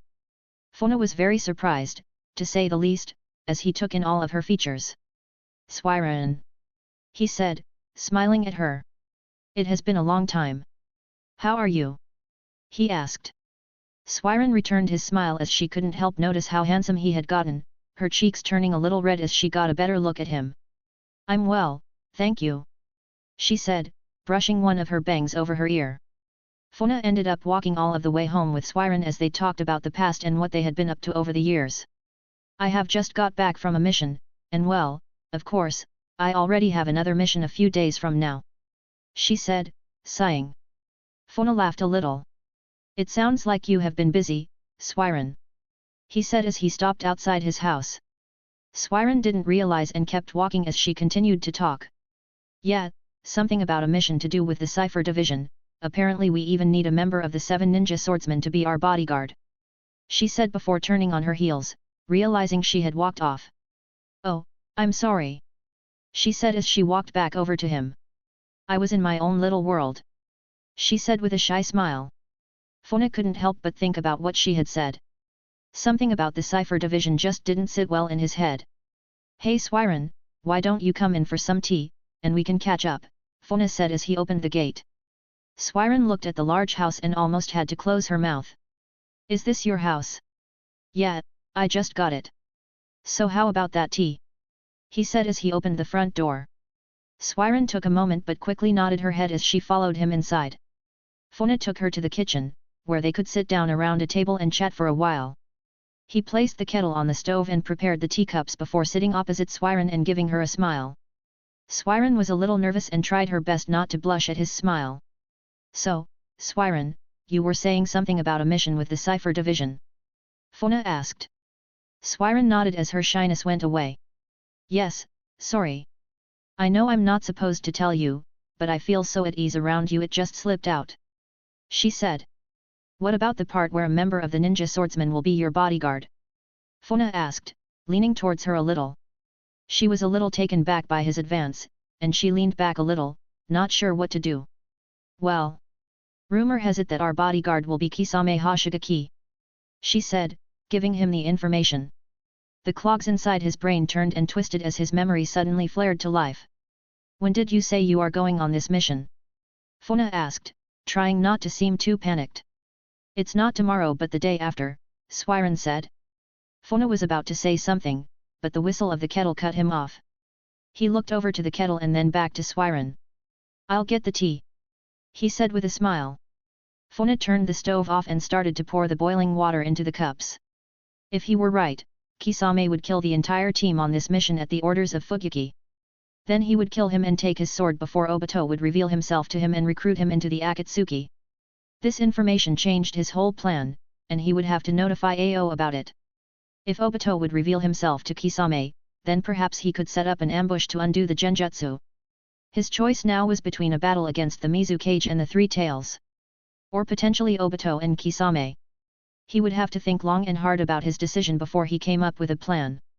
However, first thing was first. He had to stop Swiren from going on that mission. Funa had finished pouring the tea and placed Swiren's cup next to her on the table. Make sure to blow. It's hot. He said as he sat back down. Swiren's eyes opened a little wide as her cheeks went red before she grabbed her teacup. Tea thanks. She said. Funa didn't think anything of it and sipped his tea slowly. So, How are your teammates? Do you see them much? Funa asked. Swiren regained her composure and sipped her tea. Yes, they are doing well. Ganri is in the Anbu tracking unit now, and Junsai is an instructor at the academy. She said with a smile. Funa was glad to hear they were doing well. After all, Swiren and Junsai had both been killed in the original story. How long have you been a member of the Cipher Division? Funa asked. For about a month now. Lord Fugyuki is very strict, but my teammates are friendly. She said. That's good. It always helps when you get along with your teammates. Funa said, placing his teacup down on the table. Swiren nodded. Yes, that is very true. She said as the conversation went a little quiet. Funa hadn't realized just yet as he was still trying to think of a way to stop her going on that mission. Swiren sat there feeling a little awkward. She couldn't help but notice the serious expression on his face. What is it, Funa? Is something the matter? She asked, still holding her teacup with both hands. Funa snapped out of his daydream, realizing he had been quiet for too long, making the atmosphere a little awkward. Sorry, Swiren, I was in my own little world for a moment there. He said.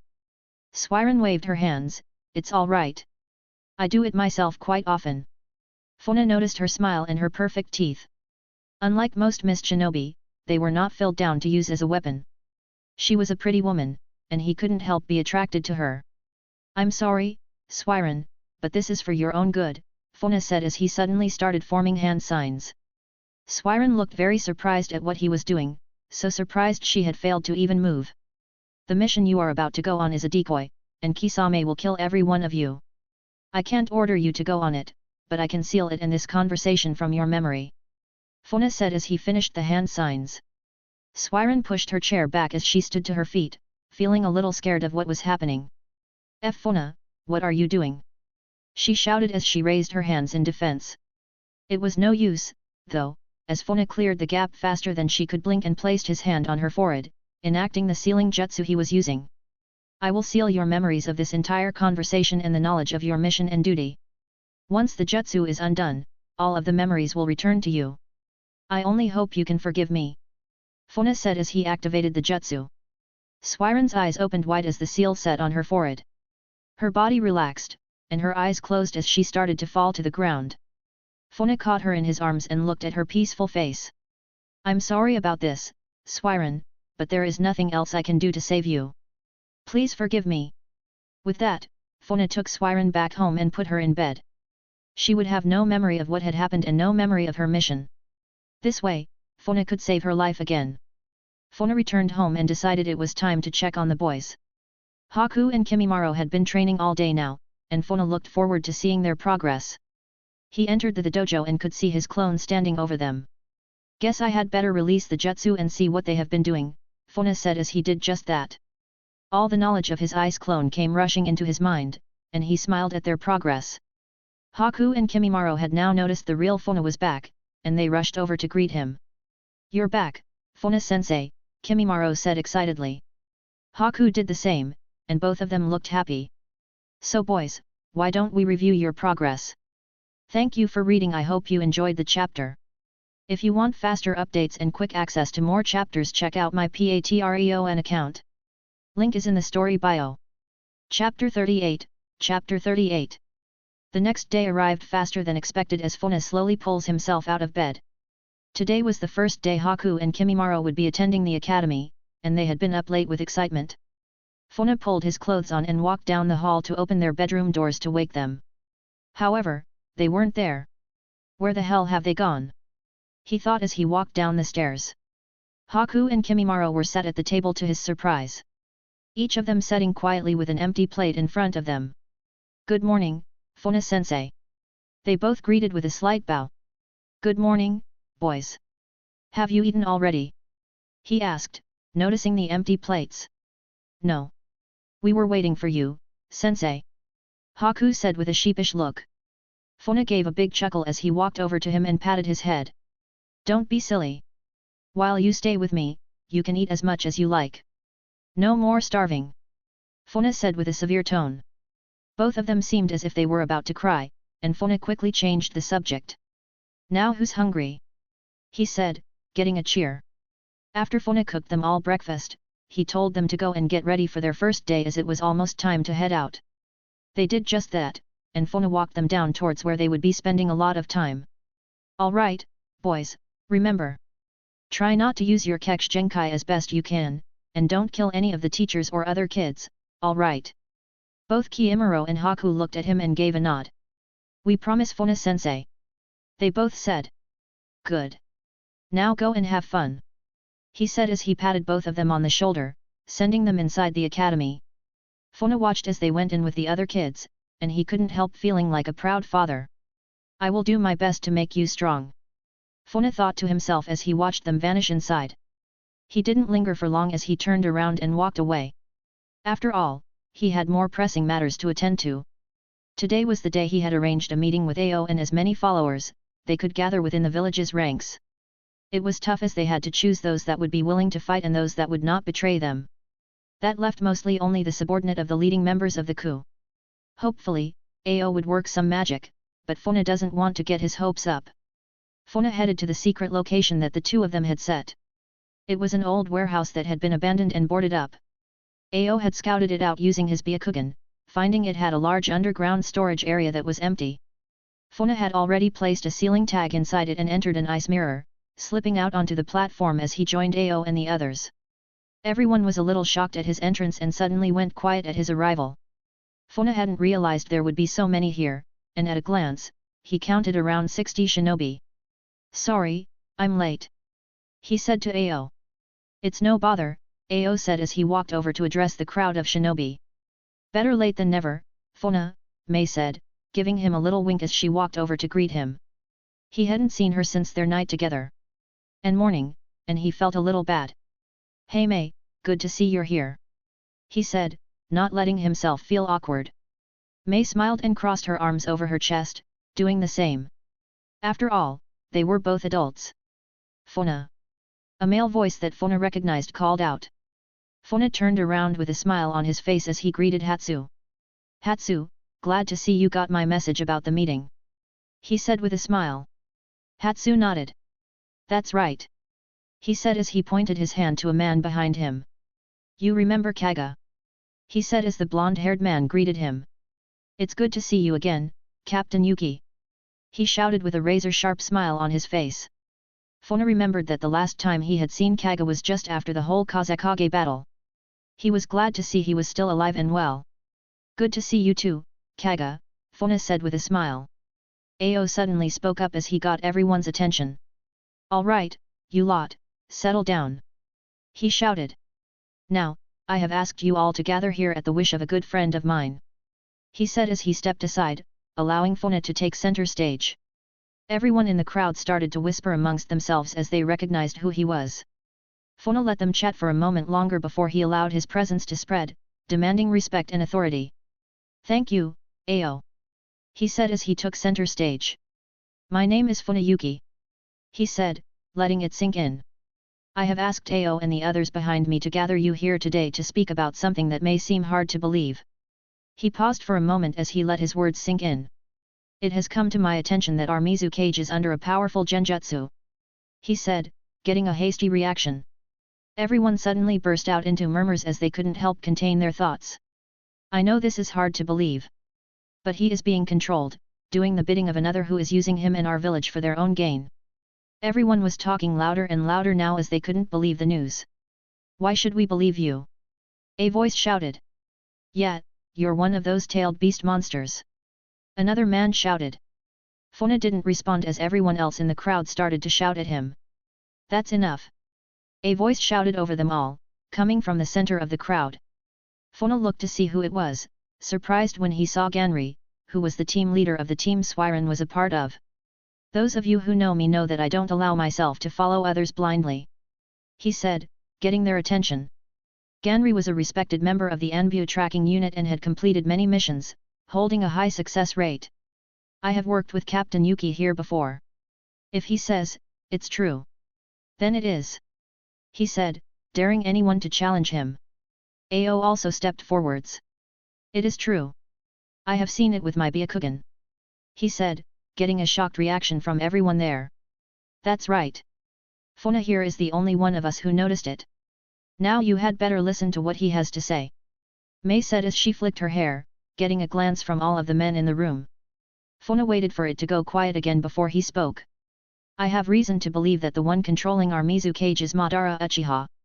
He said, this time getting a seriously shocking reaction from everyone and not just the crowd. Even Ao was shocked at the news as he looked to Mei to see if she knew this. She shook her head and looked just as surprised as he did. I know this is hard to hear. But we must act. We must act before it is too late for our village. Before this, oppressor uses our Mizukage to start another war. Funa said. This time no one spoke up against him, and they all eagerly awaited him to continue. Myself and the others here. He said, jesting to Ao, Mei, Hatsu, and Kaga behind him. Have come up with a plan to break the genjutsu and hopefully save the Mizukage. If we can help it, we wish to avoid a battle at all costs. This time Ao took the center as he spoke. Our plan is to lure the Mizukage out of the village as far as we can get him so that if things get ugly, we can limit the destruction and number of casualties. He said, crossing his arms behind his back. It will be your job to stop any who remain loyal to the Mizukage through blind trust, from attempting to intervene in the battle, if it comes to that, Ao said. We wish to avoid a civil war if we can help it. But if not, we will need every able-bodied man and woman to hell fight for our village's freedom. Mei said, stepping forward. The crowd of shinobi were starting to feel motivated as Ao and Mei stepped up, telling them the plan. Funa had counted on this, as the two of them were high in the ranks and held a lot of respect among the village forces. Kaga and Hatsu had also risen in the ranks, making it to unit captains and held a lot of respect from their own troops. Funa felt lucky to have made so many allies along his journey up until now, and he stepped forwards as Ao moved aside for him. Fuyona Yuki will lead this operation as the strongest here. He is the only one who can break the genjutsu on the Mizukage. His word will be law for this mission. No one said a word as they already knew his reputation. Being hailed as a cage killer at the age of 14 was no joking matter. Alright. The mission will take place 2 days from now. There will only be one signal if things don't go to plan. I think you all know what it will be. He said. The plan's full details had been laid out, and the crowd of shinobi was dismissed, leaving only the leaders on the stage and Ganri left in attendance. Ao turned around to Funa and asked what was on everyone's minds. How do you know it is Madara Uchiha? Funa was expecting the question from one of them and crossed his arms. I thought he was long dead by now, Mei said. Funa nodded in response to their questions. It is true that I didn't tell you at first. I wanted to gather a little more information before we made a move. But now, my suspicions have come true. Do you remember hearing about the attack of the nine-tailed fox on the hidden leaf 5 years ago? He said. They all nodded as they came closer to listen to him. Well, it is beloved that Madara took control of the Nine Tails and battled the 4th Hokage. The others gasped as he told them. How do you know all this? Kaga asked. While I was away for 3 years, I wasn't just training. I was gathering as much intel as I could about the current events of the world. That is how I stumbled upon this information. Funa said, telling an excellent lie. He didn't want to lie to them, but he had no choice. After all, they would never believe the truth, even if he told them. If it comes down to it, I will be the one to battle against Madara or the Mizukage. He said. But Funa, I can, Mei said. No. He said, cutting her off. If the mission goes south and we have to fight, I will need you and Ao to keep the others busy. We still have a few members of the 7 swordsmen who remain loyal to the Mizukage and could pose a problem. Mei didn't like it, but she backed down, knowing she wasn't as strong as he was. Ao agreed with Funa and listed the potential best matchups in case it came to a fight. Lord Fugyuki and Kisame will pose a huge danger. Mei is the only one here other than Funa who would stand a chance against them. Ao said. Don't forget about that kid, Mangetsu Hazuki. Hatsu said, reminding them. He was one of the only members of the 7 who had mastered all of the swords he had used and was considered an S-rank ninja, not to be taken lightly due to his age. Funa remembered who he was and had yet to cross paths with him just yet. What about Zabuza? Mei asked, noticing he wasn't here today. Funa sighed as he turned to look at her. We found out that Zabuza has gone rogue, leaving the village. I doubt he will be a problem. Funa said, surprising those who didn't know yet. He went rogue. Mei said in a surprised manner. I never thought he would do that. That should be the only other ninja in the village we will have trouble with, Ao said, unable to think of any more else who would get in their way. That settles it then. I will take the Kazekage. Mei and Ao, you will handle Fuyuki and Kisame. Funa said, knowing it wouldn't come down to that as Fuyuki would be dead, and Kisame will have left the village by then. That just leaves Mangetsu. Ao said, sounding worried as he looked at the others. Even if all of you fight him at the same time, it could be a close one. He said. Funa placed his hand on Ao's shoulder, calming him down. Don't worry, Ao. I can vouch for Hatsu and Kaga's strength. Besides, I don't think they will be alone. He said. Everyone nodded and agreed on the plan that had been set out. Funa, knowing that Mei and Ao would also be able to deal with Mangetsu if needed, and against all of them, he wouldn't stand a chance. They ended the meeting, and each of them left, going their own way. Mei, however, ran over to Funa, trying to see if he wanted to hang out for a little while. You haven't called around in the last few days, Funa. Should I be worried? She asked playfully. Funa gave a nervous laugh as he couldn't help notice her large breasts getting closer and closer to his face. Well, you see. You can touch them if you want, Funa. She said, saying his name slowly in a sexy manner. He had to admit he was very tempted and had to stop his hand from reaching out to grab them. I'm sorry, Mei. He said as he placed his hands on her shoulders instead. Mei had a puppy dog expression on her face and pulled her lip down with her little finger, looking sad. What's the matter, Funa? Don't you want me anymore? She said, clearly teasing him. It's not that, Mei. I just think we should focus on the next few days before we decide to, well, fool around. Mei sighed and pulled away. You're no fun, Funa. She said, crossing her arms. She turned back to face him quickly, though, as her expression changed again. But you are worth the wait. She said with a wink as she blew a love heart-shaped vapor cloud into the air at him. Funa smiled nervously and realized she could melt him if he upset her, and decided now was a good time to say goodbye. With that, he gave her a wave before slipping into another ice mirror and stepping out into the kitchen of his new house. It was already late afternoon, and Funa hadn't realized how long that meeting had gone on for. He still had a lot to plan and think about. He was sure he could take the Kazekage. The only question was, could he do it without killing him? Yagura was also a perfect Jinchuriki and could cause a lot of damage if he got the chance. Funa pushed his thoughts to the back of his mind, trying not to think about it anymore. He would do what needed to be done, and that was that. As if on Haku and Kimimaro walked through the door into the house. Sensei, we're home. Haku shouted as he ran into the kitchen, hoping he was there. To Haku's disappointment, Funa wasn't there. That's strange. I thought I could hear him. Haku said, turning to Kimimaro, who also walked into the kitchen. Kimimaro suddenly turned around and blocked an attack from a bone club. Haku hadn't been so fast to react, and he got hit on the head. Ouch! Haku shouted as he grabbed his head with his hands. Funa gave a small chuckle as he took a step back. Haku, what did I tell you about always being aware? He said as he crossed his arms. Kimimaro lowered his arm and smiled at the sight of his sensei. Well done, Kimimaro. Your reactions are already impressive. I expected nothing less. Kimimaro couldn't help but smile. Thank you, sensei. No fair. Haku said. Now. How was your first day at the academy? Funa asked as he rubbed Haku's head to make it feel better.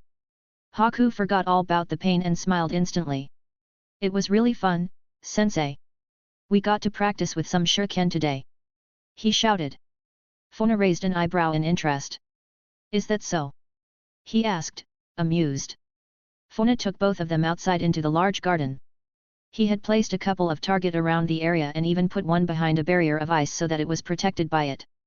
Show me what you have learned, Funa said as he laid out a bunch of shuriken, kunao, and senbon needles for them to use. Both of them quickly grew excited as they took some of the weapons, ready to show Funa what they could do. Alright, Kimimaro. You're first. Funa said as he crossed his arms. Kimimaro eyed all of the targets, including the one behind the layer of ice. He concentrated and suddenly let loose the projectiles one after the other. They all hit the targets as his shuriken made a thumping sound as they hit the wood. Kimimaro had tried his best to throw his last shuriken at a curve so it would glide down to the last target, but it failed and hit the ice. Kimimaro's expression dropped a little as he missed, clearly disappointed with himself. "Well done, Kimimaro, not bad at all," Funa said. "Alright, Haku, you're up next. Think you can hit that last one?" Haku nodded his head with a smile and prepared his shuriken. Funa noticed that in one hand, he held shuriken and the other senbon needles. Haku started throwing them at a good speed as each of them hit dead center into their targets. Haku did the same as Kimimaro with his last shuriken, sending it off at a curve to get it to spin. However, Haku threw a senbon needle at the last second. The needle hit the shuriken and chanced its trajectory, sending the shuriken crashing into the target behind the ice, hitting the bullseye. The senbon needle also bounced off and struck one of the other targets, not going to waste either. Funa was beyond impressed at Haku's display of shuriken jutsu and couldn't believe how naturally he took to it. "Well done, Haku, that was very impressive," he said, walking over to him and patting his head. Haku smiled with his checks going red from Funa's praise. "While we are here, Kimimaro, I would like to show you a jutsu that only you can use," Funa said, getting his attention. Funa extended his hand and let them both watch as small bones started producing out of his fingertips. Kimimaro's eyes went wide with amazement as well as Haku's. Funa suddenly turned around, spinning at a rapid rate as he fired the bone bullets, hitting all of the targets and ripping through them. Both of the boys were speechless at the demonstration, and Funa turned to face him. "Remember Kimimaro? With our Keksh Genkai, every bone in our body can be used as a weapon," he said, getting a nod from the boy. "Wow, Kimimaro, that's so cool!" Haku shouted. Kimimaro looked at his hand and did the same thing before throwing the bone bullets at the ice, shattering it. "That's it, Kimimaro. Maybe one day, I will teach you how to add an element to that," Funa said. "What about me, sensei?" Haku asked. "Your Keksh Genkai is Hiton, ice release. It doesn't work like that for you, I'm afraid," Funa said, trying to explain it to him. He had already told them about their abilities and Kekkei Genkais, but they still had many questions. "Don't worry, though, Haku. I will teach you how to use it for something like this," he said as he patted the boys on their heads again. "Now on to the next bit of training," Funa said as he took them over to a large tree. "This next exercise will involve the control of your chakra. You must learn how to do this as it will help in everything you do. That goes for both of you," he said, looking at them. "Now pay attention," he said as he placed his hands together for effect and started walking up the tree. Both of their mouths were open wide as they watched Funa walk all the way to the top of the tree. "The trick is to focus your chakra into your feet and let it hold you to the surface," he said before he dropped back down to the ground. "If your concentration breaks, you will fall. This is an essential skill, and one I want both of you to master." Both Haku and Kimimaro looked at each other as they nodded, placing these hands together to focus their chakra as they tried to walk up the tree. To Funa's surprise, they both stuck to the tree line and started walking up, getting about halfway. "Well, I'll be damned," Funa said, almost not believing they were doing so well on their first time. Suddenly both of their concentration slipped, and they fell back down to the ground. Kimimaro landed on his feet like a cat, while Haku flipped last second, managing to catch himself on a branch to slow his fall. "Not bad at all, boys, not bad at all," Funa said, impressed. "Now, let's see if you can do it under pressure," he said with a smile. The boys looked at him in surprise as he threw them each a kunao. "Now walk back up the tree and mark how high you can get before you fall. Make sure not to lose your kunao and watch out for projectiles." "Projectiles?" Kimimaro asked. "That's right," Funa said as he crossed his arms. The boys started to walk up the tree again, each of them trying their best not to lose focus. Funa let them get back to about halfway as he threw a small number of shuriken at each of them as a surprise. Haku noticed the projectiles and tried not to panic as he blocked them. However, his ability to multitask was still lacking, and his left foot lost its connection. "Arg!" Haku shouted as he slipped a little further down the tree before managing to catch himself. Kimimaro noticed the shuriken, and instead of blocking them, he simply ducked. Funa had already expected that, and he threw another set that was coming from behind the boy. Kimimaro didn't notice them until the last second and allowed two large bones to spike from his back to stop them. "Not bad, Kimimaro. But can you do both?" Kimimaro also felt his concentration lapse as he had focused his chakra on using his Kekii Genkai.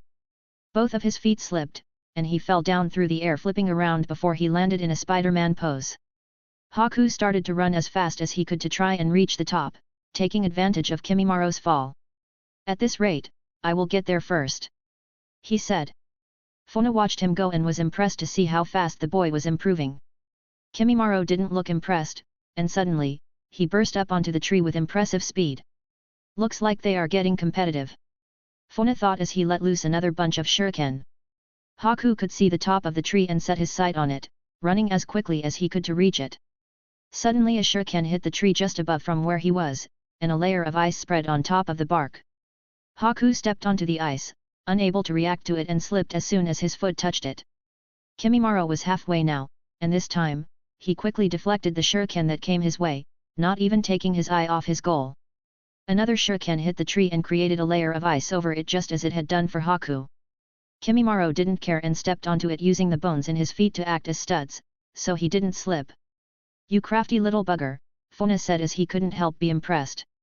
Hiku noticed Kimimaro quickly gaining on him and knew if he fell now, he would lose. As the boy fell back, he placed his hands on the tree, using his chakra to grip onto it like his feet.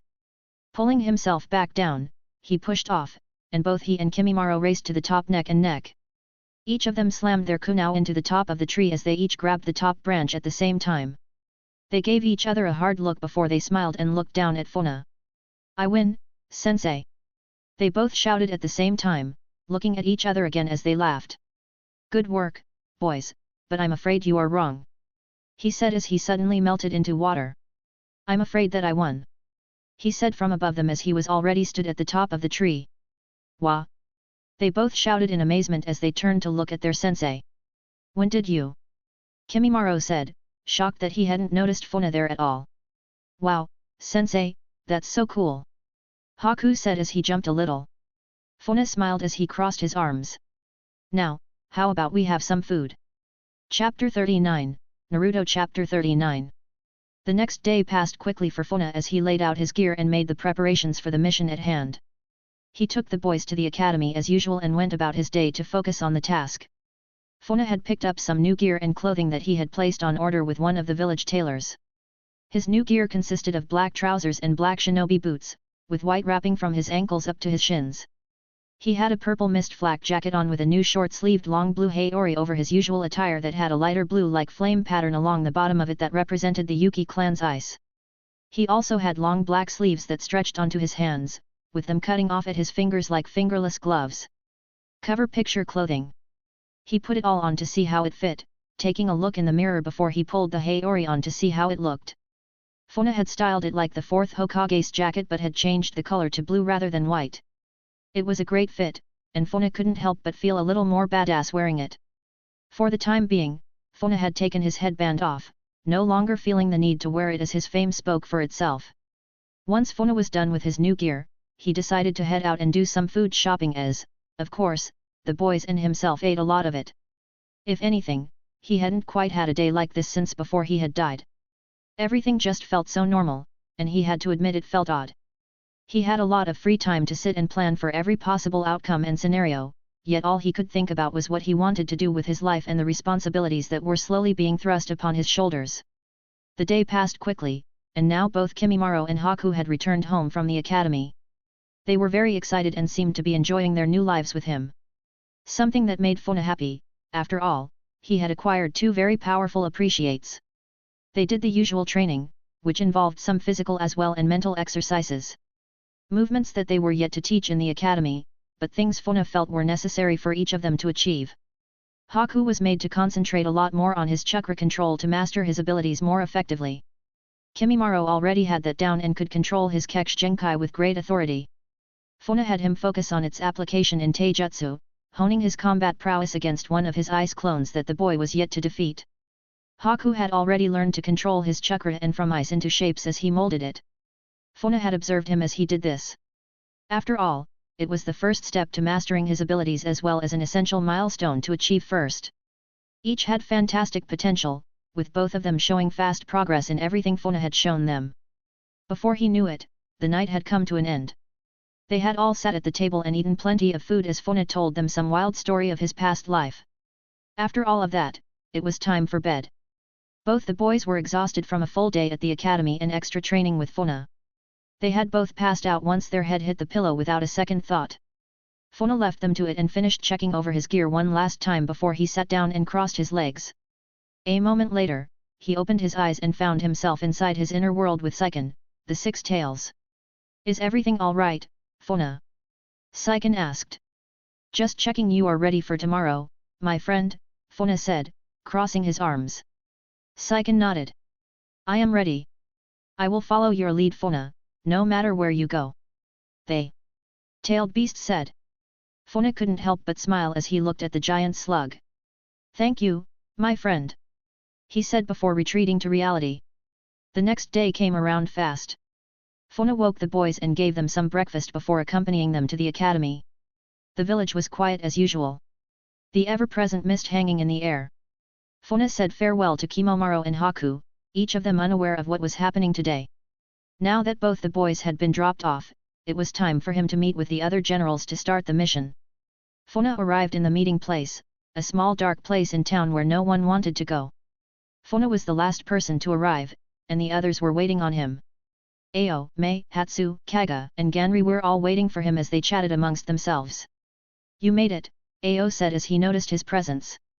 Mei also smiled as she took in Funa's new appearance. "Oh my! Look at you!" she said, licking her lips. The others also acknowledged his presence and greeted him accordingly. "Is everything in order?" Funa asked. Ao and Hatsu nodded. "The plan is in motion as we speak," Ao said. As they spoke, Ganri's and Kaga's men were busy setting up a battlefield far enough away from the village that if a battle did break loose, the village would be safe from any destruction that might take place. The idea was to make it look like a battle between the hidden mist and the hidden sand. Something worthy of the Mizukage's attention that would draw him out of the village and into the trap. "My men will handle it," Kaga said with confidence as he flashed a smile. "Mine too, you can count on them, Funa," Ganri said. Funa nodded as he turned his attention to Mei. "You know what to do," he said. She smiled, licking her lips before disappearing. Mei's job was to be the first response to the makeshift battleground, giving a false report to the Mizukage upon his arrival. She was well respected in the village for her ability and strength, and Funa knew Yagura would not ignore a report if it came from her. Hatsu, Kaga, and Ganri also took their leave as their job were to place squads to ambush the Mizukage's men, keeping them trapped and unable to call for reinforcements. Funa and Ao now had to convince the Mizukage of the attack and bait him to the battlefield. It was a risky move, but a safer one. If it came to a battle, they couldn't risk putting the village and its people in harm's way. Both of them arrived at the Mizukage's officer and burst through the door, showing urgency. Yagura was shocked at their behavior but quickly brushed it aside as he realized it was an emergency. "Lord Mizukage, we are under attack," Ao said as he took a knee, bowing to him. Funa also did the same as they reported to him. "It's the sand. They have attacked our lands not far from the village. We have reports that a large force of elite sand shinobi have appeared and attacked. Captain Mei is currently facing them and was able to get a message to us," Funa said, looking the Mizukage in the eyes. Yagura was outraged and stood to his feet as he slammed his hands down onto his large mahogany desk. "They dare attack my village! They dare attack me!"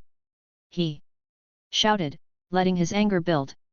Funa waited a moment to let his rage boil even more before speaking. "What are your orders? Shall we send a counter-strike force?" "No," Yagura snapped. "I will go personally. Assemble my personal guard. Both of you are coming with me," he said as he grabbed his staff. Ao bowed his head a little lower, and Funa stood to his feet as he summoned the Mizukage's personal Anbu. "What about Lord Fuyuki and Kisame? Shall I make them aware of the situation, my lord?" Ao asked, raising his head. Yagura suddenly bit his lip, and his expression changed. "Fuyuki is dead," he spat. Ao was shocked as he waited for more information about how Kisame killed him for being a traitor. He then took Samehada and has fled the village, becoming a rogue ninja. Ao was extremely surprised while Funa had been confident that it would happen. However, he tried to act surprised so as not to give anything away. "Never mind that, we must hurry," Yagura said as he slammed the bottom of his hook staff on the floor. Signaling, it was time to move out. Funa was pretty confident that whatever genjutsu Obito used to control Yagura was one where he still acted as usual unless directed otherwise, cutting memories out when and as needed. It was a powerful genjutsu indeed, and he knew he would have to enter his inner world if he had any chance at undoing it. With that said and done, Yagura asked Funa and Ao to lead the way as he and his Anbyo guard followed. Yagura was, of course, the most powerful person in the village other than Funa and would pose the greatest threat. His personal guard consisted of elite Anbyo members and, of course, the young Mangetsu Hojiki, who was a new addition to the 7 ninja swordsmen along with Ame Arai Ringo, who had also just become the first female member of the 7 swordsmen. Both of them could easily pose as a considerable threat to everyone apart from Funa and, hopefully, Mei. Funa and Ao lead the Mizukage and his men to the designated battle site they had chosen to ambush them. It was far enough away from the village that a battle wouldn't reach it. As they arrived, the battlefield was a mess showing the aftermath of a battle, just as planned. Mei, Kaga, and Hatsu were all stood around with their units. All of them coming to attention as the Mizukage and others arrived. "What's the situation?" Yagura asked as he took a good look around. "Where are the Hidden Sands forces?" he added as he turned to look at Mei. "The sand has retreated, my lord, but we expect them to return with reinforcements," she said, bowing her head. Yagura took a good look around as he noticed how many of his elite shinobi were gathered around him. "Can you confirm any other of the shinobi?" he asked, assuming they must be powerful if he was asked to come by Funa and Ao. Funa could tell Yagura was getting suspicious and gave Kaga a nod to take his men back. His and his unit's job was to prevent anyone from getting a message back to the village to ask for reinforcements. It was also to help keep a perimeter around the outside of the village to keep it safe, if possible. Yagura didn't miss the nod and wondered what was going on. He wasn't the only one as Mangetsu could also feel something was off. Funa had already noticed his genius and knew he was a powerful adversary. He had to act fast, and he had to act now. "Sorry about this," Funa said as he burst forwards faster than anyone could even see, striking the Mizukage in the center of his stomach as he attempted to enter his inner world and break the genjutsu.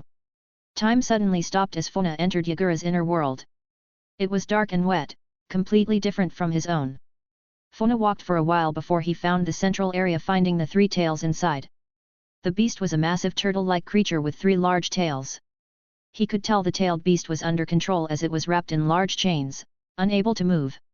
"So this is how he is being controlled," Funa said as he took in the sight. "I must say, you deserve more credit than you have." "Fuyona Yuki, a deep voice suddenly said from the shadows. Funa turned to face who it belonged to, not surprised when he saw Obito's mask appear from the shadows. Funa smiled as he looked Obito in the eye. His hair was currently long and black, much younger than he was in the anime. "So you are the one controlling the Mizukage," he said, deciding to play along for now. Obito crossed his arms over his chest as he studied Funa with a heavy gaze. "You really are a clever one, Cage Killer." Funa took a step closer this time. "Release your genjutsu and leave my village." "Obito." Obito had turned his back on Funa as he spoke to him. However, once he said his real name, his head snapped back around almost too quickly. "How do you know that name?" he asked, not impressed. "I know more than you think. You are impersonating Madara Uchiha, taken control of the Mizukage and even attacked the Hidden Leaf," Funa said, this time really taking Obito off guard. Obito was honestly shocked that Funa knew so much. He remained silent for a moment before he took a step closer to the 3 tails, placing his hand on its body. "You certainly know a lot about me, Cage Killer," he said, turning back to face him.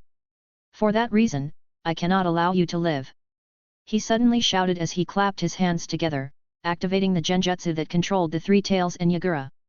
"Now you will face my wrath," he said as the 3 tails suddenly let loose a mighty roar, one that banished Funa from Yagura's inner world, forcing him out. Funa opened his eyes and was quickly forced to dodge an attack from Yagura himself as he spun his hook staff around in an attempt to strike him. Of course, he managed to jump back to safety and avoided the attack, taking a ready stance. Everyone else had been so shocked at the moment that they had failed to act. However, they now knew what was transpiring. "Treason!" Yagura shouted as his eyes faded, showing he was now entirely under Obito's genjutsu. Mangetsu and Ame Arai drew their blades, each wielding one of the village's 7 great swords and each being extremely deadly with them. Mei, Ao, and Hatsu also took their own battle positions on Funa's side as they all faced off. What happened? Ao asked as he activated his Byakugan. I was forced out by the masked man and the three tails. He has them entirely under his control. Funa shouted as he eyed up all the potential threats. So, now what? Mei asked. I need to get him still enough again to re-enter his inner world and break the genjutsu. Hatsu sighed. Looks like it's a fight then. I want them all dead. Kill them all. Yagura shouted as he grew more outraged, seeing that they had all betrayed him. Mangetsu and Ameirai gave an evil smile as they readied their blades, as if they were itching to test them against a worthy opponent. Kaga had done as he was told, and he and his men had managed to retreat so that they could hold back and prevent anyone from getting back to the village. Ganri held the last of their reinforcements, and they were currently holding the area ready to ambush Yagura's Anbu unit at Ao's command. Mei, Ao. I want you both to handle Mangetsu and Ameirai. Think you can handle it? Funa said. They both weighed their opponents up and nodded. No problem, dear, Mei said with a confident smile. Ao simply nodded, knowing how strong Mangetsu was, not sure if he could match his abilities. Hatsu, back them up if you can. Have you got anyone among your units that can match these Anbu? Funa asked, almost sounding worried. After all, the Mizukage's Anbu guards were elite ninja and no pushovers. Most of them Funa didn't know about as he had been away for 3 years, meaning that they could have skills or abilities he didn't know about. Actually, there is one that comes to mind who will be able to hold his own, but, Hatsu said as he drew his sword. But? Funa asked. Well, he's Mangetsu's cousin. Kagetsu Hazuki. Yagura was getting tired of talking and pointed his staff towards them. Kill them all. He shouted as his squad of Anbu charged forwards, going in for the attack. Now! Ao shouted as he gave the signal for the ambush. Suddenly Ganryu and his unit of 30 shinobi appeared from all over the area and attacked the squad of 15 Anbu, taking them on with twice the numbers. Clashes between steel broke out, water and fire clashed in the air as ninjutsu was unleashed, and the scarring of the land was set as the cries of battle erupted. In the middle of it all stood Yagura, the fourth Mizukage and Fuyona Yuki, the cage killer of the hidden mist. Funa already knew he couldn't talk to Yagura as Obito's hold over him was too strong. I'm going to put an end to this quickly. Funa shouted as he quickly charged towards Yagura, allowing his bones to spike out, ready to attack. Yagura quickly countered by extending his arm as he created a large water mirror. He then grabbed it with the hook at the end of his staff and pulled it, realizing a clone of Funa who charged to meet his own attack. Funa was matched strike for strike by his mirror image and was forced to jump back before he fired a barrage of lightning-style bone bullets. The clone didn't react to his second attack and was shredded by the lightning bullets, along with the water mirror. Yagura jumped out of the way as he started to form hand signs quickly before releasing a huge water-style dragon. Funa smiled as he was impressed by the jutsu. Not good enough. He shouted as he, too, made a few quick hand signs. Quickly releasing a massive ice-style dragon from his body, letting it consume Yagura's water dragon before crashing down on him. That's not all. Funa shouted as he clasped his hands together. Secret jutsu, ice mirror trap. He shouted as he formed ice mirrors all around the Mizukage, allowing the razor-sharp ice spikes from the dragon to explode and cause an almost never-ending rain of projectiles. The second Hokage's infinite exploding paper bombs inspired this jutsu. Funa had just tweaked it over the years until he had come up with a cool name. Funa could sense that Yagura had been unable to avoid the attack and now was his chance to hold him. If I can trap him in my ice style, I should be able to hold him for just long enough to break the genjutsu. He thought to himself as he rushed towards Yagura, forming hand signs. Wind style. Gale storm. Yagura shouted as he unleashed a massive blast of wind style chakra, waving his staff around with expert skill, blasting all of the ice away from him with ease. Funa stopped in his tracks and smiled, realizing that this battle wouldn't be a walk in the park. Looks like it won't be that easy, Funa said as he waited and watched to see what Yagura did next. I'm done playing around. Yagura shouted as he struck his staff into the ground before he clapped his hands together to focus his chakra. Yagura suddenly became covered in a cloak of red chakra as three tails formed behind him. He had entered stage 1 and was now getting serious. Funa was almost excited to test his new strength against another Jinhyuriki, but he had to remain serious and handle this without killing him. Meaning he would mostly be fighting while holding back. Yagura charged towards Funa, raising his fist as he intended to attack with all the chakra cloak's force. Funa was prepared for this and quickly allowed his bones to spike out from all over his body. Funa attacked with his body and countered Yagura as he tried to attack him. Flipping and spinning too fast for Yagura to keep up with, he was unable to dodge any of Funa's attacks, realizing he was seriously outmatched. If not for his chakra cloak, he would have been filled full of holes already, but Funa didn't intend to kill him from the start and was just trying to damage him enough so he could break the genjutsu. Time to test out my new jutsu. Funa thought as he dodged into a back handspring before he lunged forwards with a thrust of his arm, letting a bone blade appear when and where he needed it to. The bone blade hit Yagura in the stomach and was a clean blow, proving that Funa was too quick for him. Suddenly ice started to form from where the attack had landed, blossoming like a flower petal until it covered almost half of Yagura's body. I call it the frozen flower dance, Funa said as he flicked his blade down through the air for effect as he watched the ice fully cover the Mizukage's body head to toe. Funa took a moment to look at his handiwork and walked over to the frozen Mizukage, placing a hand on the ice to try to concentrate. Did you think it would be that easy? A deep voice said. Funa quickly recoiled back in surprise as the ice exploded from the force of the chakra that Yagura suddenly let out. His body had turned into a mini version of the three tails, covered in a thick red and black chakra. He's already resorting to stage 2. Funa said as he covered his face from the intense chakra blast. Yagura suddenly let loose a blast of concentrated chakra and Funa was forced to go on the retreat. Not good. He shouted as he dodged the first one. The explosion it created caused a colossal shockwave that even affected the battle between the Anbu and the rest of Funa's forces. Funa turned to look at Yagura as he was starting to get ready to create more many-tailed beast bombs. I have to stop this, he said as he formed the hand signs, creating ice mirrors in an attempt to absorb the attacks. Yagura fired all of the mini blast bombs at once as he was trying his best to kill Funa in one hit. Funa's ice mirror was able to hold as it absorbed the full-tailed beast bombs. Yagura was very confused as he watched on in shock, wondering how Funa had done it. A huge explosion suddenly shook the ground from the distance as the blast bombs had been sent far away so that they would not harm any of his men that were currently battling Yagura's forces. I can't let this go on, he said as he watched Yagura growling on all fours, clearly enraged that Funa had stopped his attack, making it look easy. Are you ready, Saiken? I'm going to borrow your power, Funa said to his own tailed beast. I'm ready Funa, take as much of my chakra as you need, the six tails said. All right.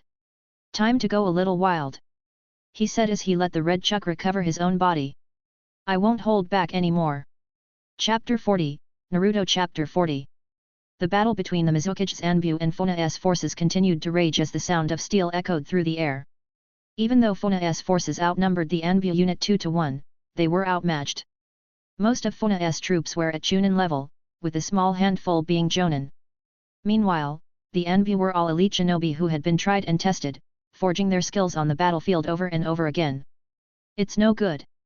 They are too strong, one of the ninjas shouted as he fell back with the others.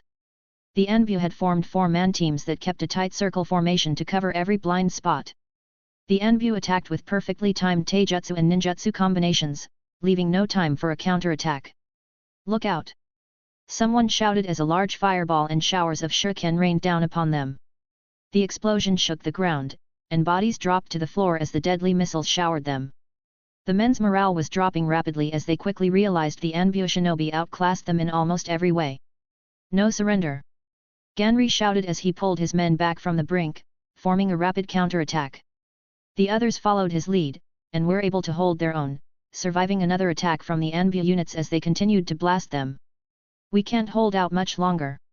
We need reinforcements, Ganri thought as he blocked an attack with his sword, pushing the Anbu back before cutting him down. You! He shouted at the first ninja he could find on his side. Why yes, sir, the lad said. Get yourself back to Captain Kaga's squad and request for reinforcements, Ganri shouted at him. He didn't need to tell him twice as the lad gave a swift nod and turned on his heel to retreat. The Anbu, however, were no fools and noticed their plan right away. Kill that one! The leader shouted as he pointed to the messenger. Don't let them attack, Ganri shouted. Another battle broke out as his forces tried to defend their messenger, and the Anbu wished to kill him. Meanwhile, Mei was in a standoff with the young Mangetsu. She was amazed at his ability and could see why he had climbed the ranks so swiftly. Give it up, kid. The Mizukage is being controlled. You are fighting for the wrong side. Mei shouted as she ducked under one of his attacks. Manjusta was quick, though, and countered with a spinning kick that Mei was forced to block with her arm. I follow Lord Mizukage's orders. He simply said as he placed his sword over his shoulder. Manjusta was wielding Hiramekuri, the twin swords, and it was still wrapped in bandages, meaning he hasn't even gotten serious yet. Mei knew her best bet was keeping her distance and using her ninjutsu to overcome his superior close combat prowess. She already knew that taijutsu wouldn't work, thanks to his Hisoki clan ability, and she would have to be careful when he got close. Ao and Hatsu were also having trouble battling Ameirai. She was the newest member of the Seven, and its first female member, making her even more deadly. She held the Kaiba blades and wielded them with deadly skill. The blades were thought to have been lost when Rega became a Rouge ninja. However, the blades had been stolen from him thanks to Hatsu and a team of tracker nin. Rega had gotten away, but the swords had been recovered, allowing Ameirai to master them with her powerful lightning chakra release. Something Hatsu was currently regretting. Ameirai was a fierce opponent with her skill and wild attitude for battle, making her a severe threat to Ao and Hatsu even together. What's the matter, boys? Can't handle me 2-on-1? She said as she licked her blade, giving them a toothy smile. Ao had already activated his Byakugan, yet for all its power and vision it offered, it was no help against Ameirai's ferocious attacks. Ameirai raised her swords into the air and summoned a huge lightning ball that she fired towards both of them. Hatsu and Ao jumped out of the way, avoiding being electrocuted. We need to counter with a wind style. Ao shouted. Hatsu landed but didn't have any time to react as Ameirai appeared behind him, slashing with each of her blades in smooth succession. Hatsu blocked each attack with his own blade as he was forced on the defensive. Quickly Hatsu ducked and spun around in an attempt to counter. Ameirai was too fast and ducked under his blade as she opened her arms wide, bringing both her blades overhead and crashing down with a powerful attack. Hatsu raised his sword to block, and his shoulders felt the pressure as they trembled from the force. Not so simple, Ameirai said as she suddenly realized a massive burst of lightning chakra from her swords. The Kaiba blades easily cut through Hatsu's sword and tore through his torso like butter. Ameirai smiled at her handiwork. However, Hatsu's body suddenly turned into a log. Substitution, Ameirai growled as she turned around to dodge a thrust attack from Ao. You dare try and fool me? She roared as she suddenly jumped off her back foot, spinning rapidly, creating a tornado of lightning that would shred anything it touched to pieces. Ao dashed back as he made a few quick hand signs before he fired a high-pressure stream of water about his mouth in an attempt to halt Ameirai's attack. It was just enough to push her back and Ao to get out of the way. Wind style, pressure slice. Hatsu shouted as he quickly blasted two large blades of wind style chakra from his mouth. Ameirai saw them coming from inside her jutsu and slashed her blades, cutting them across each other to release a bolt of lighting style to meet the wind blades. Both of the ninjutsu clashed in the air and exploded as they cancelled each other out. Blast, it wasn't strong enough. Hatsu shouted, realizing Ameirai's lightning style was more potent than his wind style that held the advantage. We need more firepower, Ao said as he regrouped with Hatsu, both of them facing off against Ameirai as she slowly twirled her blades. She is indeed a powerful foe, Hatsu said, noting she was worthy of the seven swordsmen. Meanwhile, alright, Seiken, it's time to power up. Funa said as he allowed Seiken's chakra to envelop his body, sprouting all 6 tails from the get-go. Yagura was currently in version 2 of his tailed beast state and was doing his best to eradicate Funa. Do you not think you should also enter version 2? Seiken asked. I don't want to kill him if I can help it, Seiken, Funa said as he readied himself for the Mizukage's next attack. Yagura suddenly burst forward off all fours as he lunged at Funa, attacking him with all of his might. Yagura was little more than a beast now, and his attacks proved it. Swiping with his claws as he tried to rip them into Funa, over and over again. Funa was too fast for him as he jumped back to avoid all of his attacks. He must be trying to use his coral palm. He thought as he decided to go on the counter-attack. Funa stopped a right swipe from the Mizukage with his arm and countered-attacked with a massive punch amplified with wind-style chakra. The blast sent Yagura flying back through the air and crashing through the trees. Funa could see the coral growing up his arm as it had taken effect. So, even if you touch him anywhere, it still gets you. Interesting. Funa thought as he stopped the spread by growing bones out of his arm that broke it away from his skin. Unfortunately, I have the perfect counter to it. Funa thought as he looks towards where Yagura had been sent flying. 3 large red and black tails shot out of the tree line as they headed right towards Funa. With rapid reaction speed, he jumped into the air and formed hand signs that summoned large ice spikes in a large circle around his body. The tails acted like whips as they changed direction, trying to rip Funa to ribbons, ripping the surrounding terrain apart. Funa flipped and used a blast of wind style to propel him through the air to avoid the tails, one after the other. Now! He shouted as he fired a load of ice spikes at the tails in an attempt to pin each of them to the ground. The ice hit but shattered as the 3 tails' hide was too strong for them to penetrate.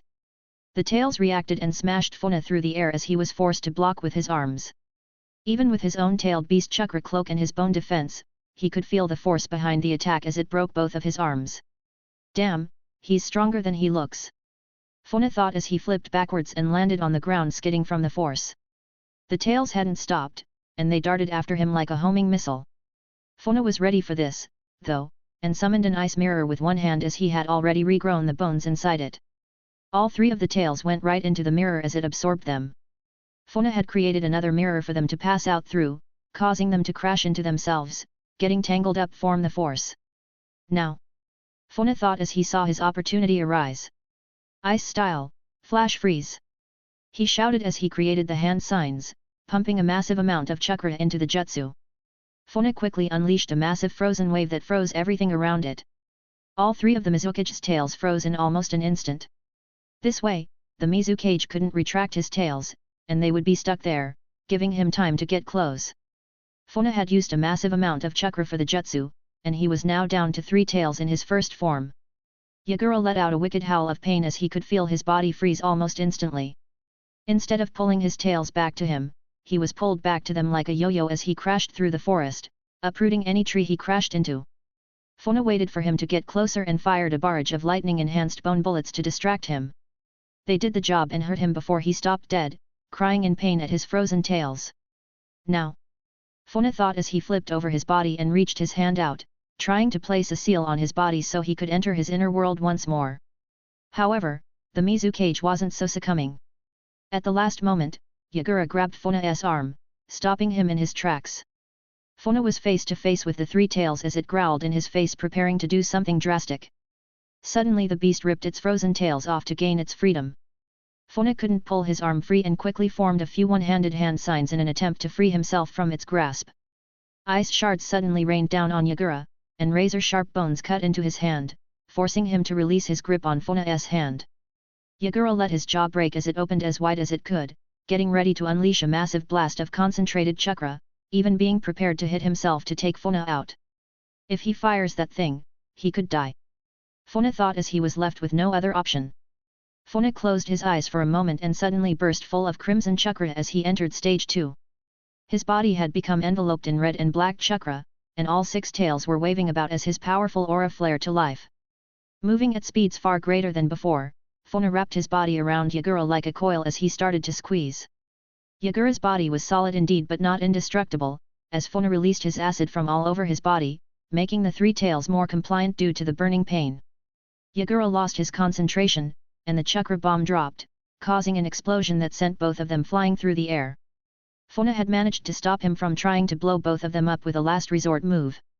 Now he needed to stop him before he went any further. Funa glanced as Yagura flipped in the air and opened his arms in an attempt to steady himself mid-air. He had a look on his face that said 1,000 words, and Funa didn't like any of them. "He's going to transform again," he said to Saiken. "Not good. You have to stop him before he does. Otherwise, this whole area will be destroyed," the 6 tails said. Just as Funa had said, Yagura suddenly transformed, turning into the fully giant body of the 3-tailed beast.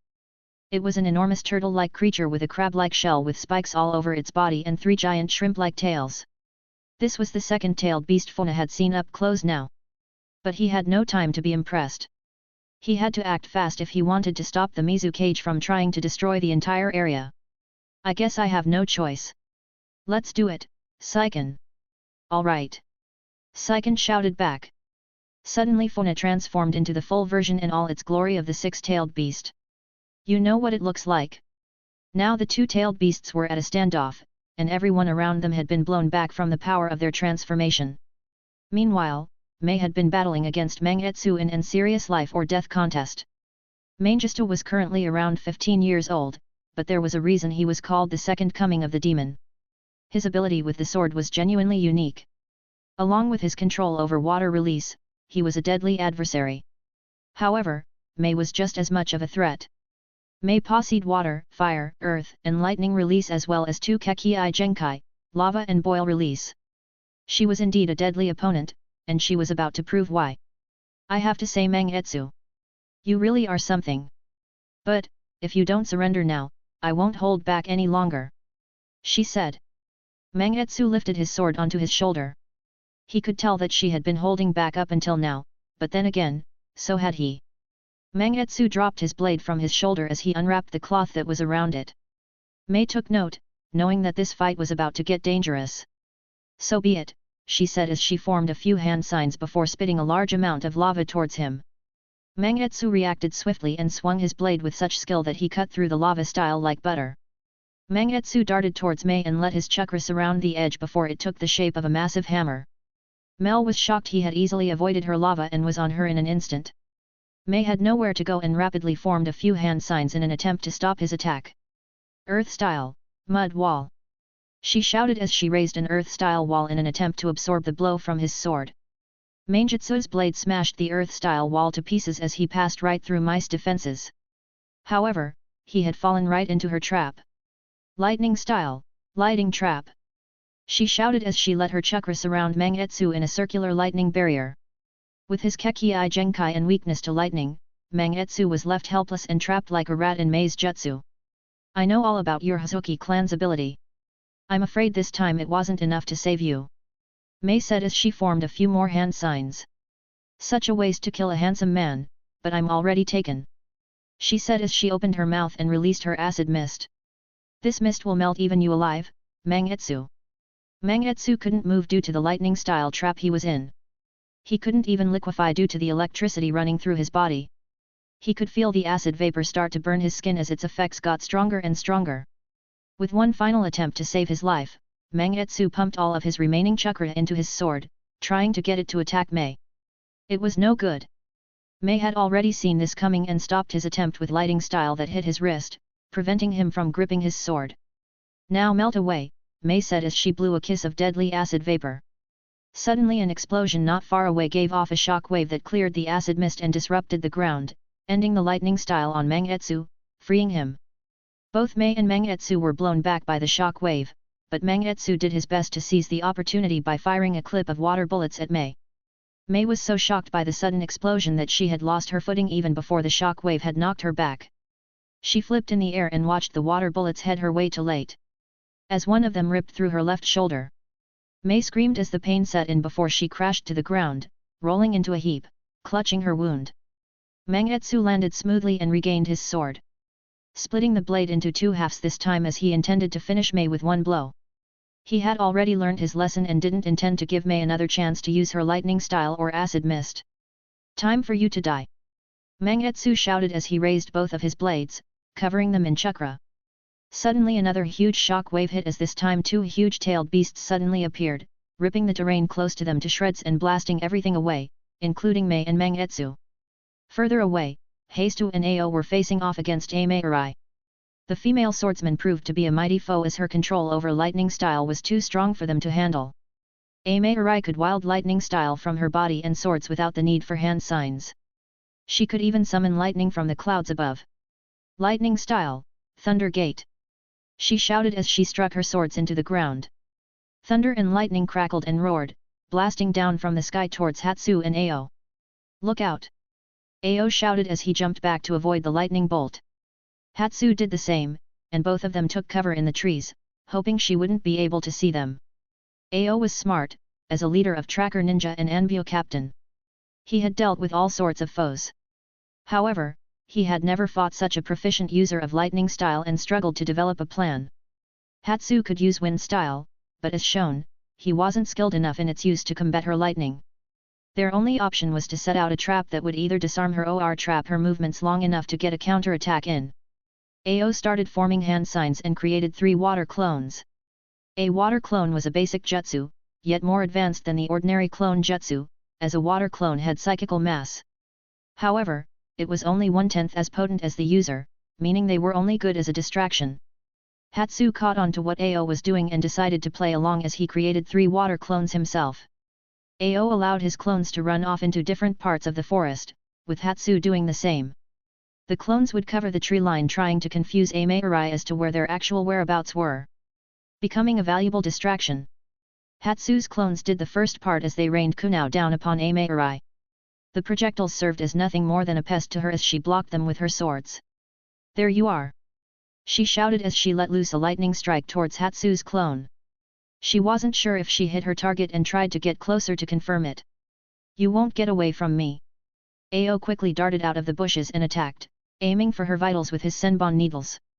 Ameirai turned around and blocked his first strike before dodging his second attack. Ameirai slashed with both blades in a counter-attack and cut Ao in half with ease. "Why you? No one tricks me!"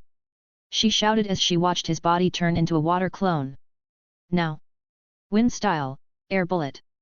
Water style, water bullet." Both Ao and Hatsu shouted as they fired a combined jutsu mixing wind and water together. Ameirai raised her swords in defense. "Lightning style, depth charge." she shouted as her body became enveloped in lightning, protecting her from the blast of water and wind. The force of the jutsu blew her back and both Ao and Hatsu retreated back into the forest, taking cover once again. "How dare you!" Ameirai shouted as lightning crackled off her body in her rage. "I never lose my prey," she said as she crossed her blades over each other, taking a kneeling position. Ameirai suddenly rushed into the forest, letting lightning bolts shoot out all over the place in an attempt to hit anyone who might be hiding. Ao noticed this and was becoming worried that his trap might not work now. Only one option left, he thought as he gave Hatsu a nod. Both of them had laid out an explosive trap that would result in her capture with conductive metal wire. But the entire plan counted on whether or not they could disarm her. Ao jumped from his cover and threw a handful of shuriken to distract her. "There you are!" she shouted as she let her lightning loose, zapping him on the spot as well as stopping the shuriken. Ao's body burst into water, and another him appeared further away. "Over here!" he shouted as he made some rapid hand signs. "Water style, high pressure arrow!" he shouted as he blasted arrow-shaped water blasts from his mouth. The blast's pressure was strong enough to rip through a tree trunk, and Ameirai didn't want to chance it by trying to block them. She swiftly jumped out of the way of the attacks and spun around rapidly in a circle towards Ao, ready to cut him in half. "Die, traitor!" she shouted as she zapped him with a massive blast of lightning style from her swords, dropping his body toward the ground. "Another clone!" she shouted as she looked up, getting ready for the next attack. "Not this time!" Ao said as he fired another water arrow from his mouth. The blast was no way near as powerful as the others, but it caught Ameirai off guard. "What? He wasn't a clone!" she shouted as she had no choice but to cross her swords across her body in an attempt to block the attack. The water arrow was a direct hit, and it knocked Ameirai into the air from the force. She was stunned from the blast just long enough for Hatsu to get behind her as he wrapped the metal wire around her body. Ameirai realized what was going on and slashed one of her blades behind her in a desperate attempt to get Hatsu away from her. It worked as she cut his left arm, leaving a large gash in his bicep. Hatsu bit through the pain and quickly kicked Ameirai in the ribs before wrapping the wire around her wrist. Ameirai had failed to defend against his kick and fallen for his plan, but with a quick burst of lightning, she zapped Hatsu and sent him flying before he smashed into a tree. Ameirai landed on the ground and tried to undo the wire that had been wrapped around her waist and left hand, but it was no good as Ao pulled it with all his might. Ameirai was pulled through the air while her left sword was ripped out of her hand and stuck into the ground. "Now, Hatsu, do it now!" Ao shouted. Hatsu pulled himself up best he could and pulled out an explosive tag that was wrapped around a kunao. He threw it as hard as he could, and it landed on the target, just making the mark before he fell back against the tree. Ameirai had been pulled by the wire through the air, and from what she could see, was towards an explosive tag-filled trap. She couldn't cut the metal wire, and even her lightning style couldn't break it. With little to no time to react, she did the only thing she could. "Thunder Gate!" she roared as she summoned a massive amount of lightning style, pumping as much chakra into it as she could. The lightning struck the ground just as Hatsu's kunao hit its mark, and the two created an explosion that covered the entire area, taking all three of them out together in the consuming light. That's the end of this chapter. I do hope you enjoyed it. Chapter 41, Naruto Chapter 41. Ganri and his men had managed to hold their own amidst the explosions and shock waves that littered the landscape as battles raged all over. Most noticeable was the enormous tailed beasts in the distance. The men knew that things were getting serious now and the battle was reaching its peak. General Funa is battling with all his might. We have to hold on until reinforcements arrive. Ganri shouted, trying to keep their morale up. The Anbu had also noticed that the surrounding battlefield had been very lively and had to wonder what had happened to both Mangetsu and Ameirai. We have to hold strong until Lord Mizukage kills these traitors. The Anbu captain shouted. Attack! Each group shouted as they charged in for a battle. Both groups gave it their all, but the Anbu were just too skilled and quickly gained the advantage. Ganri was equally as skilled, but alone he was no match for them. His units' numbers had been reduced to equal theirs, and the odds were not looking good. Reinforcements! One of the men shouted as about 40 shinobi came charging out of the trees and ramming themselves into the Anbu flanks. Shit! How did they get the drop on us? The Anbu captain shouted as he blocked an incoming attack. The Anbu's unit had been taken by surprise, and at least half of their numbers had just been cut down. Push through, men! We can do this! Ganri shouted as every one of them gave it their all. The Anbu were getting desperate as they huddled together, trying to fire a combined jutsu. Gary had already seen this and was quick to counter as he barked orders at others to do the same. Water, fire, wind, and lightning all crackled and clashes in the air and roared over the never-ending screams of battle. Captain, we need to fall back. One of the survivors of his unit shouted. The Anbu captain could count only 4 of his men left. Himself included made 5, while the enemy numbered over 50. I hate to admit it, but we have no choice. He said, keeping his sword raised.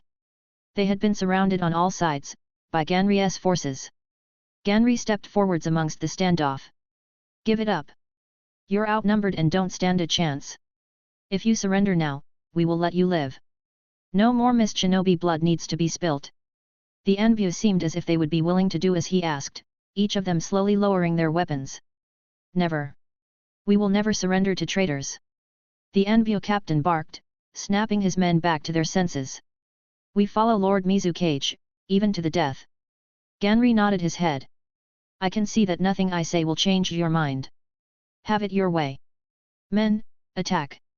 He shouted as he pointed his sword. Suddenly a burst of chakra hit one of Ganri's men's flanks as they were sent flying into the air from the blast. What the hell was that? Someone shouted among the screams. It's him. Another shouted as another group were smashed through the air. Ganri could see what was going on and was forced to watch as wave after wave of his men dropped from what seemed like a machine gun fire of water bullets. It's Mangetsu Hazuki! Someone shouted as the area around the teenager cleared so he could be seen.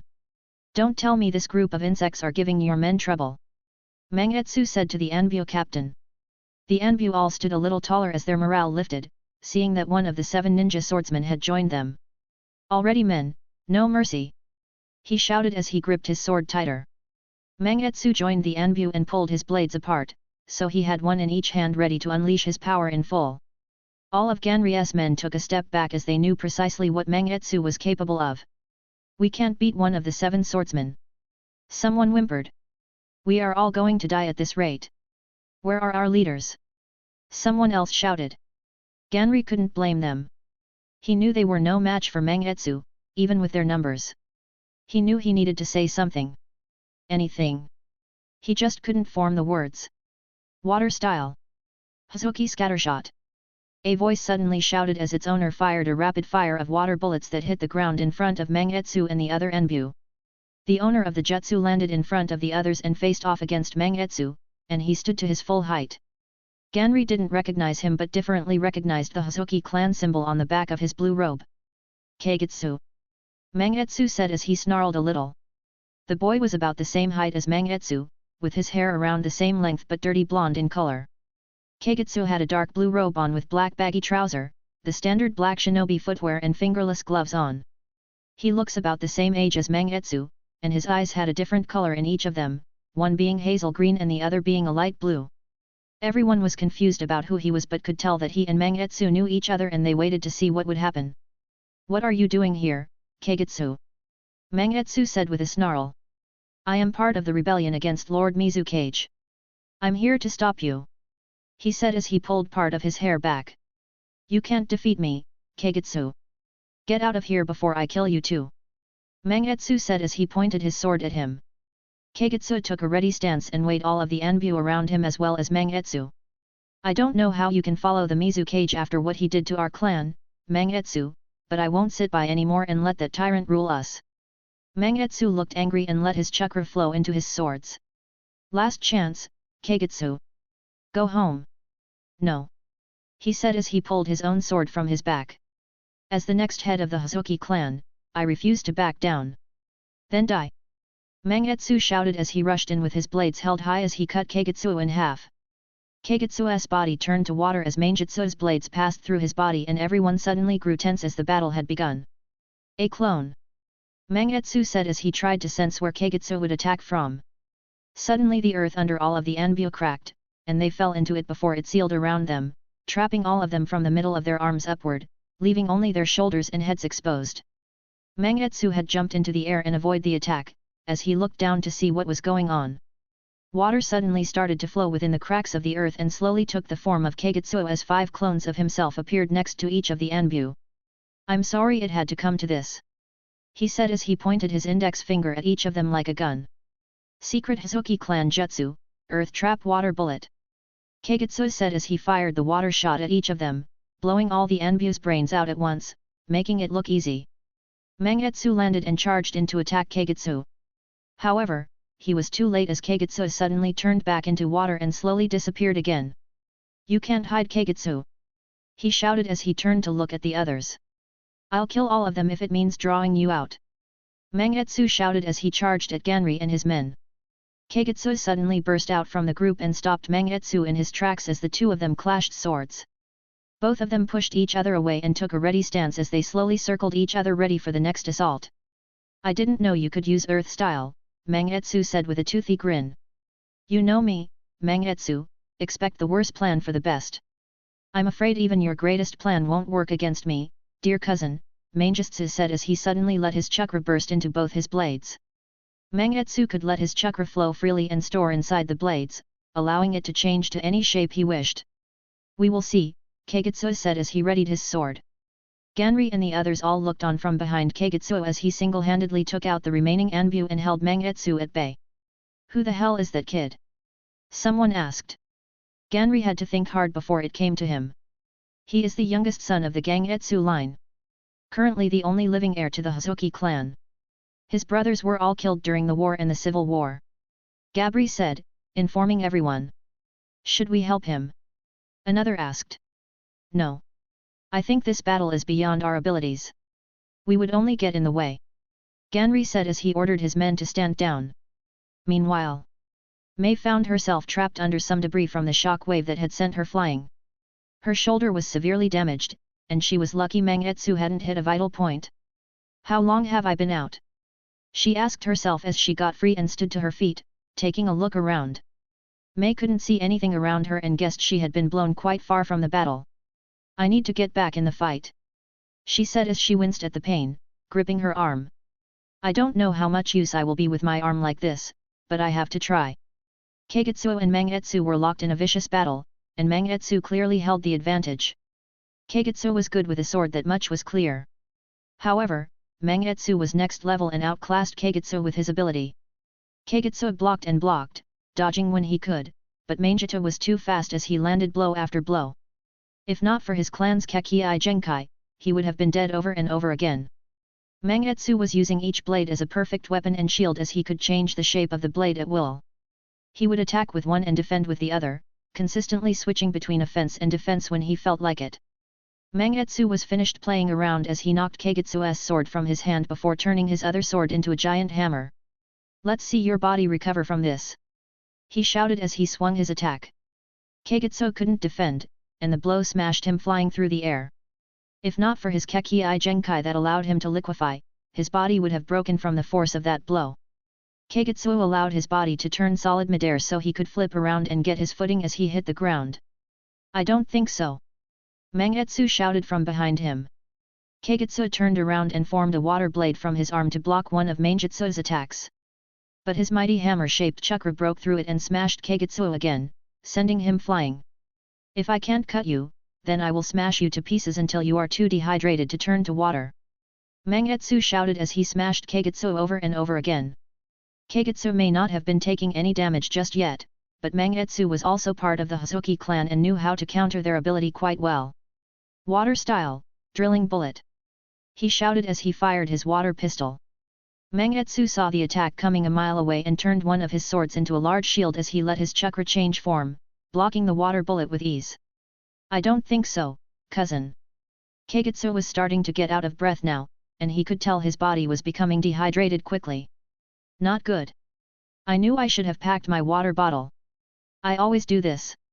He said to himself as if he was scolding himself for not planning sufficiently enough.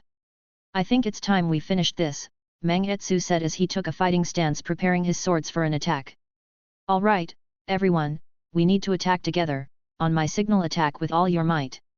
Ganri said to his men. All of them agreed as they could see that Kagetsu was starting to struggle against his older cousin. Mangetsu had started spinning his blades before joining them back together, letting the chakra in each of them grow even more powerful. Time to finish it, traitor, Mangetsu said as he hoisted his sword straight into the air. Now! Gabri shouted as himself, and all of his men unleashed their most powerful long-range attack. Shuriken and kunao, water, fire, and wind ninjutsu, as well as other projectiles were launched towards Mangetsu in a surprise attack. Mangetsu turned around with a shocked expression on his face at the attacks coming his way. You dare!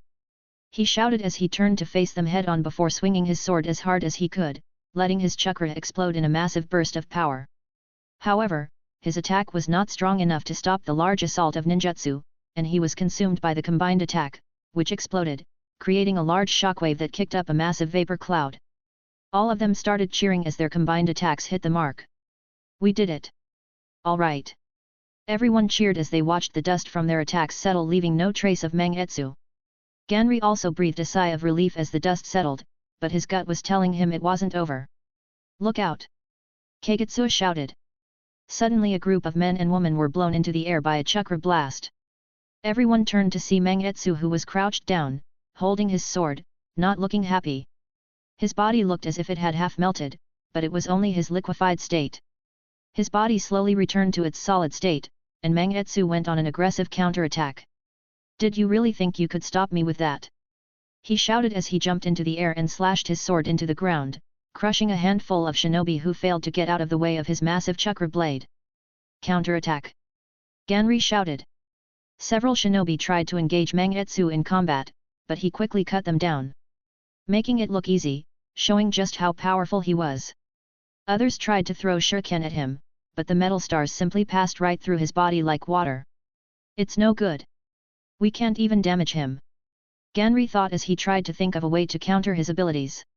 He was put on the defensive, though, as Mangetsu set his sights on him and attacked. You're the leader, so you can die. Mangetsu said as he appeared behind Ganri, slashing at his head. Ganri only just got his sword up to block the attack and was taken back by his speed.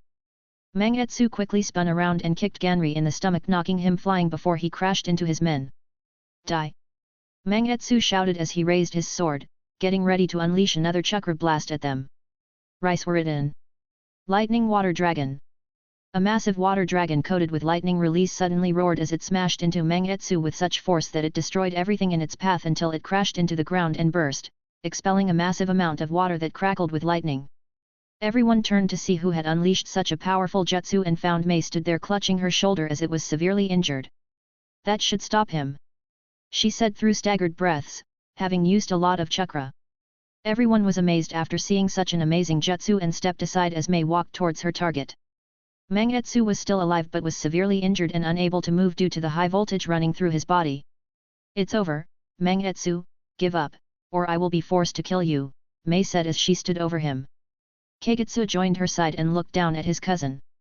Please, Mangetsu, just hear her out. Ao slowly woke up after losing consciousness due to the explosion that Ameirai had set off, thanks to her Thunder Gate ability. He sat up and tried to take in his surroundings. His head was still ringing from the blast, so he took his time. Hatsu! He shouted out, trying to find his ally. Did he survive? Ao thought as he looked around. Ao caught a rustling sound coming from some of the bushes and put his guard up. Good job, too, as Amaerai appeared. Ao noticed she was hurt and only had one of her swords. You asshole! She said, clearly pissed off. She had taken damage along one side of her body more than the other, most likely because she could only protect one side of her body with one sword. I'm going to kill you if it is the last thing I do. She screamed, pointing her sword into the air. It's over, Amaerai. You're fighting for a lost cause. Ao shouted, trying to get her to stop. It was no good, though. Amaerai had gone mad, letting her lust for revenge take over her, abandoning all reason. I will kill you if it's the last thing I do. She shouted, letting her rage spill out.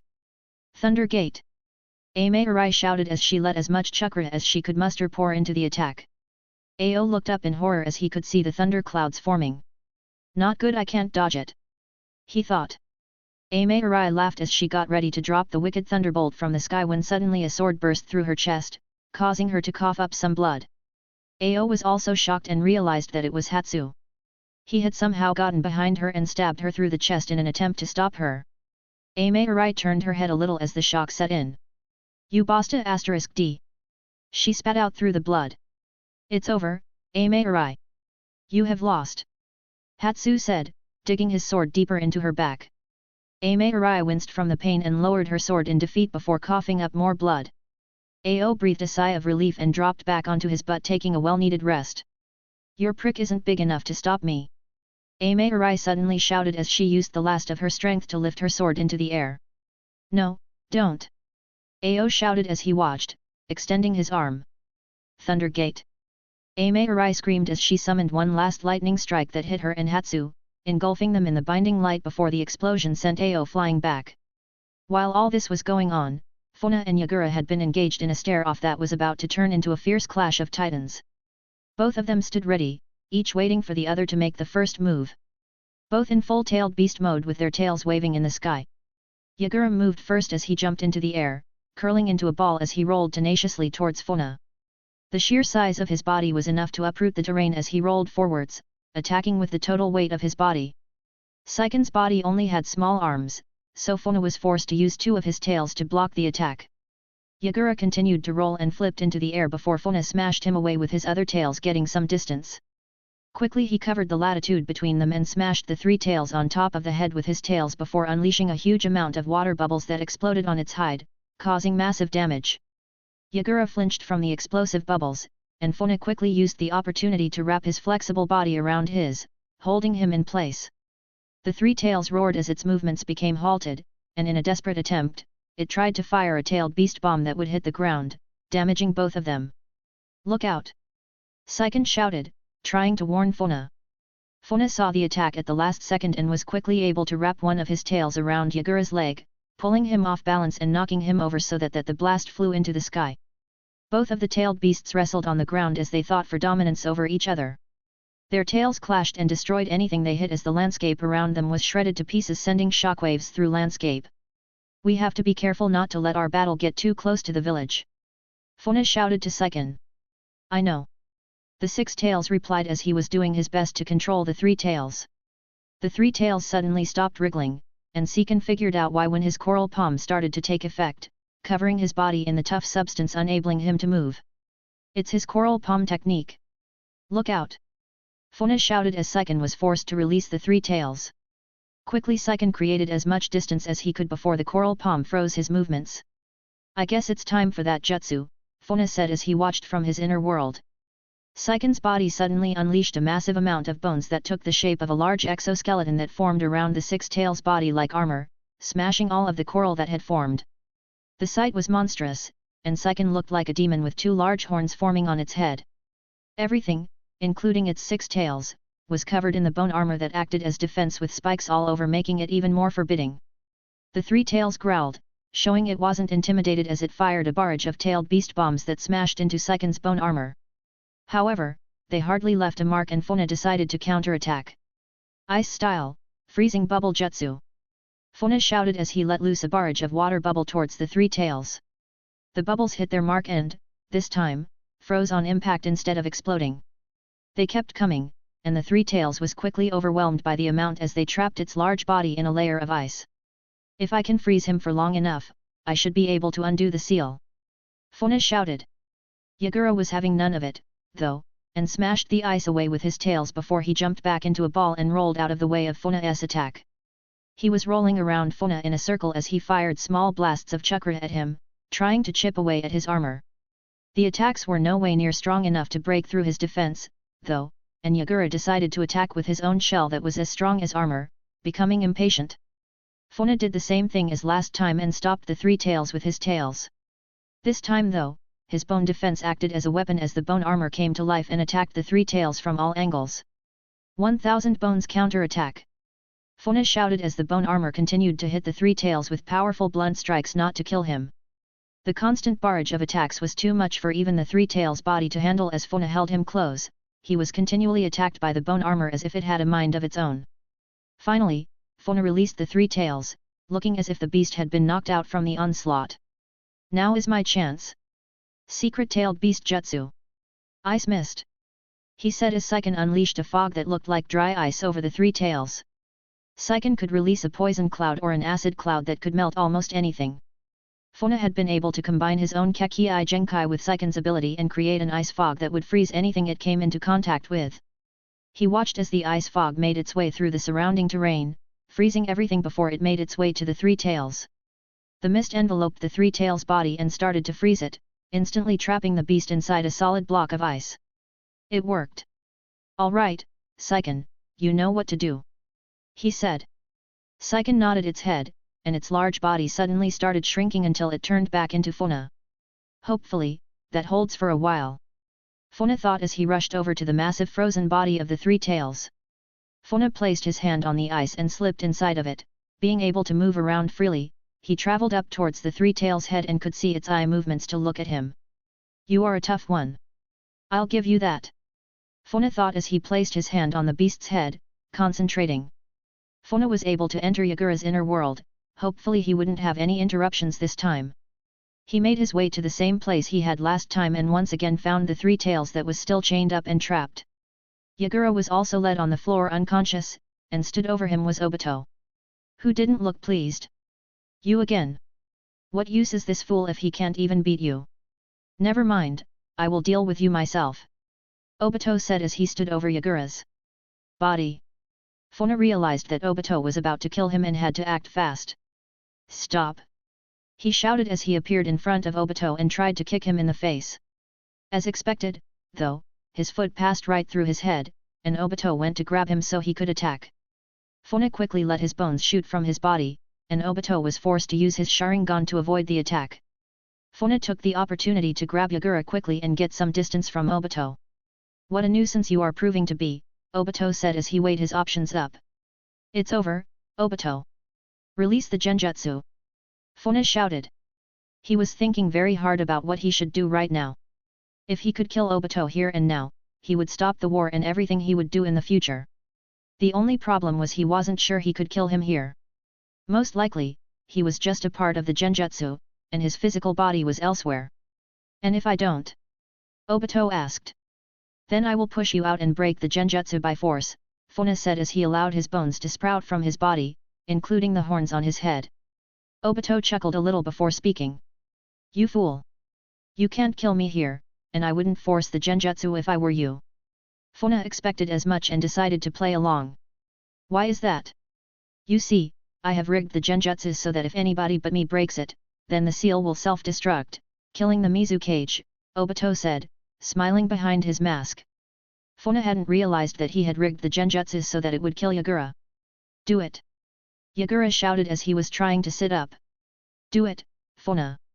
I refuse to be a puppet! He shouted. That's enough from you! Obito said as he raised his fingers, taking complete control of him once again. This time, I will have him destroy the entire Mist Village and everyone you care for! Obito shouted as he pulled out 2 chains from his black cloak. But first, it's time to deal with you. 6 Tails. That's the end of this chapter. Thank you for reading. Check out my Patreon for more chapters and faster updates. Also if you haven't already, Check out my original work Tales of Asteria. Chapter 42, Naruto Chapter 42. Time to take care of you, Six Tails, Obito said as he let two chains drop from the sleeves of his robe. Funa recognized he was dressed the same way when he battled against the fourth Hokage, chains and all. So be it. Funa said, having had enough of holding back. Obito was a little shocked by his speed as Funa almost ripped through his body with a quick slash of his arm that was covered in razor-sharp bones. Obito had managed to avoid the attack with his Sharingan ability and turned to trap Funa in his chains. Funa wasn't impressed and grabbed the chain with his free hand, freezing the metal before snapping it in two. Obito was flung into the air and landed swiftly before being forced on the defensive. He had to let his entire body slip into another dimension to escape Funa's onslaught of attacks before he reappeared at a safe distance. You are indeed strong Cage Slayer, Obito said. I will have to pull him in as fast as I can. Obito then thought as he took a ready stance. It's time to end this, Funa said as he started to create hand signs. Obito smiled behind his mask as he vanished and reappeared, ready to grab Funa, sucking him into another dimension. You fell for it. Funa thought as he suddenly allowed bones to shoot out from all over his body. Obito was forced to let them pass through him again and couldn't grab Funa as there was nowhere to hold. Obito jumped back, and as soon as his foot touched the ground, it froze. Ice traveling halfway up his body. How did he? Obito shouted in shock as he couldn't move. Now. Ice mist. Funa said as he let loose his ice mist jutsu, knowing that it would follow him into his jutsu as ice mist froze the very air itself right down to the atoms. Obito slipped into his dimension to avoid the jutsu. However, his cloak and body started to freeze over anyway. He quickly tossed the robe off his body and was even forced to rip his white zetsu arm off to stop the spread. How did his jutsu reach me here? Obito asked, confused. I thought I slipped away in time. It would seem this battle is lost. I can't fight him at half strength and with only one arm. Obito said to himself. Suddenly to Obito's surprise, an ice mirror starts to form from the ice on his cloak, and Funa dashed out of it kicking him in the chest. Obito hit the ground hard and slid along the floor before he flipped over, landing back to his feet. How did you? He said, clutching his chest from the blow. Funa played with a bone blade in his hand as he twirled it between his fingers. Looks like I figured out how to counter your jutsu. Now you can't run. Funa said as he fired round after round of lightning-style bone bullets. Obito did his best to dodge and block each barrage, but with only one arm, he was unable to. The bone bullets shredded him to pieces and soon enough, he fell to his knees, exhausted and out of options. Why you? I will make you suffer for this. Obito said, extremely angry. Funa walked over to him and placed a hand on his forehead. This should release the genjutsu. He said as he slapped his hand onto Obito's head, breaking the seal and stopping his genjutsu. Obito's body started to fade away as the genjutsu faded. Funa had been right. He couldn't kill him here, hell he was pretty sure he wasn't even fighting Obito at half his power, but it didn't matter. We will meet again. Cage killer, Obito said before he entirely faded away. Funa slipped back into the ice mirror and returned to Yagura's inner world. It was all one big complex genjutsu and inner mind battle, but it had been real. If Funa had lost his real body would have suffered the same as his mind had. Funa let the deeper thoughts of what had just happened or how it had pass over his head. No good would come of overthinking it. Now he had to attend to the Mizu cage. Obito had been right, the seal had been rigged, and now he was dying. Yagura was awake and taking slow yet deep breaths. Funa. You did it. He said, clearly weak. It's over, Lord Mizu Cage. The genjutsu has been broken. Yagura smiled. I knew I could count on you, Funa. He was too strong for me to defeat, and now I must leave the rest to you. He said as he started coughing. I'm sorry I couldn't save you, Funa said with a heavy heart. No. I'm sorry it had to come to this. I let you down. I let my village down, and I failed as the Mizu Cage. He said, tears coming to his eyes. Promise me, Funa. Promise me you will do better than I did. Promise me you will lead and protect the village. Funa nodded as he looked Yagura in the eyes. I will. I think knowing that the village is in your hands means I can rest easy. He said with a small smile.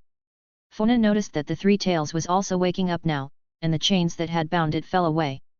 I have one last favor to ask of you Funa, I know it is selfish of me, but please. He said as the light was starting to fade from his eyes. What it is? Funa asked. Please look after my daughter. She is only young and will face so much hardship for what I have done. Please look out for her. Yagura asked with his final breath. I will, Funa said. With that, Yagura took his last breath, and the life faded from his eyes, yet the smile remained on his face. Suddenly the three tails roared and attacked Funa with pure rage as it smashed its tails down at him. This was his warning to leave, and in doing so, Funa opened his eyes, taking in his surroundings of the real world. He was still inside the ice that had trapped the three tails. But, now its body started to shrink, and it soon returned to Yagura's structure. Funa knew now that Yagura had passed, the three tails would also die. But he also knew it would come back soon enough. The only problem would be getting to it before anyone else did. Funa released his jutsu, and the huge block of ice simply burst, turning into snow that blew away in the wind. It's over, Funa said as he looked at Yagura's body lying on the ground. You did everything you could, Funa, Saiken said. He knew that, yet he still felt as if he had failed. I had better let the others know it's over. He said as he made the hand signs to create some clones. The clones burst off in different directions to locate each group and relay the news to them. He hoped that they had all survived the battle, and he also hoped with the news of Yagura's death, it would stop the fighting. Funa let his clones scatter as they went off to find the rest of his allies who had been fighting their own battles. Funa could only hope that they had survived and waited for his clones to make contact. Currently, Mei, Kagetsuo and Ganri were resting as they had defeated Yagura's Anbu and Mangetsu, who was now restrained so he could do no further damage. He had already killed 3/4 of Ganri's unit, including the reinforcements from Kaga's. He had been able to wound Mei and even defeat his own cousin Kagetsu, who was the next head of the Hozuki clan. You won't get away with this. I'll kill you all. Mangetsu roared even though his body had an electrical current running through it so that he couldn't move. Give it up, Mangetsu. The battle is over. Mei said. Shouldn't we take more precautions and restrain him more? Kagetsu said. Mei was starting to get the impression that this kid was a real worrywart. It's fine, he can't move like that, and besides, the battle is over now. She said. Mei was sat down with her back to a tree as she let her shoulder rest. It would need medical treatment, but for now, rest was the next best thing. Ganri was busy tending to his fallen troops, and the number was fast approaching 100. We should kill him. He's too much of a threat to be left alive. He said, letting his anger take over. Calm down, Ganri. Our orders are to keep as many alive as possible, remember. Mei said, standing to her feet. He single-handedly killed 100 of my men. I can't just let this go. Ganri shouted as he drew his sword. Kagetsu stood in his path along with Mei. I can't let you kill him either. I am sorry for what he has done. He was fighting for the village, not knowing why. You can't blame him for following the Mizukage's orders even if they were wrong. Kagetsu said, actually making sense. I don't care. He must pay. Ganri said. He wasn't the only one who agreed, as the others that had survived the battle took his side. The odds for Mei and Kagetsu were looking slim now as it was the many vs the few. Just calm down, otherwise. Mei started. Otherwise, what? You will kill us. Ganri said, raising his sword. Yeah, get out of our way. Someone else shouted with more joining in. Mei knew this wasn't looking good, and unless she wanted to kill her own men, she would have no choice but to let them have Mangetsu. No. Kagetsu shouted as he took a battle stance. If you want Mangetsu, you will have to kill me first. He shouted. Ganri and his unit of 20 others didn't seem too bothered with that, and all got ready to charge. No, you can't, Ganri, stand down. Mei shouted. Kagetsu didn't like his chances and decided he had no choice. Turning around, he shot a water bullet at the sword that was holding Mangetsu in place. Mangetsu had remained silent this whole time, and now he was free. He jumped up into the air and faced Ganri and the others without fear. Not so tough now, I'm free, are you? If you want me dead, come and get me. He shouted as he pulled his sword from the ground, taking a battle-ready position. Kagetsu, what have you done? Mei shouted as she jumped back away from Mangetsu. We don't have to fight anymore. It's over. Kagetsu shouted, trying to calm both sides. It's too late for that kid. Ganri shouted. Attack. He shouted as he charged forwards, his men following him. Mangetsu let his chakra flow into his sword, allowing it to grow and grow until it became so large that it could wipe all of them out in one swing. I should have done this in the first place instead of toying with you. Mangetsu shouted as he swung his sword. All seemed helpless to Mei and Kagetsuo as the two groups were determined to kill one another. That's enough. A voice shouted as the owner moved too fast for anyone to see. A forceful gust of wind blew Ganri and the others back so hard that they flew through the air a good 6 meters before falling to the ground. Mangetsu had also been unable to see what was going on but had launched his attack anyway, intent on killing all of them in one blow. However, to his and everyone else's shock, Funa could be seen as the dust settled. He was in his tailed beast cloak with 6 tails as he had stopped Mangetsu's attack with one arm that was protected in a layer of bone while with the other, he had pushed everyone aside to create room. Mangetsu was shocked to see that Funa had stopped his attack with just one arm, and if anything, it pissed him off. Why you? Mangetsu shouted as he split his swords in two and went for the attack. Funa gave him a stern look as he closed the gap too fast for Mangetsu to see, striking his chest with a palm strike. His hand went right through Mangetsu, and he smiled. That won't work on me. But to his horror, he found that he couldn't move. What have you done? He shouted as he managed to look down to see that his body had been frozen from his chest down, unabling him to move. It's over, Mangetsu, Funa said as he simply took his swords out of his hands before stabbing both of them into the ground. Everyone was amazed at his display of power, and Funa let the tailed beast cloak fade away into the wind. The battle is over. Lord Mizukage is dead. He shouted, getting everyone's attention. Mangetsu was now extremely shocked, but despite his best efforts, he still couldn't move. So it came to that. Mei asked. I want all of you to come to my location here. He said as he shouted them. Ganri then realized that this Funa was only a clone, yet he had still been able to stop Mangetsu as if he were a child. And no more fighting. This war is over. He said, looking at Mangetsu and Ganri. Gabri bowed his head in agreement, but Mangetsu spat on the ground. You think I will follow you after this? He shouted. Funa thought it might come to this and walked over to him, placing his hand on his head. If you don't believe me, then watch. He said as he placed a seal on his head, allowing Mangetsu to see what he had seen. Mangetsu couldn't believe it, but after seeing it with his own eyes, he gave in. So you were telling the truth. But how? Why? He said, still not understanding. Come with the others, and I will show you, Funa said as he undid his jutsu and handed back his sword. Mangetsu took it and, after a slight pause, clicked his blades back together and placed it on his back. Very well. He said, falling in line. I will see you all there, Funa said before his body turned to ice and broke into pieces as the clone jutsu came undone. Mangetsu watched as Funa turned into a clone, and he couldn't help but feel weak.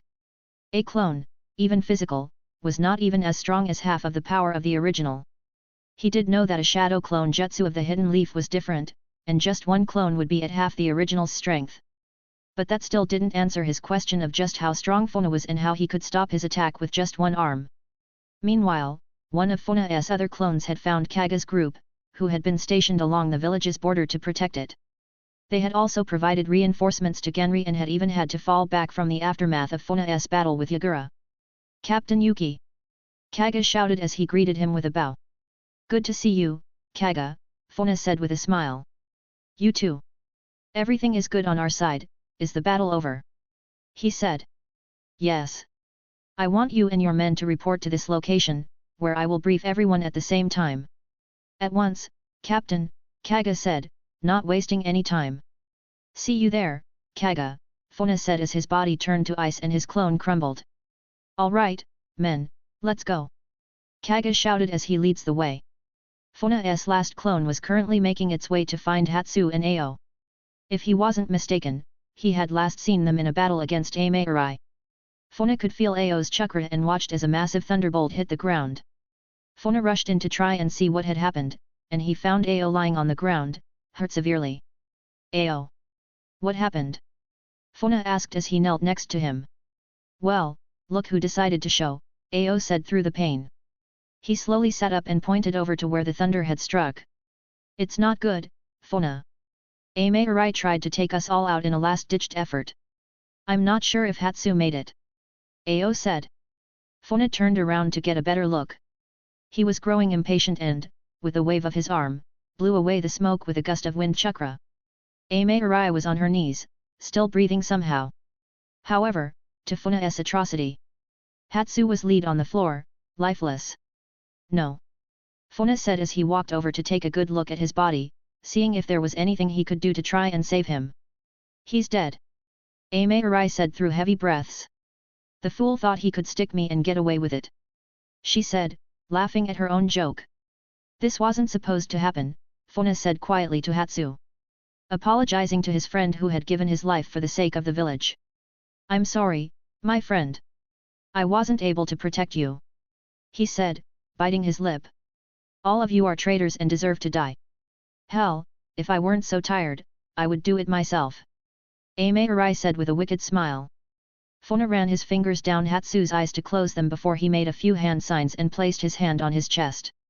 I promise I will do what is right, just like you wanted me to, Hatsu, Funa said, allowing his eyes to cover Hatsu's body so it would preserve it. So what now, boys? Ame Arai said as she looked to Funa and Ao, who was back on his feet clutching his arm. Ao, report to this location with the others. I want to brief everyone at the same time.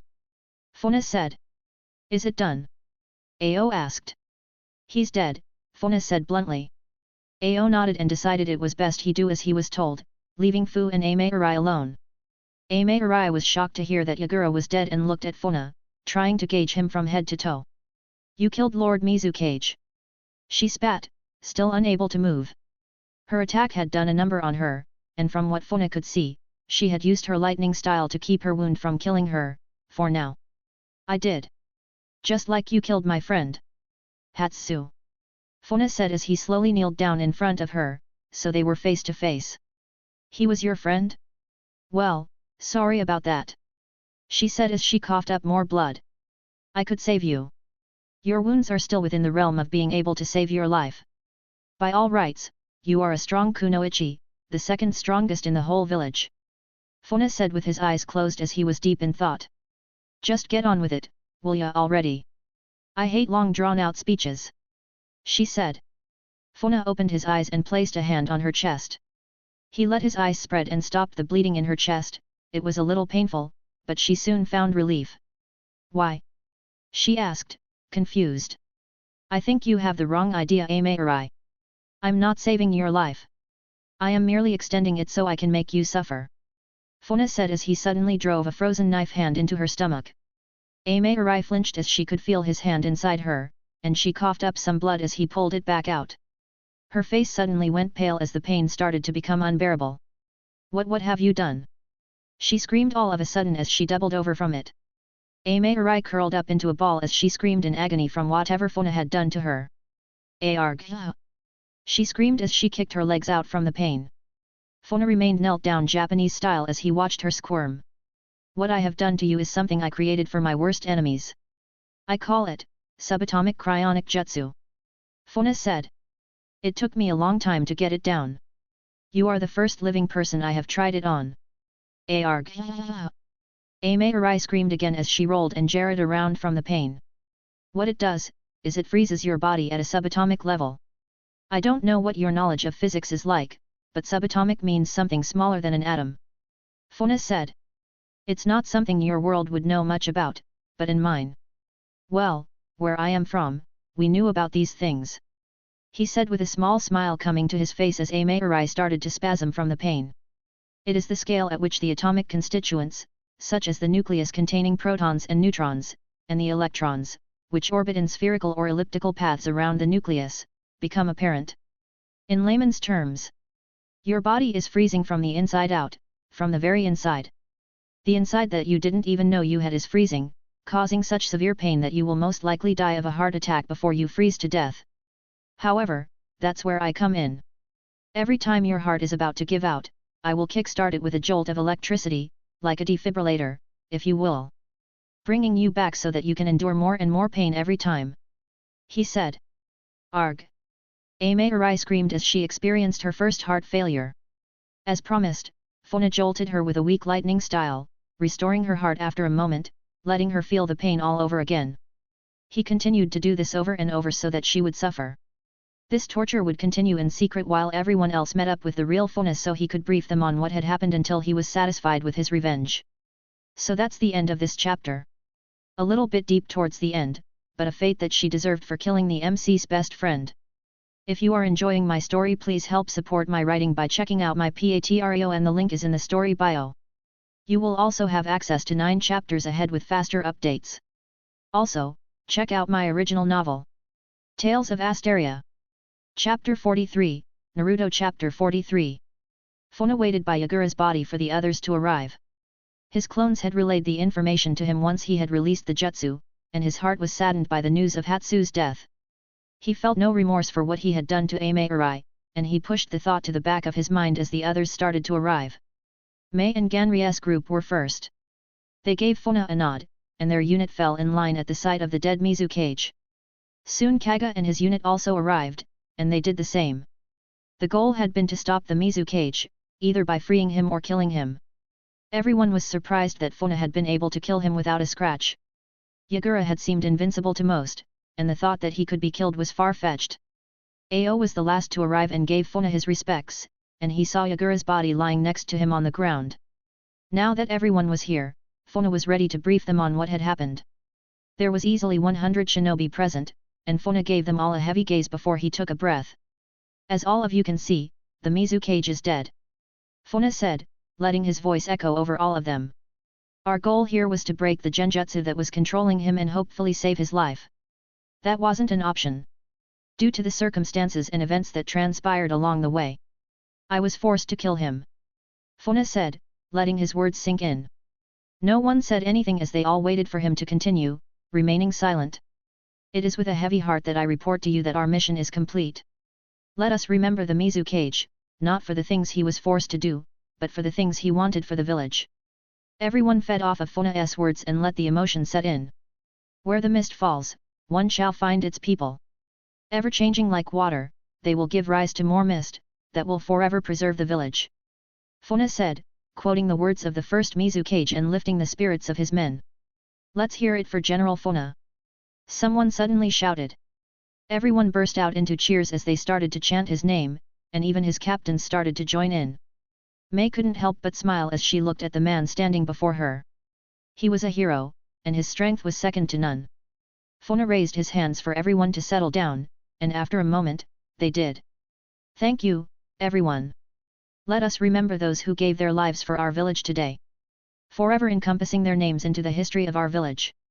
Everyone nodded and paid their respects in a moment of silence before Funa spoke again. What we have achieved here today will mark the start of a new future for all of us. The hidden mist will shed its dark and bloody past, and with the help of all of you, we shall lead her down a righteous path, protecting our own and doing what is right for our people. We still face dark days ahead. But in time, our village will heal, and its people grow. Funa finished as he summoned Mei and his other captains to the front, including Mangetsu. Together, we will make the hidden mist great once more. He finished. Getting cheers and applause for all of them. Funa watched as all of the men and women surrounding him cheers and celebrated as they had completed their mission. Everyone was thankful that the dark reign of Yagura had come to an end. But Funa knew it would take time to heal. First, he would have to confront the village elders and then the villagers themselves. There was much work to be done and little time to do it. As the threat of the sand remained a high priority, the mist would be forced to elect a new leader, so as not to look weak in the face of her enemies. Funa turned to his captains and decided to include Mangetsu, who had become complying with Funa. You all know what is still to be done. He said, looking all of them in the eye. Kaga, take Mangetsu with you. Having the last member of the 7 ninja swordsmen will aid our cause. He said. Kaga agreed and turned to Mangetsu. I'll fill you in the details along the way, Kaga said to him. Mangetsu nodded and decided to stay quiet for now. All right. Ao, Mei, with me. Everyone else. You know what to do. As planned, Funa and the others returned to the village to sort out the affairs that would now need tending to. Kaga and now Mangetsu's job was to take a large scale of shinobi and prevent any unrest or possible uproar about what had happened. After all, the shock waves of the battle had not gone unnoticed, and people were starting to ask questions. Funa now also hoped with Mangetsu's help, they would be able to recruit more shinobi to their side to help with the unrest. Ganri and Kagetsu were to patrol the borders to make sure no one left. Until this whole thing was cleared up, the village was on total lockdown as of Funa's and Ao's orders. That left Funa, Ao, and Mei to brief the village elders and summon all of the appropriate heads of state, including the daime. After they had finished tending to Mei and Ao's injuries, of course. Funa and the others entered the Mizukage's office and now waited for the elders to arrive. They had made a stop to the medical bay to tend to their wounds, giving Funa enough time to make the arrangements. Sure enough, it didn't take them long to respond to his summons and arrived all at once. They were not alone as the remaining clan heads of each clan also started to arrive. The head of the Hazuki clan who was Kagetsu's father. The other was the Hoshigaki clan, the only other clan to remain as the Karatachi was led by Yagura, and the others had all succumbed to genocide over the dark history of the village. They all looked surprised to see Ao, Mei and Funa waiting for them and didn't wait for answers. What is the meaning of this? One of the elders spoke. Where is Lord Mizukage? Another asked. Funa had been looking out of the large window like Yagura had used to. He turned around slowly and stepped forwards to address everyone in the room. Welcome, everyone. Elders. Clan heads. Please, everyone, take a seat. I'm afraid I have some rather terrible news to relay. They all did as he asked as they recognized his power. What is going on here, Funa? The head elder said. Funa waited for all of them to sit down around the large desk before he took his seat. Funa was sat at the head of the table where Yagura would usually sit while Ao and Mei sat on either side of him. He had also left the chair at the other end of the table empty, yet no one had questioned why. Yagura is dead. Funa said. Everyone in the room showed their surprise at the information, and Ao could see some were happier than others. You mean to tell us that you killed him? One of the elders shouted. It's about time we got what was coming to him. The head of the Hazuki clan said. I don't disagree. The head of the Hoshigaki clan also spoke. This is an outrage. Another of the elders said. It's treason. Funa didn't say anything as they all started to shout it and bicker with one another. Letting them get their thoughts out on the table before he continued. That's enough. Ao finally shouted, getting all of them to be quiet. Funa stood from his seat, and everyone looked at him in surprise. Suddenly the doors opened, and a small man entered dressed in robes. Lord Funa, his lordship the daime and his daughter, Princess Mizuko have arrived. He announced. All of the elders had a sudden sense of urgency as they stood to their feet so that they could adequately greet the daime. Everyone was now standing, and the daime walked in with his daughter not far behind him. Everyone bowed their heads in a show of respect and waited for him to sit down. Funa also noticed his daughter Mizuko, who sure had grown since the last time he had seen her. She also noticed him and bowed her head a little, smiling at him. Funa returned the bow and the smile. After all, she was the reason he had been able to summon the daime in the first place. Welcome, my lord. We were not expecting you to grace us with your presence. One of the elders said. Thank you. The daime said as he leaned back in his chair a little. I summoned him, Funa said as he took his seat last. What I have to tell you involves not just us, but our entire nation, Funa said, getting everyone's attention. I start once again by welcoming you all, including yourself, my lord and lady, Funa said, paying his respects to the daime. As I said, the fourth Mizukage, Yagura Karatachi, is dead. Everyone remained silent this time apart from the daime. He's dead? How? Who? He asked, just as shocked as everyone else had been. I discovered that Yagura was under the manipulation of another, through a powerful genjutsu. He was forced to act to their will like a puppet, carrying out all the atrocities over the years. Funa said. That is correct. I am here today to vouch for Funa. I confirmed this information with my Byakugan. Ao said, showing his support. I too stand by Funa that this information is correct. Along with the signature of several other Enbyo captains and one member of the 7 ninja swordsmen. Mei said, producing the sheet of paper. We had no choice but to lead a rebellion against him, to break the genjutsu and free the Mizukage. We tried our best to do this in secret so not to drag the village into this mess. However, I was unable to save him, and in the aftermath, he was killed. Funa said. Everyone in the room was shocked by the news and held their tongue as they waited for the daime to speak. I can't say I don't believe you. He started. I have watched as Yagura carved a blood-soaked path for a long time now, unable to do anything about it as the leader of my own nation. He said as he stood to his feet. You have my thanks, Fuyona Yuki. He said as he bowed to him, showing his gratitude. The elders were shocked, and Funa returned the bow. I assume you don't know who the man responsible is. The daimyo said as he sat back down. Funa also sat back down. I do. He said. Everyone, including Ao and Mei, looked at him as they waited for his answer. I believe the man responsible is Madara Uchiha. He said bluntly. Everyone gasped, especially the elders who were old enough to remember that man's terror and power. That can't be. He died long ago. One of them protested. Funa had decided rather than complicated things by dropping Obito's name. He would use Madara's and keep it simple. After all, no one would know who Obito was, and that was the name he was using for himself. I was able to defeat Yagura while under his control and break the genjutsu, but Madara had rigged it so that it would take Yagura's life in the process, Funa said. We must act. We cannot let this go unpunished. The Hidden Leaf must be held accountable for their own Rouge Shinobi. One of the elders shouted. You fool! If it really is Madara Uchiha, then there is no one left who can stop him. Another said, clearly remembering his power. Everybody, just hold on a minute. Are you also forgetting our problems with the sand? One of the female elders said. Everyone started to mumble again, and Ao was left with no choice but to speak over them. I can assure you that Madara will not be a problem anymore. As for the sand, well, we must elect a new Mizukage, someone who is strong enough to show them our strength. Ao said, crossing his arms over his chest. Everyone remained silent but agreed as they nodded their heads.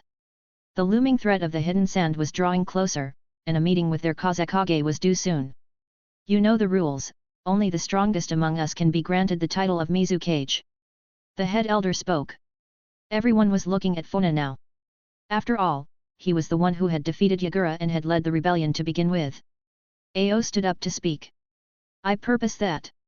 He started. That may Taram be the next Mizukage. Funa suddenly shouted over him. What? Mei shouted unintentionally. Ao also looked surprised at Funa, and the others all looked at each other, mumbling. Mei is the strongest kunoichi in the village and a perfect fit to be our next Mizukage. Funa carried on to say. Funa, what on earth are you doing? Mei said to him quietly. It's all right, Mei. You will make a great Mizukage, I'm sure of it. Funa said with a smile. The daimyo crossed his arms and nodded his head. If she is coming as a recommendation from you, Funa, then I accept. He said, shocking everyone. Mizuko also smiled at Funa, locking her brown eyes with his. He stared for a moment and then looked away.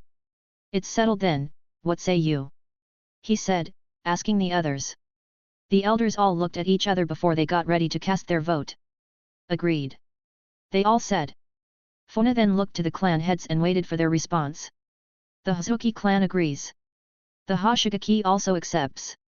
Funa nodded and stood up, offering Mei his hand. She took it after a slight pause, letting the shock settle. Funa pulled her to her feet and stood her at the head of the table while he took her spot. I give you the Godame Mizukage, Funa said, letting everyone's attention fall on her. Mei was so surprised that she almost turned red in the face, but with a quick breath, she regained her composure. After all, she was a highly skilled shinobi. Not one to succumb to pressure easily. I thank you all for your consideration. She said. It's settled then. Mei will be sworn in as the next Mizukage. The daimyo said, clapping his hands together. Everyone agreed and rose as the daimyo stood to his feet. I trust you can handle the rest. He said, looking at all of them. Yes, my lord. The head elder spoke. Very well, my presence is no longer required. I shall head back to the capital.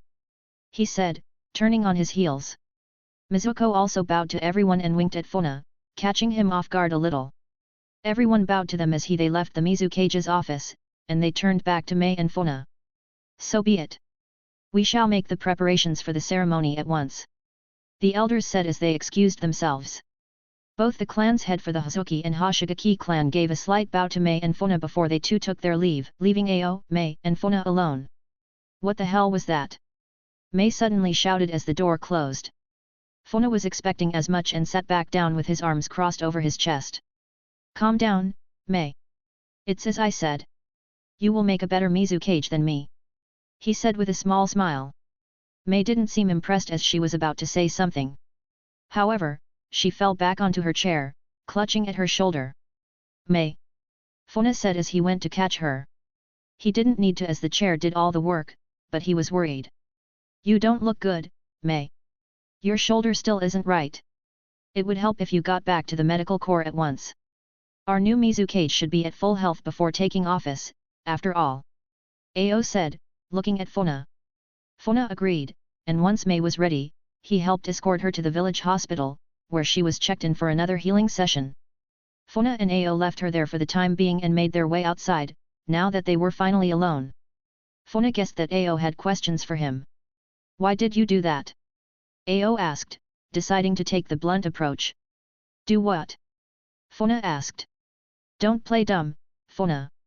Why did you pass on the responsibilities of the Mizukage to Mei like that? It should be you. He said, almost shouting. Calm down, Ao, Funa said with a sigh. The truth is, I'm not ready to become the Mizukage. And I'm pretty sure our next Mizukage shouldn't be the man who killed the last one. He said. Besides, I don't have time to run the village. I think I will best serve it outside of the spotlight.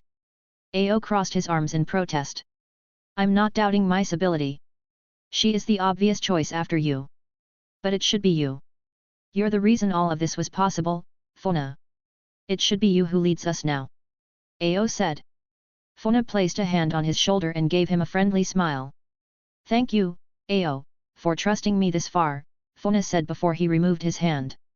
Mei will make a great Mizukage, and both of us will be there to support her from the shadows, Funa said with a serious tone. Ao decided to stay quiet and give up the argument for now. If you say so. He said. Good, it's settled then. Now, if you don't mind, I have some matters to attend to. Funa said, bidding him farewell. Ao nodded. I will keep an eye on things and report to you if anything happens, Ao said. Thank you, Funa said. With that, Funa turned around and slowly walked off into the mist. It was dark out now, and Funa hadn't been home yet. He hoped that both Haku and Kimimaro weren't slacking while he had been away. He couldn't help think that soon everything would change. Soon, everything would get better. It had been a dream of his for this village for so long now, and finally, he had become strong enough to turn it into a reality. He stopped dead in his tracks for a moment as he remembered he still had one place to go before he went home. He had gotten so caught up in the village elders meeting that he had almost forgotten about his friend Hatsu. This can't wait until morning, Funa said as he turned right at the crossroads, heading away from his house and towards Hatsu's. Funa had sworn to himself that he would be the one to break the news to his wife, Yua. Funa finally arrived at his house and raised his hand to knock on the door. For some reason, he hesitated for a brief moment before knocking. Funa wasn't waiting long before the door opened about an inch as Yua answered. Why yes. She said, trying to see who it was. Funa. She said as she recognized him instantly and unlocked the door, opening it to its full extent. She looked a little surprised that her husband wasn't with him, though. Funa, where is Hatsu? She asked as she looked into his eyes. Funa remained silent as he couldn't form the words. Not after looking her in the face. Not after her husband had died for him. No. She said as she realized the look in Funa's eyes. It can't be. She said as the shock set into her delicate features. Funa had never had to tell someone's loved one that they had died.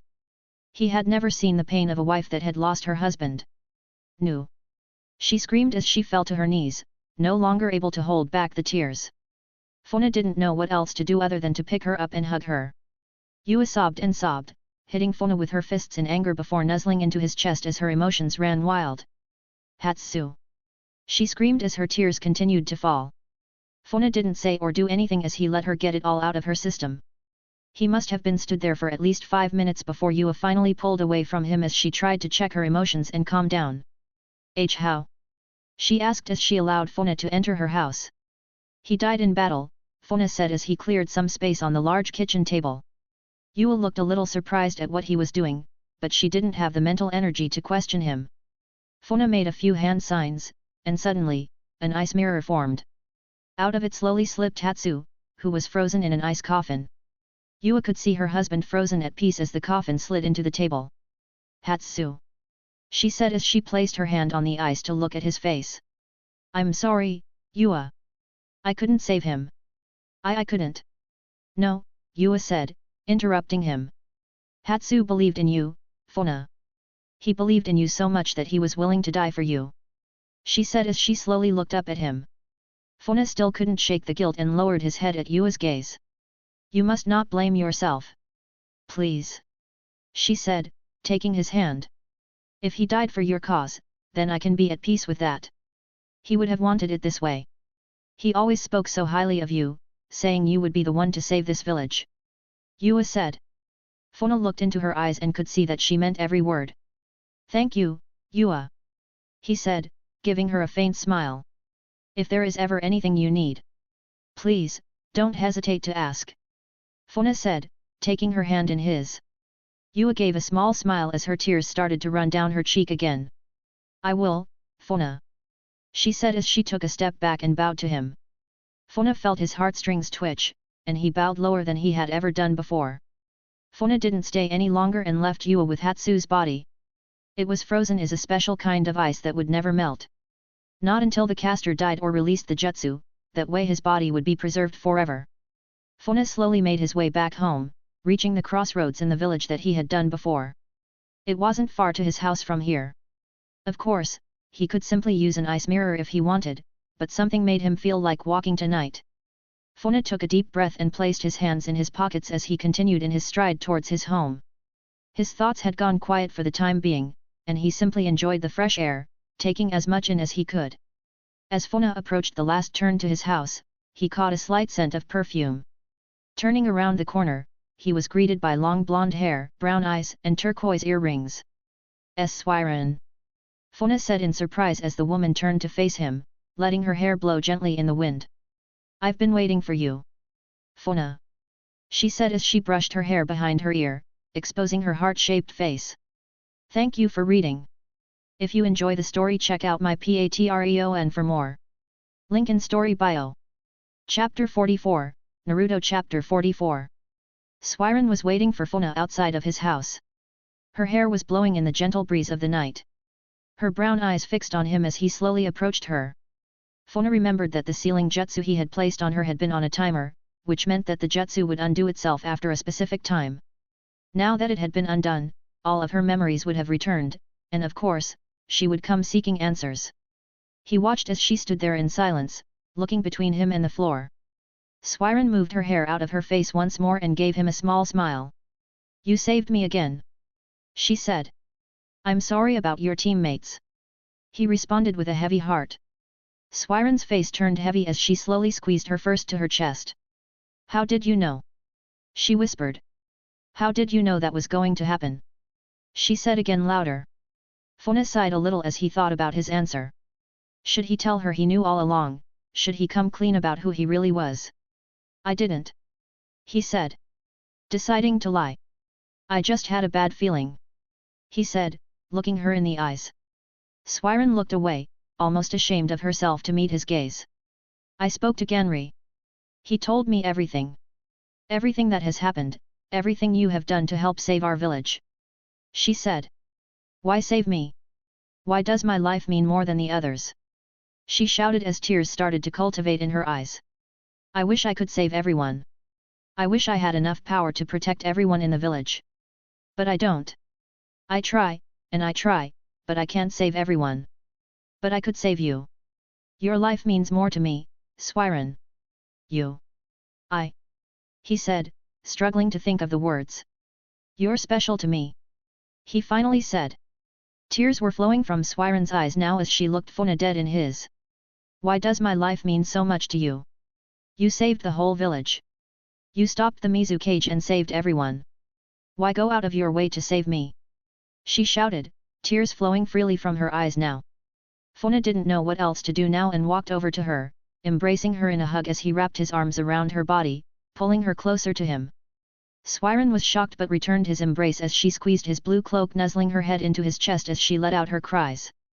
You are special to me, Swiren. I would do it all over again if it meant saving you.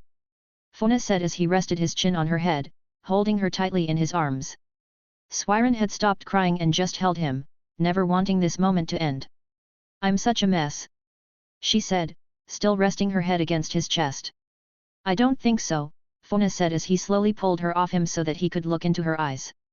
He wiped away her tears with his hand and smiled at her. Everything is going to be okay now. Everything will get better for all of us soon, I promise. Funa said, looking deep into her eyes. Swiren could feel herself getting lost in his intense dark blue eyes. She couldn't think straight anymore. All she knew was that she felt safe with him and that there was nowhere else she would rather be. Swiren could feel herself slowly moving forwards. She could no longer contain her feelings for him. The man that held her now was someone she knew she could give herself to forever. With that, Swiren pressed her lips against his softly, kissing him and closing her eyes, deciding to take a leap of faith with her feelings. Funa was shocked at her sudden advance, but after a short pause, he returned her kiss, pulling her closer. The kiss grew more intense as the passion both of them felt showed more and more, until finally, Funa broke it. Swiren, are you sure?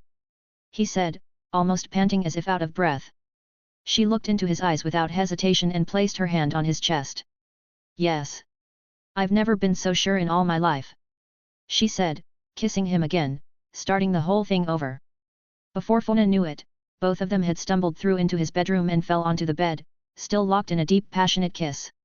Funa couldn't contain his emotions any longer. He had been through so much in the last 24 hours, and he was now lost in her embrace. Swiren felt the same way. She wasn't thinking straight. The only thought on her mind was an impulse of need. A need for him and no one else. Each of them wanting nothing else at that moment. The kiss that had started everything quickly raged and turned into so much more. Both of them couldn't stop as they began to pull each other's clothes off, needing more of each other minute after minute. Their night became one filled with wild and intense passion as they made love, lasting all throughout the twilight. Use your imagination. Funa woke up slowly to small voices coming from outside his door. After a moment, he realized it was Haku and Kimimaro who sounded too afraid to knock. Don't wake him. We know the way. Let's just go. Kimimaro said. But we haven't seen him for 2 days now. We should at least say hello. Haku said. Funa could see that Swiren was still fast asleep wrapped up inside the blankets. Well, I guess it's time to get up, he thought as he slowly got out of bed and pulled his trousers on. Oh no, now you've woken him up, Kimimaro said to Haku as they could hear movement. No, I didn't, Haku said back. Funa opened the door and could see them both stood there in surprise. Well, hello, boys. Having fun, are we? He said as he crossed his arms over his chest. Master! Both of them shouted as they dived in to hug him. Where have you been?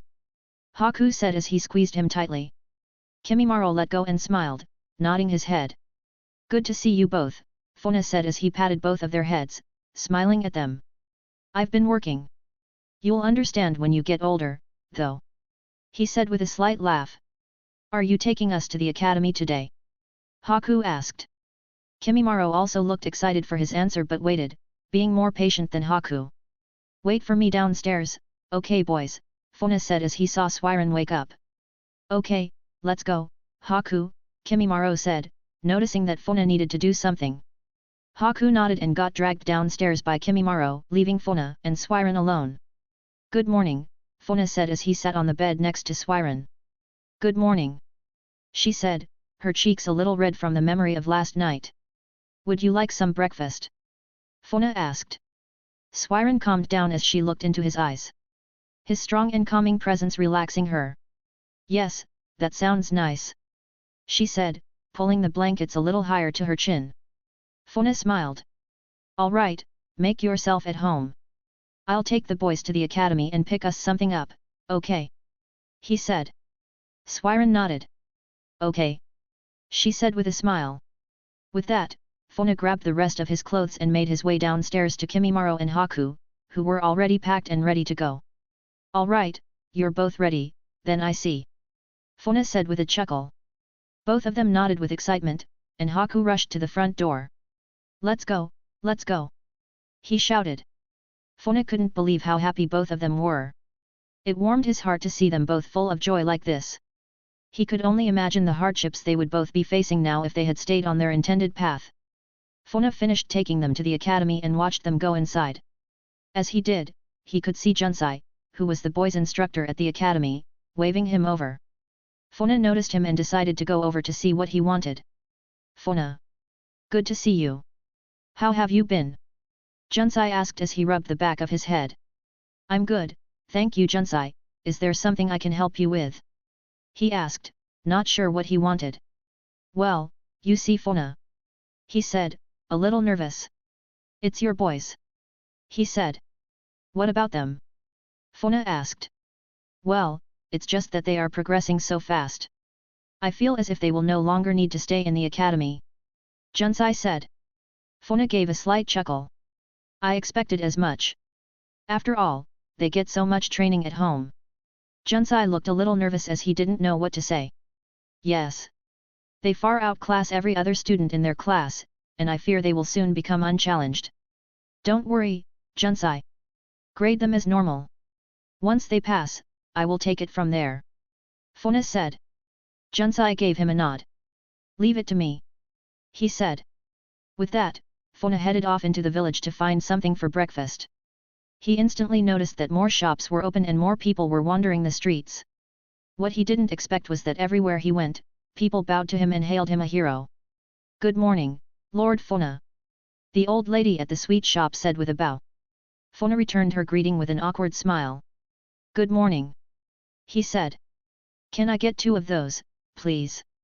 He said as he pointed to some large sweet buns. The woman packed 2 of them neatly and handed them over. How much? He asked. The lady shook her head from side to side. No charge for you. She said. Funa looked confused. Why? Please let me pay you for them. He said, feeling as if everyone was watching him. You are a hero. You saved my shop and business. Please take them. It is the least I can do to thank you. She said, bowing. Funa took the bag slowly and looked around. Everybody was watching him and whispering. They were all good things too, which shocked him even more. Thank you, Funa-sama. Someone in the crowd suddenly shouted. Yet. You're a hero. Someone else cheered. Funa was suddenly caught in the middle of a crowd of villagers that were all cheering for him, each of them praising him like he was a hero. Once he finally slipped away, he returned home with the food for him and Swiren when he was greeted by Ao, who was waiting for him at his door. Ao. Funa said in surprise. Is everything all right? He asked, getting a bad feeling. You need to come with me, Funa. It can't wait. He said, looking serious. Funa sighed. What is it? He asked. I think it best if you find out for yourself. He said, not giving him any clues. All right, give me a moment. He said. Funa walked into his house to see Swiren sitting down at the table in the kitchen. She was wearing a large black hoodie with her legs bare as she sat and drank some tea. Oh, you're back. She said with a smile as she placed her cup down. Did you bring us some breakfast then? She asked as she crossed her legs. Funa had to say she was looking amazing. His entire body was screaming at him to take her again, especially when he watched her cross her long smooth legs. Is everything all right? She asked, noticing the look on his face. No. I mean yes. He blurted out suddenly. Swiren laughed at his silly reaction. We could always skip breakfast and go back upstairs. She said, biting her lower lip a little as she looked at him hungrily. Funa felt his crotch twitch a little as she did it, and he had to force himself to regain his composure. I'm sorry, Swiren. But something has come up. He said as he placed their breakfast on the table. Ao is outside, and he says it can't wait. He said, feeling awful. He could see the look on Swiren's face, and he wouldn't blame her if she left and never spoke to him again. Oh. If he has come here, then it must be important. She said, standing to her feet. Is it okay? Funa asked. She looked at him as if he was stupid for a moment. Funa, of course, it is all right. The needs of the village must be met. I understand. She said, being very reasonable. Funa was shocked. Any normal girl would have left and never come back. But she was a shinobi, after all. Go on, go. Don't worry about me. She said with a smile. I'll just start without you. She said, almost teasing him. Funa was very happy to hear it and gave her a playful smile before he said goodbye. Once outside, he pulled his cloak on and nodded to Ao. All right, this had better be important. He said. Oh, I think you will think so, Ao said as he nodded for him to follow. Ao led them to the Mizukage's mansion, and he wondered what was so important that he was summoned. Once they arrived, Funa could see that Mei and all of the village elders were present in the Mizukage's officer. Good, you have arrived. The head elder said. Funa looked at all of them and could feel a strangely tense atmosphere surrounding everyone. What's going on? Funa asked. All of the elders stood up and bowed to him before they left the room. Each of them slowly walking outside one by one until only Mei, Funa, and Ao remained. Funa was starting to get more and more impatient now and looked at them both. Will one of you tell me what's going on now? He said, looking at each of them. Ao sighed. I'll leave you to it. He said as he placed a hand on Funa's shoulder before he too left the room and closed the doors. Leaving only Mei and Funa. Funa looked over to Mei and could see she seemed tense, unlike her usual self. What's going on, Mei? He asked in a serious tone. Mei was sat down on the Mizukage's chair, looking away from him in her own little world. Funa's words snapped her out of it, and she looked him in the eye, giving him a small smile. It's about my role as the Mizukage. She said, placing her hands onto the desk. What about it? Funa asked. I won't be able to fulfill that role anymore. She said with a heavy heart. Look, Mei. We have already been over this. You will make a great Mizukage. Funa said as he walked over towards her. Mei gave a faint smile as she placed a hand onto her belly. Funa. I'm pregnant. And I won't take no for an answer. I already told you, you're a much better choice than I. He said as he crossed his arms and turned his back on her. Not hearing her words at all. She looked a little confused and cleared her throat. Funa. She said this time getting his attention. He turned around to look at her now he had finished talking and looked into her eyes. I'm pregnant. She said again, this time getting his attention. Funa's eyes opened wide as the words sank in slowly. Pregnant. He blurted out. Alright, going end it here. If you want more you know where to get it. Check out my Patreon account to get more than 10 chapters in advance. Chapter 45, Naruto Chapter 45. Pregnant. Funa said as the word sank in, causing him to go quiet. You're pregnant. Funa said as he simply looked at Mei and down to her stomach. Yes. The medical corps confirmed it this morning. Mei said. Funa sat down on one of the chairs as the news set in. Are you angry? Mei asked. Funa looked up and smiled at her. How could I be angry? He asked. It's just a shock, is all. He said. Mei nodded. I didn't plan for this to happen either. She said. But I won't get rid of it. Funa's head suddenly snapped around to look at Mei. I would never ask you to do that. He said almost harshly. Mei was a little surprised but lowered her head with a simple smile. I know. She said. Look, Funa. I don't expect you to be with me because I am pregnant suddenly. We are both adults, and we both have a responsibility to the village. Funa leaned forward onto the table and interlocked his fingers as he started to think about what needed to be done now. The elders and Ao have agreed that the next Mizukage can't be a pregnant one. Not at this time. It has to be you. She said. You are the only one who can do it, Funa. She said, placing her hand on top of his. Funa knew she was right. He knew he had no choice now and could no longer bet off the responsibility to someone else. This was the price of power. You can come back in now, Mei shouted, allowing the elders and Ao, who were waiting outside, to enter. They all took their seats, and Mei slowly stood up to address them. The decision has been made. After receiving such news, I am stepping down as the next Mizukage as everyone agreed. Fuyona Yuki will be taking my place. She said, looking over at him. Funa stood up to address everyone, accidentally letting his aura flare for a moment, getting everyone's attention as the sudden pressure was too strong not to notice. The role falls to me. I will lead our village to greatness and protect its people. Funa said, letting his chakra settle. It's settled then. All hail Fuyona Yuki, the Godame Mizukage. The head elder said. The others all bowed their heads in respect, and after a moment, Ao spoke. Make the preparations for the ceremony at once. The people need to see their new leader right away. He said. The others agreed. We will make the preparations at once. The ceremony will commence tomorrow. The elder said. Good. That gives us 2 days before the meeting with the new Kazekage. Ao then said. Very well. We shall take our leave. The elders said as they all bowed and left the office. Leaving Ao, Mei, and Funa. It's all settled then. I'll leave you two alone. Ao said, knowing they still had a lot to talk about. Funa nodded, and both he and Mei bid him farewell. So about the baby, Funa said after a moment of silence between them. It's okay Funa, Mei said, interrupting him. I don't expect you to just suddenly stick around because I am pregnant. Besides, you are now the most desirable man in the village. It's only natural I should have some competition. She said with a smile. Funa was shocked at how adult her response was. It was certainly not something he was used to talking about and not the reaction he had expected. I'm sorry, Mei. I don't know what to say. He said at a loss for words. Then don't say anything for now. Instead, focus on your duties as the next Mizukage. Mei said, standing up and placing a hand on his shoulder. Our baby and I will be here when you are ready. She said with a faint smile. Funa could see past it, though. He could see the hurt inside her even though such a perfect smile. However, she was right.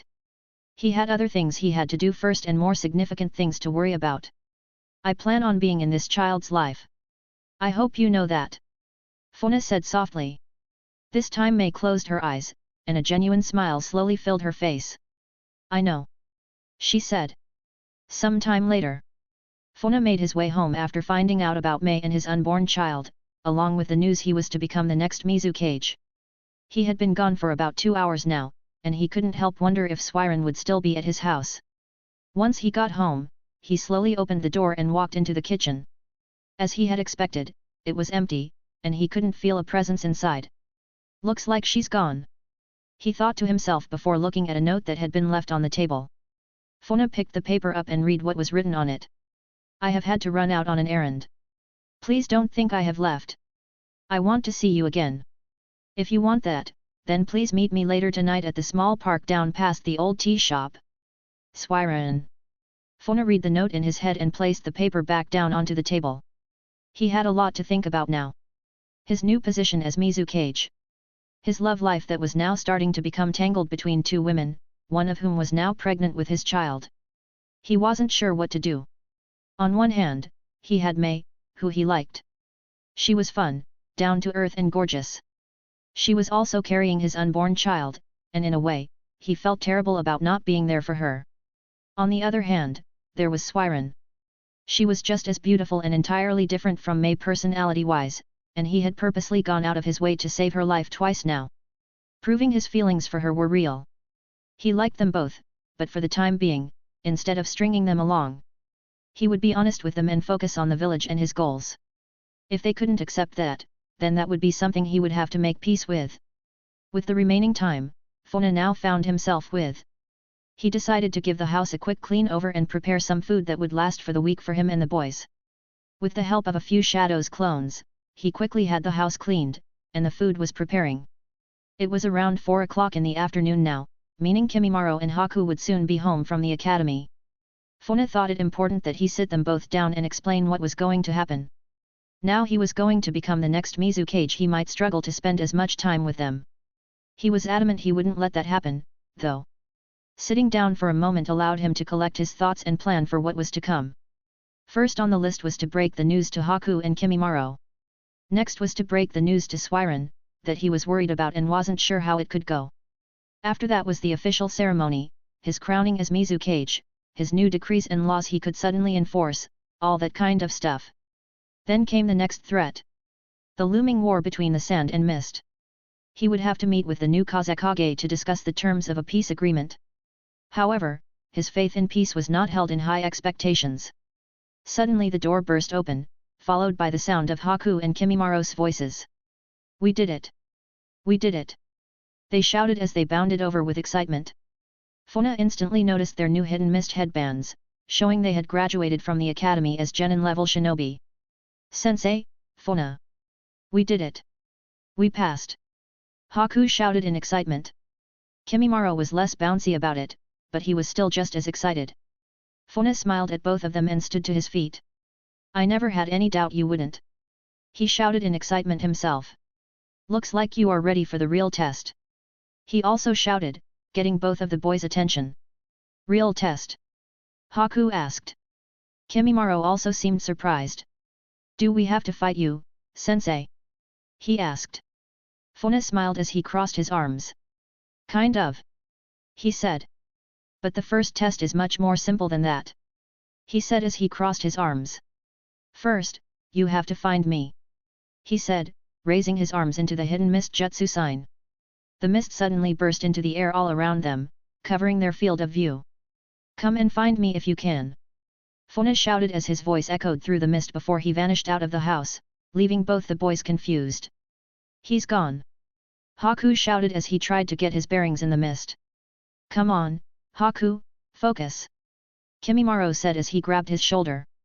I know, Haku said as he let a burst of wind-style chakra released from his body, causing the mist to disperse from the kitchen. Both of the boys could see that Funa had vanished and knew that the test was now to track him down. Haku and Kimimaro quickly assessed the kitchen, and both found that the window had been left open ever so slightly. This way, Haku said as he opened the window, jumping out of it onto the grass. Kimimaro followed him, and both of them knelt, seeing that footprints had been left in the mud. These are Funa-sensei's footprints. He went this way. Haku said. Let's go. Haku said as he suddenly started running in the same direction that the footprints were headed. Kimimaro followed suit, and both of them entered the forest behind their house. Once there, they looked for more footprints, seeing that the tracks had vanished, leading Kimimaro and Haku to assume that Funa had taken to the tree branches to travel faster. Haku jumped onto the first tree beach in sight and confirmed this by seeing more prints. Kimimaro did the same and suddenly got a bad feeling as he pushed Haku out of the way. Look out! He shouted as a large log came swinging at them on a rope. Kimimaro let his bones grow as a defensive shield before the log hit him. Thanks to his defense, though, he suffered no damage and landed next to Haku, who had flipped onto his feet. Wow, that was a close one, thanks, Kimimaro. You okay? He asked. Kimimaro let his bones return into his body and nodded. Fine. But we should be more careful from here on. He said. Haku agreed. Looks like Funa-sensei isn't playing with us. He said as he closed his eyes and started to focus. Over their time in the academy and with Funa so far, they had learned a lot. They were training every day and night to improve their abilities and discover new ones. Haku had shown great skill in tracking and sensory ability. Along with his speed and accuracy, he would become a dangerous foe. Kimimaro had shown to adapt to almost any situation. His calm attitude and natural talent in taijutsu was impressive, and he, too, showed remarkable potential. This way, Haku said. Kimimaro followed him, and this time, both of them remained on high alert for any more traps. Meanwhile, Funa was sitting down enjoying the afternoon sun that had broken through the clouds. He had arrived at one of the larger training grounds on the outskirts of the village, one where he had done a lot of his own training when he was younger. In his hand, he held two bells, and he tossed them into the air, catching them every time as they fell back down. I wonder how much longer they will be. He thought to himself as he placed his hand over his knee, leaning back against a wooden post as he looked up into the sky. The weather is so nice today. Such a shame you won't live to enjoy it. Funa suddenly said out loud, remaining as calm as before a storm. Suddenly a wind sword sliced right through the wooden post and through Funa's body, even cutting into the ground. Funa's body crumbled into ice, and the assailant responsible was shocked that his surprise attack had failed. You knew I was here all along? You certainly live up to your reputation, Cage Slayer. The assassin said. Funa suddenly appeared as the breeze picked up, looking as if he was one with the wind itself. Funa took a close look at the person who had just tried to kill him. Seeing that it was an Anbu from the hidden sand, donning the traditional uniform of the Sunagakunin, which included a turban, the village's forehead protector, flak jacket, as well as a cloth that hid the lower half of his face, leaving only his eyes visible.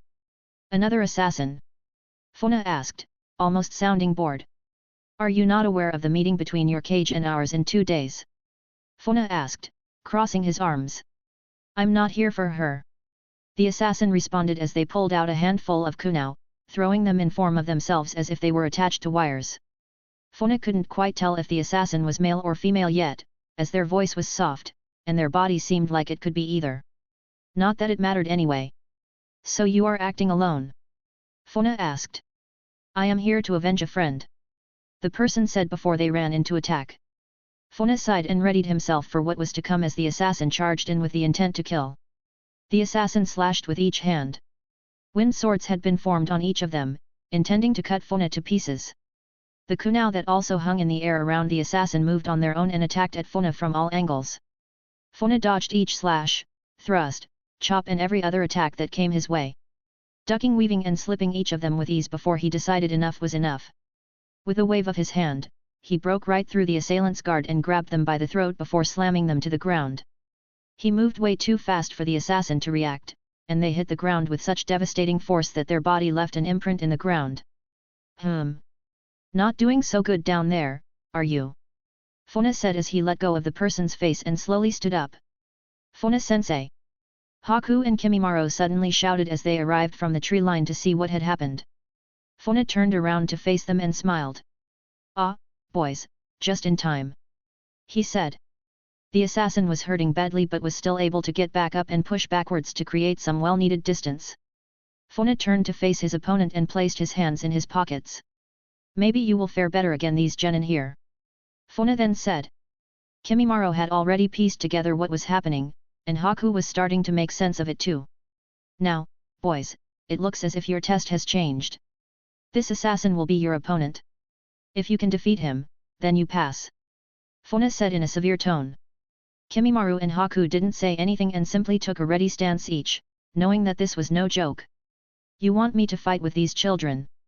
The person asked, standing to their full height, having recovered from Funa's attack. The hidden sand shinobi quickly assessed the new situation and deemed the mission a failure. There is no chance I can get to him now. The assassin thought. I need to make my escape. They thought as they pulled out a smoke bomb, throwing it onto the ground. Quickly they adjusted their chakra to dash away as fast as possible, but the sudden vice that gripped their wrist stopped them in their tracks. The assassin turned around in horror to see Funa holding their wrist in his hand. How did you? The assassin said, shocked. If you try to run again, I will kill you myself, Funa said as he let go of their wrist. Your only chance is to kill both of my students. Do that, and you are free to go. Funa said. The assassin couldn't believe what Funa was saying but realized there was no other choice. All right. Let the battle begin. Funa said as he suddenly vanished out of sight, leaving Hiku and Kimimaro to face off against the hidden sand Anbu. Kimimaro has already experienced the intensity of battle and the need to kill an opponent who is trying to kill you. Hiku, however, has not. This is a perfect chance for both of them to test their full strength in a real life or death battle. Hopefully, they can survive. Funa thought as he took up a better vantage point so he could watch the battle. Hiku took out a handful of senbon needles from his weapon pouch. Luckily, because they had been tested for graduation today, he had been allowed to carry real weapons and tools with him. Kimimaro, on the other hand, was a living weapon and had no need for kunao or shuriken. So be it. The assassin said as they let their kunao hang around their body once more before creating a wind blade in their right hand. I won't hold back. They said as they prepared to advance. Kimimaro was simply stood with a blank expression on his face as he waited to see what would happen. Hiku, on the other hand, had already taken a defensive position and was ready to move at a moment's notice. Time to see how they fare. Funa thought as he crossed his arms, getting ready for the show. I hope they survive. He said quietly, watching as the battle began. Chapter 46, Naruto Chapter 46. The air was tense as Hiku and Kimimaro waited for their opponent to make the first move. It was time to put all of their training to use. Time for them to face a real opponent in a life and death situation, allowing them to fight with all of their power. Something they had been looking forward to. Are you ready, Hiku? Kimimaro asked as he let his bones grow around him. Yeah, Hiku responded as he readied his senbon needles in each hand. The assassin also waited as he watched both of the boys. He knew, although young, both of them posed a threat and that he shouldn't underestimate them. His suspicions were confirmed when he watched Kimimura's body sprout bones from all over. So the kid has the same abilities as the Cage Slayer. The assassin thought as they readied the kunao that were floating around them. Time to die, kids! The Sand Anbu shouted as they charged. Kimimaro also charged head-on to meet them, engaging in a fierce taijutsu battle. Kimimaro was agile and strong for his age, more than holding his own against his more experienced opponent. What the hell is this kid? The assassin thought as Kimimaro pushed them back. Kimimaro flipped AMD twirled, using his whole body as a weapon, allowing his bones to attack and defend simultaneously. His bones were deflecting the kunao that kept trying to attacking him as well as providing him with enough offense so that the Sand Anbu struggled to use his wind blade. Why you? The Sand Anbu shouted as he landed a hard front kick to Kimimaro's chest before he slashed down with his wind blade. Kimimaro had used his ribs to absorb the kick but didn't have time to avoid the wind blade, panic showing in his expression. Suddenly 3 senbon hit the assassin in his arm, each one perfectly placed, striking the pressure points and disabling the assassin's arm and hand. How did he? The Anbu thought as they quickly jumped back, avoiding another 2 senbon needles, as well as a counter-attack from Kimimaro. Hiku had such a precise aim that even from a distance, he could hit the smallest target with high accuracy. Something even high-level Anbu struggled to achieve. To the Sand Anbu's surprise, Hiku suddenly appeared behind him with tremendous speed taking the assassin by surprise. I don't think so. The assassin shouted as they quickly flipped, attacking with their other arm as a wind blade slashed down towards Haku's head. Hiku had already expected this and created his own wind-enhanced senbon to counter the strike. The Anbu was impressed by the boy's strength as he held his wind blade firm in place. Such precise chakra control. The Anbu thought. Hiku smiled as he started to form hand signs with one hand, much to the surprise of the Sand Anbu. Hand signs with one hand. He said out loud, unable to contain his surprise. Quickly they jumped back, trying to avoid Haku's attack. However, the Anbu was met by Kimimaro, who fired a round of bone bullets, pushing on his advance towards them. The Anbu was able to use their kunao that still floated around their body to defend the attack but with only one arm in working order, was unable to match Kimimaro, who landed a clean punch to the stomach followed by a jumping spinning heel kick to the face that knocked the assassin spinning around onto the ground. Hiku had finished his hand signs, and ice blades suddenly rained down from above, impaling the Sand Anbu from head to toe, ending the fight once and for all. Kimimaro and Hiku smile at their handiwork and high-fived each other, proud of their strength. We did it! Hiku said, switching from his emotionless fighting personality back to his happy one. Kimimaro didn't struggle as much as Hiku did when it came to hurting others and instead took a more neutral approach to it. Were they really an Anbu-level ninja? He said, thinking the whole thing was too easy. Meanwhile, Funa watched from a distance. Both his boys demonstrated their abilities in a marvelous fashion, proving they were already leagues ahead of anyone else their age in the village. But it would seem what they had in strength and potential. They lacked in experience. Suddenly the Sand Anbu's body burst into a poof of smoke, revealing it had been a substitution. Look out! Kimimaro shouted to Hiku as the assassin appeared behind him with both arms crossed over his body. You may have got lucky with shutting down the nerves in my arm. But don't underestimate a shinobi of Tsunagakure. 2 wind blades suddenly sliced right through where Hiku had been standing but to the assassin's surprise, he hit nothing. What? Kimimaro was also shocked to see that Hiku had suddenly vanished just before he had been sliced in 2. Suddenly Funa appeared with Hiku by his side, his hand resting on his shoulder. Haku's face was filled with surprise as he didn't even KNKW what had happened. Sorry about that. But I can't just let you cut one of my students in half now, can I? Funa said with a slight chuckle. The Tsunagakure Enbu was so shocked by Funa's speed that they didn't know what to do next. Losing all hope of victory at the sight of Funa's overwhelming power. It's not over. The assassin said under his breath. Now, boys, can you tell me what you did wrong? Funa asked, ignoring the Anbu. Hiku and Kimimaro both nodded as they lowered their heads. Yes, sensei. We let our guard down. Kimimaro said. And Hiku? Funa asked. I underevaluated the opponent. Not taking into account their possible abilities or experience. Such as the fact they can most likely use medical ninjutsu as to counter my senbon nerve strikes. Hiku said, clearly having seen everything he had missed now. Funa had to say he was impressed, not expecting such a high level of evaluation. Very good, boys.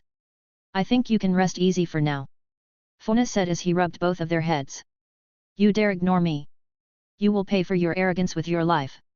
The Tsunagakure Enbyo shouted as they ripped their flak jacket open to reveal a massive paper bomb vest.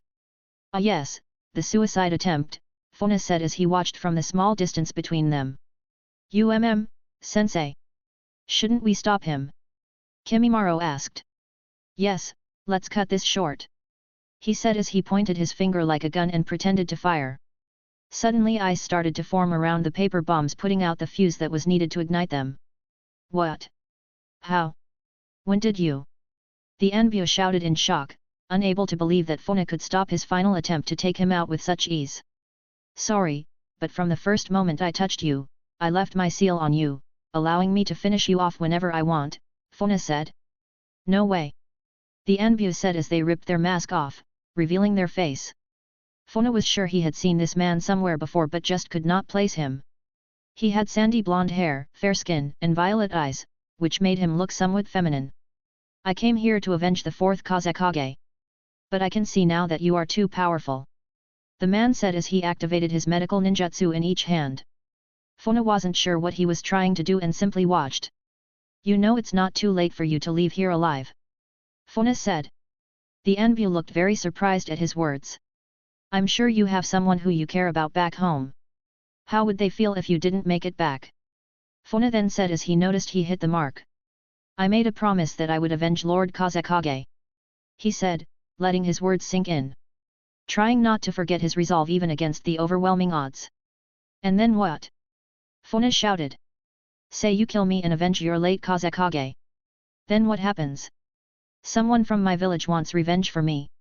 Then so on and on until the cycle of death and hate grows so large that we forgot what we were even fighting about. Funa shouted. The Enbyo was surprised at his words but not convinced. You talk about hate and revenge. But you are yet to feel that. You aren't the one who suffered from loss. You cannot understand my pain. My whole village's pain at our loss. The Enbyo shouted in return. Funa remained quiet for a moment as he thought about what had been said. So what do you purpose? How do you suggest we find peace between the mist and the sand? Funa then asked. For us to have peace between our villages, you must suffer as much as we have. You must feel all of our pain and sorrow before we can ever come to peace. The man said, letting his rage get the better of him. Funa sighed. It's always the same in this shinobi world. I guess it's too soon for peace to happen. Funa said as he ran his hand through his hair. I was going to let you live. But I'm sure you will only continue to cause more problems if I do. He then said, getting a shocked reaction from the Sand Enbyo. Our villages will never have peace. Mark my words. The Enbyo shouted as he ripped his sleeves off to reveal more explosive tags. This will at least put a dent in the land of water, letting you never forget that the sands of Tsunagakure will never stop until they crush you. Haku and Kimimaru flinched a little as even the ground beneath them started to turn into paper bombs. There were so many that the explosion would scar the land and indeed cause conflict before negotiations had even begun. Looks like you planned this well, Funa said, actually impressed he hadn't known about this. Let's see. Funa then said as he thought about the best way to contain the explosion. It's over. I happily give my life for this. The Sand Enbyo said with a smile on his face. That was when Funa recognized him, the cogs finally turning in his head. He was Yoshimaru, Gaara's uncle and right-hand man of the fourth Kazekage. That explains why he hates me so much, Funa said as he started to form hand signs as he closed his eyes for a moment. I understand your hate and your pain at what I have done. But I cannot let it stop me from protecting the people I care about. Funa shouted as a red chakra cloak burst to life around his entire body, all six tails swishing in the wind. Ice style. Frozen graveyard. Funa shouted as he slammed his foot hard into the ground. The ice suddenly burst free and covered the entire ground, spreading rapidly, covering all of the paper bombs one by one until the ice reached Yoshimaru himself. What is this power? Such. He shouted before the ice froze him in place and the rest of the paper bombs rendering them useless. Haku was amazed at the amount of ice he could create in such a short amount of time. Kimimaru was also impressed and remained quiet as he always did. Funa then made a few more hand signs, and the ice suddenly broke away, crumbling into the air. Everything that had been frozen broke away into small pieces as if it were never there. That takes care of that, Funa said as he relaxed a little. Wow, Funa-sensei, that was amazing. Haku shouted. Kimimaro also nodded, highly impressed by his power. Thank you, boys. If you keep training hard, one day, you will be able to do things like that too. He said as he patted both of their heads. Now, how about we get home and eat? Besides, I have some important news to tell you both. Both of them nodded, and the three of them returned to their home to eat and rest from the day's events. Funa decided it was time to break the news to them about him becoming the next Kazekage. After all, they were both ninjas now. What? No ways, sensei. Haku shouted, spitting out his food. Funa laughed. Yes. He said as he had another mouthful of his rice. So Funa-sensei is going to be the next Kazekage, Kimimaro said, a large smile forming on his face. I wanted to let you both know because it means I may not be around as much as I am now. Funa then said. That is why I have come to the conclusion that you will both be assigned to a new instructor where you will form a four-man team, Funa said. Both Haku and Kimimaro nodded. Although a little sad, they were still excited that their sensei was becoming the next Kazekage. The most powerful shinobi in the village. Not that they ever doubted he wasn't. We will leave the details for later. For now, let's celebrate you both becoming genin. Funa shouted as he raised his glass. Haku and Kimimaro also nodded, and the three of them ate and laughed together as they celebrated. After food and fun, the time had soon come for Funa to go and meet with Swiren. He told both the boys to finish their chores around the house and that he was going out. Funa left and headed to where he was meeting her. It was an old tea shop not far from his place. The shop was nothing special, but it did serve good sweets. Funa had to admit he was feeling a little nervous about this whole thing. So much had already happened today, finding out he was becoming the next Kazekage and that Mei was also pregnant with his child. He then had to deal with an assassin from the hidden sand. He was pretty tired out from it all, and now he might have to face more drama depending on how this whole thing went. Before he knew it, he had arrived and noticed that Swiren wasn't there yet. I must be early, Funa said as he took a good look around. It was dark out now, and the only light was from the street lanterns that faintly glowed in the darkness, illuminating the mist that never faded away. You came. A soft voice said from behind, causing Funa to turn around. Swiren was stood with her hands crossed behind her back as she stood nervously looking him in the eyes. Her long blonde hair blowing in the gently breeze of the night. Hello Swiren, Funa said as his blue eyes locked with her sweet hazelnut ones. I wasn't sure if you would come. She said softly. Funa smiled. Swiren. There is something I need to tell you. Chapter 47, Naruto Chapter 47. Funa looked into Swiren's brown eyes as he tried to build the courage to speak with his heart. Swiren, there is something I need to tell you. She looked nervous but stared into his piercing blue eyes, waiting for him to say what was on his mind. It's big news. Funa said, not sure which part to tell her first. It's okay Funa. Please don't be nervous, whatever it is. I have been chosen as the next Kazekage. He said, interrupting her. Swiren's face changed in a way Funa thought it wouldn't have. Instead, she smiled and jumped forwards, embracing him in a hug. That's amazing, Funa. That's really amazing. I can't think of anyone better to become our next Kazekage. She said with contentment. Funa hugged her back and could feel the warmth coming from her body. But he was sure she wouldn't react the same to what he had to say next. Swiren pulled away and looked into Funa's eyes with hope. With you leading the village everything will change, you will make things right again. Swiren said with such belief in her eyes. Thank you. I only hope I can live up to your expectations. Funa said with a faint smile. Swiren noticed and picked up on his emotions. What's wrong Funa? Is there something else you need to tell me? She asked getting nervous again. Funa could have slapped himself for not hiding it better. Yes. He said trying to work up the courage to tell her. Swiren waited in silence, looking at him with her big brown eyes that reflected the light from the moon. I found out today that someone is carrying my child. He said almost too scared to look at her.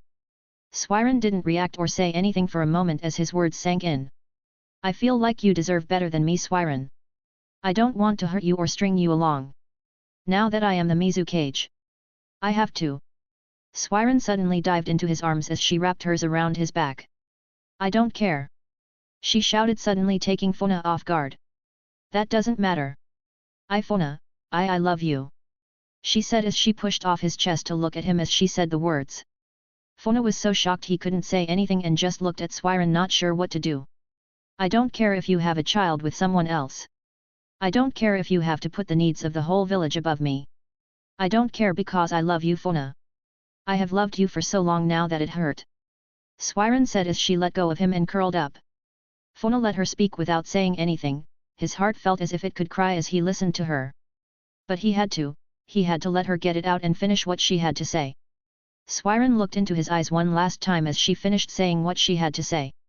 I love you no matter what, Funa. I understand if you don't want me or need me. But Funa couldn't watch her hurt anymore as he wrapped his arms around her, pulling her into a kiss. Swiren's eyes opened wide from the shock before she quickly gave in and kissed him back. The kiss only lasted a few seconds, yet both of them were lost for breath as they slowly pulled away. I can't promise you anything, Funa said as he rested his forehead against hers, still trying to catch his breath. I know. Swiren replied as she did the same. But having you in my life is better than living without you. Funa leaned in for another kiss, this time kissing her with more intensity. Swiren returned the passion she felt and held him tight, never wanting to let him go. Funa slowly allowed an ice mirror to form and he slowly pulled them into it while they kissed under the moonlight, letting both of them slip through into his bedroom, where the two of them made love late into the morning. Funa woke early that morning. Swiren was cuddled up next to him as she slept peacefully with her head resting on his arm. Today was the day of his coronation as the next Kazekage. Funa couldn't help reflect on his spent here in the Naruto verse. Everything he had done, everything he had worked so hard for to achieve was finally coming together. He was to become the next Kazekage. The next leader of his village. A village that had been soaked with blood and betrayal. He could finally change that. He could finally make a difference for the people of this nation that he had come to know as home. He had the chance many times to run away. Run away and become a rogue ninja. He had thought about it often. What if I had been born into the hidden leaf? What if I had run away and tried to join another village or nation? But he knew it didn't work like that. He knew how cold and ruthless this world was. Sure, he could have survived and found work as a missing ninja or mercenary. But then what? What good could he have done? What would his life here be filled with? So far he had endured pain and suffering beyond anything he had ever known. But he had some many reasons to be thankful too. Now was his chance to make a real difference in this world. Now was his time to become something more than himself. Funa slowly got out of bed and did his best to not disturb Swiren. Slipping his clothes on and walking downstairs to get something to drink. It was still early, around 6 in the morning, and the sun had yet to rise over the mountains that guarded the village hidden in the mist. Funa poured himself a glass of water and sat at his kitchen table as he lit a cigarette, something he had not done in many years. Can't sleep, he then said as he noticed Kimimaro, who was standing in the kitchen doorway that Funa's back was to. Sensei, I didn't know you were here, Kimimaro said, impressed he knew he was there. Funa turned around to look at the boy as he had another puff on his cigarette. What's the matter? Funa asked as he noticed something strange with him. Kimimaro slowly walked into the kitchen and sat down next to Funa. He seemed a little sad and he never showed his emotions. You can tell me anything, Kimimaro. We are family now. Do you understand that? Funa said. Kimimaro nodded and put his small hands on the table. What will happen to us now you are becoming Kazekage? He asked, looking Funa in the eyes. Funa blew the smoke out of his mouth and smiled at such an innocent question. So that's what you're worried about, eh? Worried you won't get to see me as much? Kimimaro nodded his head. Well, don't you worry about that, kiddo, I've got the perfect person to be your new sensei while I'm busy. In fact, that reminds me, you will be meeting your new teammate today.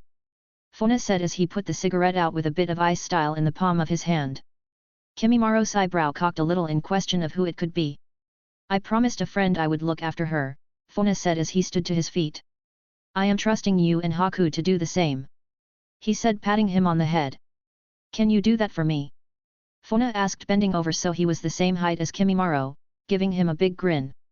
Yes, sensei. The boy said as a large grin formed on his face. That's my boy. Now go and wake Haku up and I'll make us some breakfast. Kimimaro did just that as he and Haku ended up downstairs with Funa, helping him cook a feast of food. Swiren also came down after the noise woke her. Swiren! Haku shouted as he ran over to say good morning. She smiled in surprise as he hugged her, returning his hug with her own. Well, good morning to you too, Haku.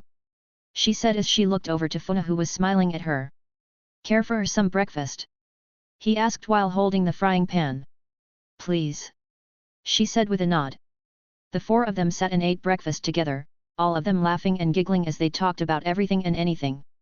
But now the time had come for Funa to prepare for the ceremony. Swiren realized TB time and blurted it out before anyone else. Oh my gosh! Funa, look at the time. She said, pointing to the clock. Funa turned around to look, still with a piece of toast in his mouth. Oh, my, will you look at that? He said, taking another bite.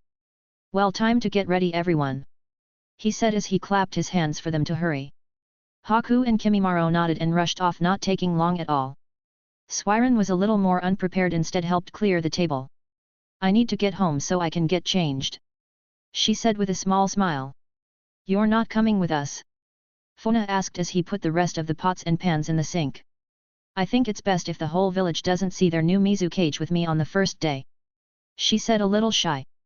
Funa understood and pulled her in for a hug. How about later then? He asked softly. Swiren nodded as she returned his embrace, kissing his bare chest. Here, this will help get you home a little quicker. He then said as he summoned an ice mirror for her to walk through. You have one at my place?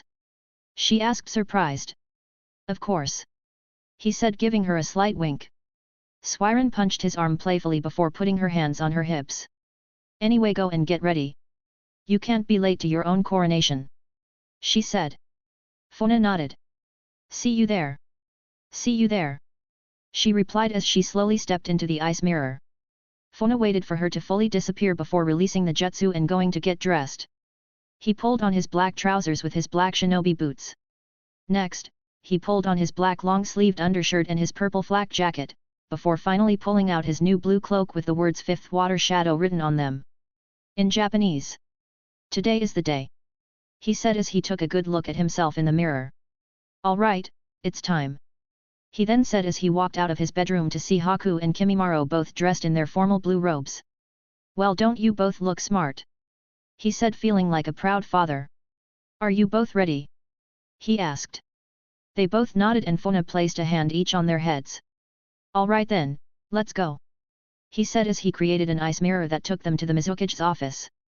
His office. All of the village elders were waiting for him around the table, along with Ao and Mei. Everyone noticed as he walked through his ice mirror with Haku and Kimimaro behind him. Sorry, I'm late everyone. He said as he walked over and greeted them. So nodded to him. He was stood with his arms crossed over his chest, wearing his blue robes looking like he did in the anime, just younger. Better late than never, Mei said as she stood to greet him. She was looking beautiful dressed in a pink kimono, something he had never seen her wear. Enough with the pleasantries. The whole village is waiting to see you. The head elder said. Funa gave an apologetic laugh as he nodded. Yes, I suppose you're right. He said as he became serious. On with it then, Ao said as he waves his arms telling everyone to get ready. Everyone walked out of the room and Funa followed with Kimimaro and Haku. Haku tugged on Funa's cloak looking a little nervous and Funa smiled as he held his hand. Don't worry Haku, I'm not going anywhere, Funa said comforting him.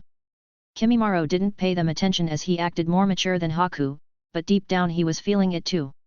I want both of you to stay with Ao until this is over, okay? Funa said.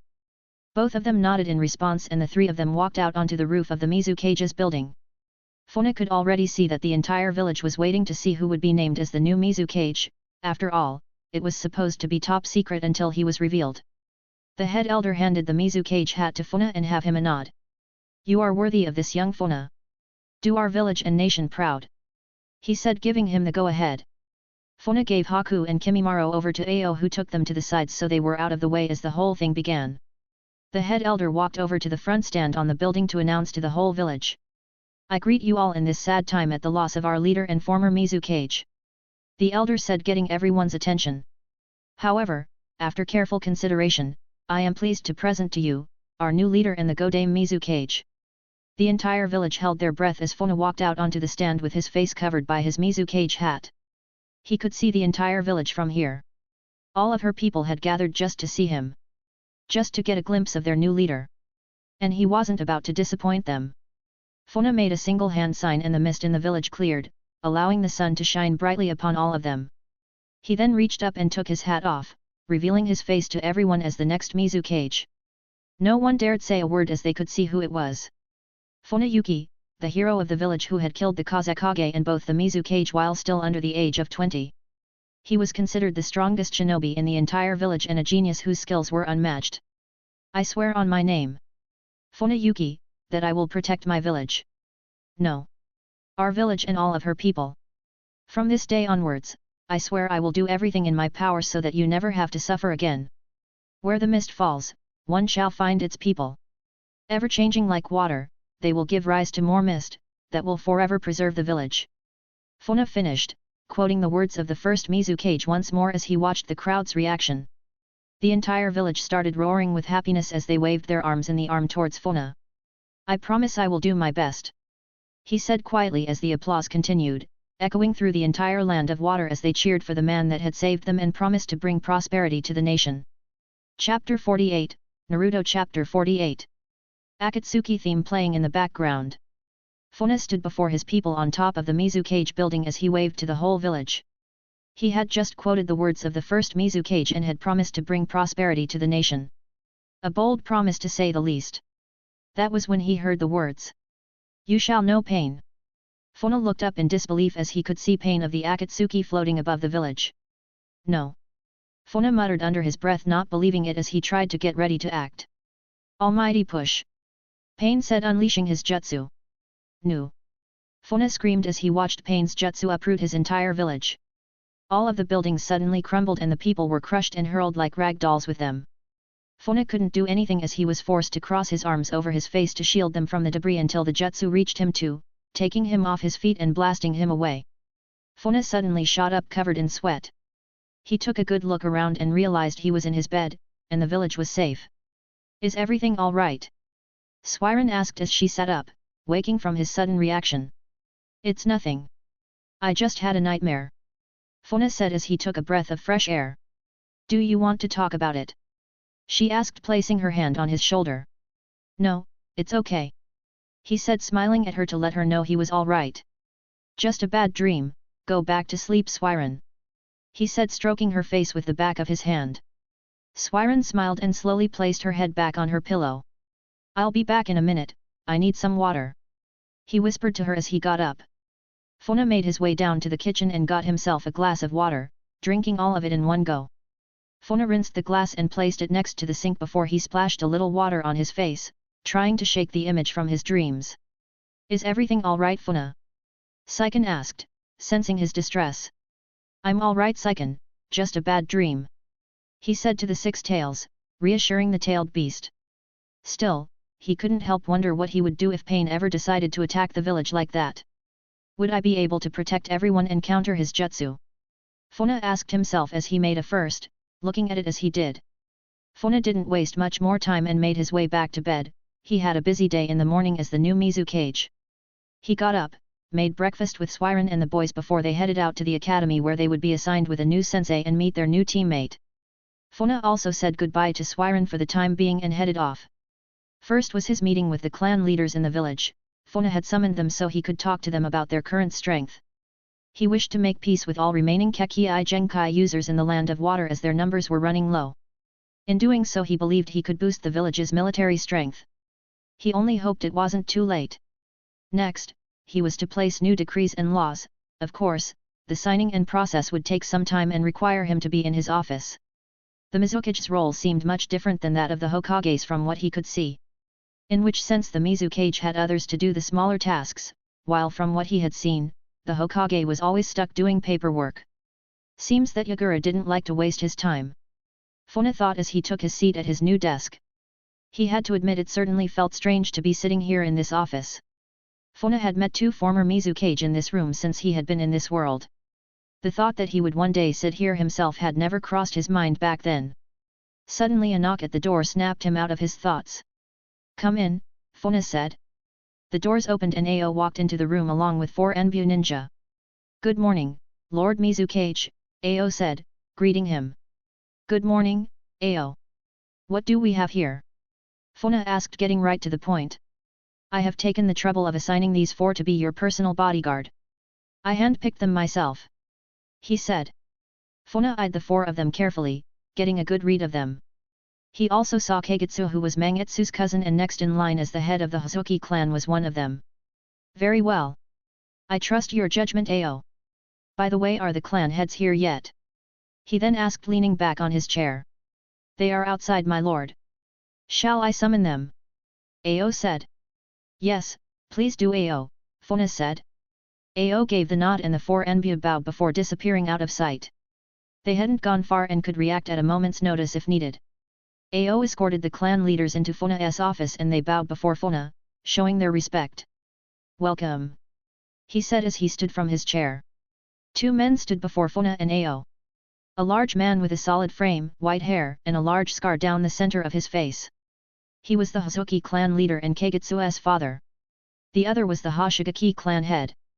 He was an old man now and had clearly served his time as a shinobi, his shark-like features present as all the members of his clan. They were currently the only clans left in the village. Now that Yagura was dead, the Karatachi clan was reduced to 1 person. Welcome both of you, Funa said. Our pleasure. To what do we owe the honor, Lord Mizukage? The Hosoki clan head asked. Please both of you sit down, Funa said. Both of them sat down around the large table in the center of the office and waited to see what he had to say. I have asked you both here today to discuss our village's current Kekii Genkai users' strength. It has come to my attention that your clans are the only 2 to have survived after the civil war. My own clan was destroyed along with the Kagaya. Funa said. Yes, some were more fortunate than others. The old shark from the Hoshigaki clan said. Funa nodded. He knew that the Hosoki clan possessed a Kekii Genkai to turn their body to water, rendering physical attacks virtually useless. Obviously, he knew his own Yuki and Kagaya clan's abilities. He also knew that the Karatachi clan did not possess any Kekii Genkai. But their history for producing exceptional shinobi over the generations had been evident. However, Funa knew very little about the Hoshigaki clan's abilities, other than being able to breathe underwater. As Mizukage, I would like to establish a positive relationship with both of you. After all, our clans are the strongest in the whole village. Funa said. Our? The Hosoki head asked. That's right, Funa said. My name is Fuyona Yuki, is it not? He said. Both of them remained quiet, deciding to listen to what he had to say. I have had word put out across the land for any surviving Yuki and Kagaya clan members to return to the village. They will be under my protection. Both of the others tried not to give any reaction and remained quiet. That being said, I would like to offer the same protection to your clans. Funa then said. The old Hoshigaki clan head smiled as he placed his hands onto the table. Forgive my rudeness, young Mizukage. He said, using the word young on purpose. My clan has been here since before the village was built, and I believe we will be here long after. We can protect our own with our own strength. He said, giving a toothy grin. Funa smiled as he crossed his arms. I understand that, old man, Funa said, countering him. But I am the Mizukage now. And I would appreciate it if both of you would cooperate. Both of them leaned back a little after listening to what he had said. They both knew that his power exceeded their own and that if he wished he could kill all of them. What is it you want, Lord Mizukage? The Hosoki clan head asked, deciding to skip straight to the point. I want your clans to become one with the village. By joining our clans with the village, rather than resisting against it, I believe we can create a stronger bond and strengthen our military might. Funa said, telling them his plan. Again both of them remained silent as they thought about what Funa was proposing. A simple start would be to send your young to the village academy. I know that in the past your clans refused to send your own to the academy due to the old ritual. But now things have changed.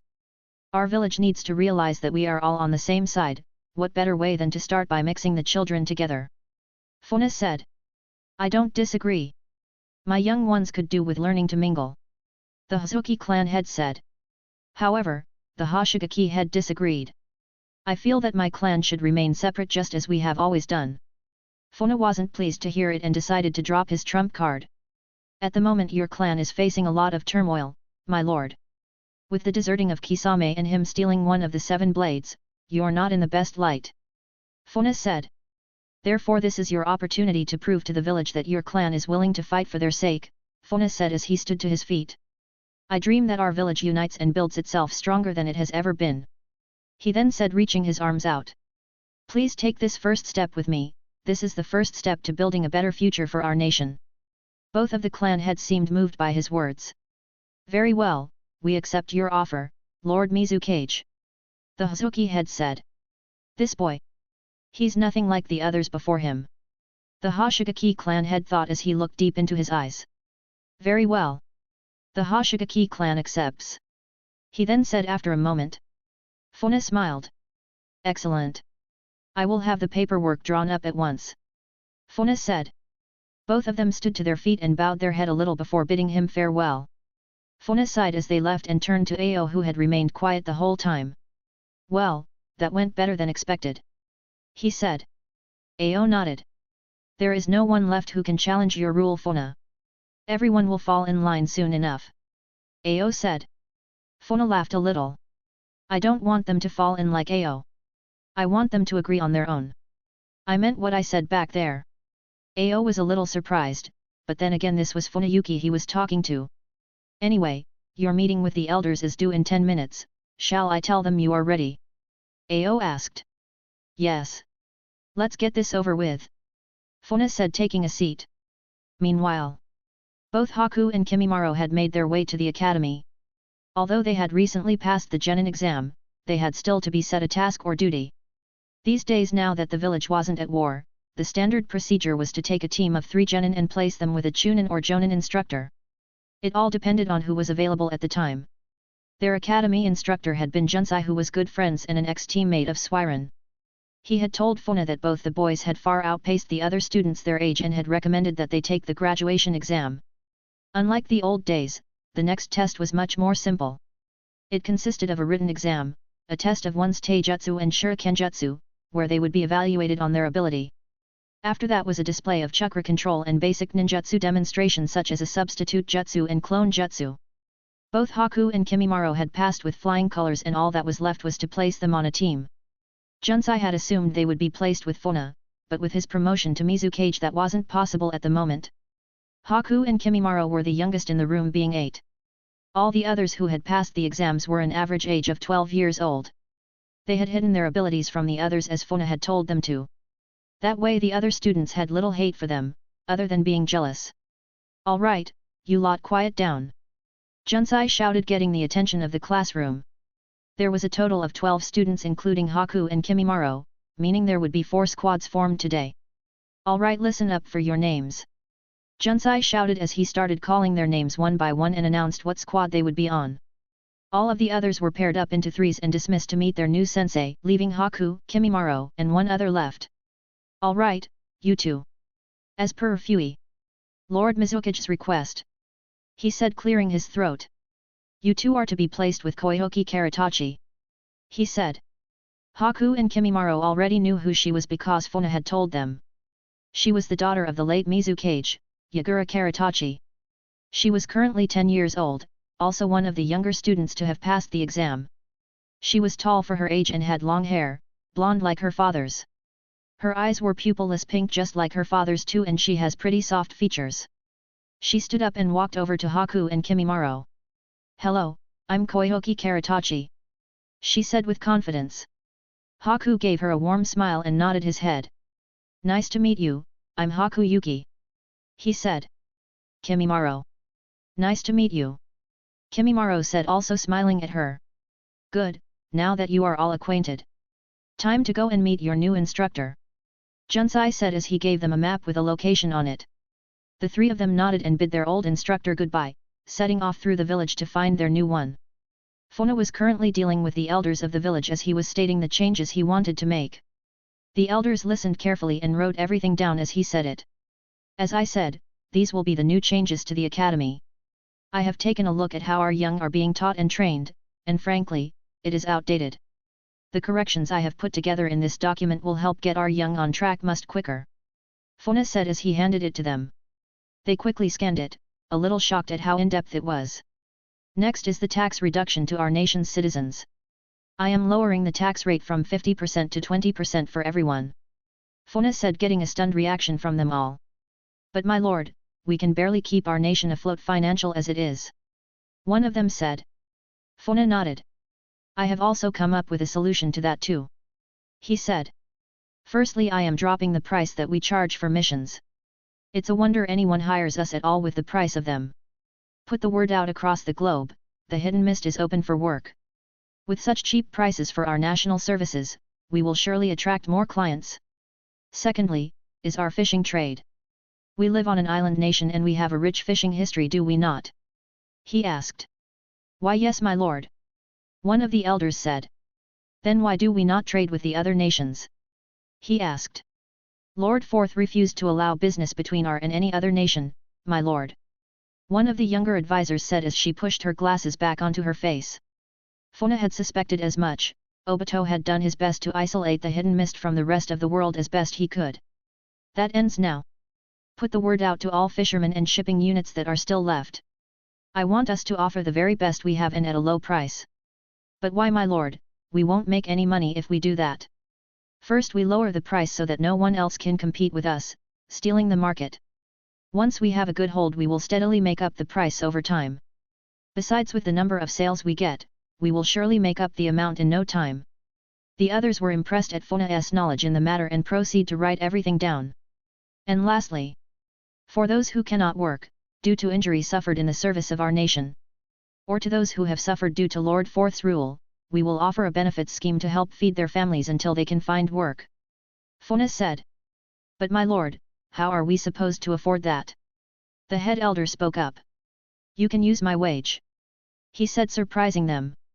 The money that would come into my pocket can be placed in the benefits pot. Let's call it the Mizukage's gift to the fallen found. Funa said with an approving nod. Everyone was amazed at his generosity. Now go and make the arrangements, Funa said, dismissing them. I have other matters to attend to. He said. The elders nodded and bowed before leaving. Ao looked at Funa with a small smile. Your first day on the job and already changing the nation, Ao said. Funa nodded as he poured himself a glass of water from the fresh jug on his table. On to more pressing matters. He then said. What's the word from the sand? He asked. Nothing has changed. The meeting is still a go for tomorrow. Ao said. Funa nodded as he sat back down and took a drink. I can only hope that the Kazekage is willing to make peace, Funa said. I heard they sent another assassin the other day, Ao said, not looking happy about it. Are we really going to let that slide? Funa sighed. I think we have suffered enough losses with everything that has happened, Ao. The last thing we need is another war. He said. Ao agreed to some extent. He knew that if they went to war with the sand, the other villages wouldn't stand by and watch from the sidelines. So what's your plan? He asked. Funa spun around on his chair so he could see the village through the window. I'm not sure yet. He said. Ao nodded. Well, we had better come up with a plan of action should the worst happen. Funa sighed. I know. I can only hope that the Kazekage will see reason, rather than madness. He said as he leaned his head on his fist, sitting back in his chair. Chapter 49, Naruto Chapter 49. The day of the summit with the Kazekage had arrived. Funa had carefully selected his escort that would accompany him to the meeting location. He wanted to believe that the Kazekage would also honor the agreement and only bring an escort of 3 others. Not that Funa was worried about his capabilities, but the more people involved the less chance there would be for peace. Ao. Mangetsu. Ganri. Funa said as he looked out of his office window towards the village. He had chosen the 3 of them to accompany him to the meeting. Ao for his Byakugan and sight. Mangetsu for his strength, and Ganri for his wit. Listen carefully, Funa said as he turned to face them. Under no circumstances are you to engage with the Sand Shinobi, unless your lives are in danger. Is that understood? He said, being deadly serious. Ao and Ganri both nodded in acknowledgement. However, Mangetsu wasn't complacent. Why does peace matter so much? We should just kill them while we have the chance. He said, shrugging his shoulders. Ao slapped him round the back of the head. Even though Mangetsu was stronger than him and Ganri, it didn't mean he was smarter. Fool, listen to Lord Mizukage. He said, crossing his arms. Mangetsu wasn't happy, but Funa stepped in to enforce the matter. Mangetsu. I will not have you question me on this matter. If you cannot be trusted then you will not be coming. He said with calm authority. Mangetsu got the picture and he could feel Funa's aura. All right. He said lowering his head a little in defeat. Very well, let's get going. Funa then said with a smile on his face. As the four of them walked out of the Mizukage's office they were met by Mei who had been waiting outside. Mei? Funa asked a little surprised. The others all looked at them both and then left as Ao gave a nod. What's the matter Mei, is everything all right? Funa asked. He had told her to stay in the village and oversee everything while he was gone. Although she was the second strongest in the village, she was pregnant. Because of this Funa would not allow her to risk her safety or that of the baby. I'm fine Funa. I just wanted to wish you good luck with the meeting. She said, her cheeks a slight blush. Thank you. Funa said a little taken back. Is there anything you would like me to do while you are gone? Mei then asked. Funa rubbed the back of his head. No Mei, please don't stress. He said. Mei nodded and stepped closer to him. I should be coming with you. She whispered softly. Funa looked down at her stomach and then back to her soft features. You know I can't risk that. He said as he gently grasped her chin. Besides, if anything happens to me, the village will need you to lead them. He said smiling at her. Mei's cheeks turned a little red as she stared deeply into his eyes. You had better come back. She said as she placed her hand on his chest. Funa nodded. See you soon, Mei. He said as he placed his Mizukage hat on and walked out. With that, he went off to join the others who were waiting outside the Mizukage's mansion. As he got outside there was already a large crowd of people who had gathered to wish him good fortune. After all, word had already spread of the new changes that would be taking place in the village thanks to him. Lord Mizukage! You're the best! They screamed and cheered. Funa and the others made their way through the village. He was already hailed as a hero and now his popularity had risen even more. That proved evident as there were even groups of women and women who were lined up to see him, declaring their love for him as he walked by. Well, check you out, Lord Mizukage, Ao said in a joking manner. Funa couldn't help laughing as he waved to everyone bidding them a good day. I guess it comes with the job. He said, a large smile plastered on his face. Soon enough they reached the edge of the village and Funa gave one final wave to his people before the four of them left. All right, it's time to pick up the pace a little. He said to the others. They all agreed and the four of them dashed into the tree line, making haste as they set off on their journey across the country. The meeting place had been agreed upon through letter. The Kazekage had requested that they meet in the Land of Wind. However, Funa disapproved of the location and instead suggested the Land of Tea south to the Land of Fire. It was a neutral country and equally close for both parties to travel to. Funa and the others had arrived onto the ferry that would cross the sea from the Land of Water to the Land of Tea. Of course, it was a secret that the Mizukage was traveling but still everyone in the Land of Water showed to wave him off. Funa stood on the deck as he watched the Land of Water disappear into the distance, nothing but open sea ahead of them now. Ao was currently in talks with the captain and the crew on what to do in case of an emergency. Mangetsu was sat down with his arms sling across both sides of the boat as he looked up into the sky without a care in the world. Ganri was also sat down as he sharpened his blade, going over the edge again and again. I think it's sharp enough Ganri, Funa said. Gabri stopped and looked at Funa as he spoke to him. Yes.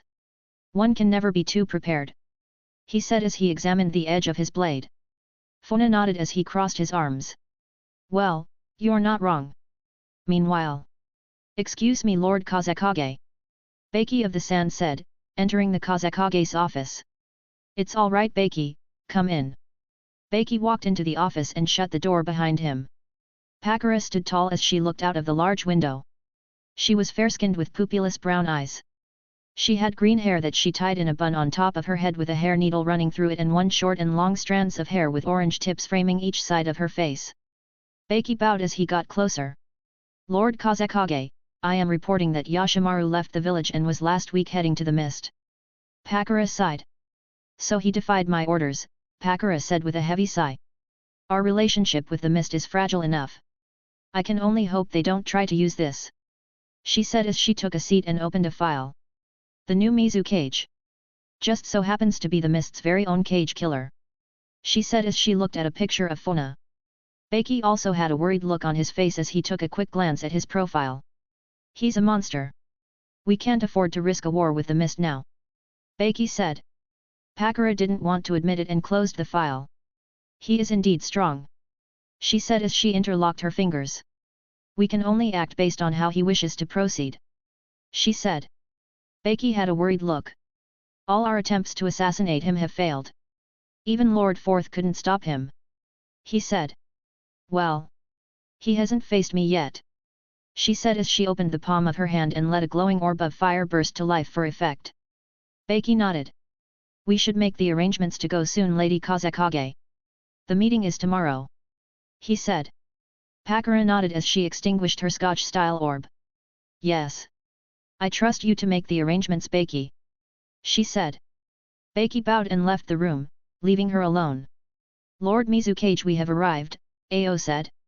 Funa was currently sat down with Ho's legs crossed as he meditated. He had been in a trance for the last 2 hours as he focused on controlling his tailed beast chakra. They are calling you Funa, Saiken said, giving him a poke with one of his tails. I can see that, Funa said as he opened his eyes and let the chakra fade away. Looks like the time has arrived, Funa said as he let his mind return to the physical world. Funa stood up and placed his hat back on. Thanks, Ao. He said, giving him a nod. Funa walked over to the edge of the ship to see the land of tea in the distance. The meeting point wasn't far from the shoreline and would only take an hour at most to arrive. It was early morning now as the trip across the sea had taken a full day. Looks like we're finally here, Mangetsu said as he stretches his arms out.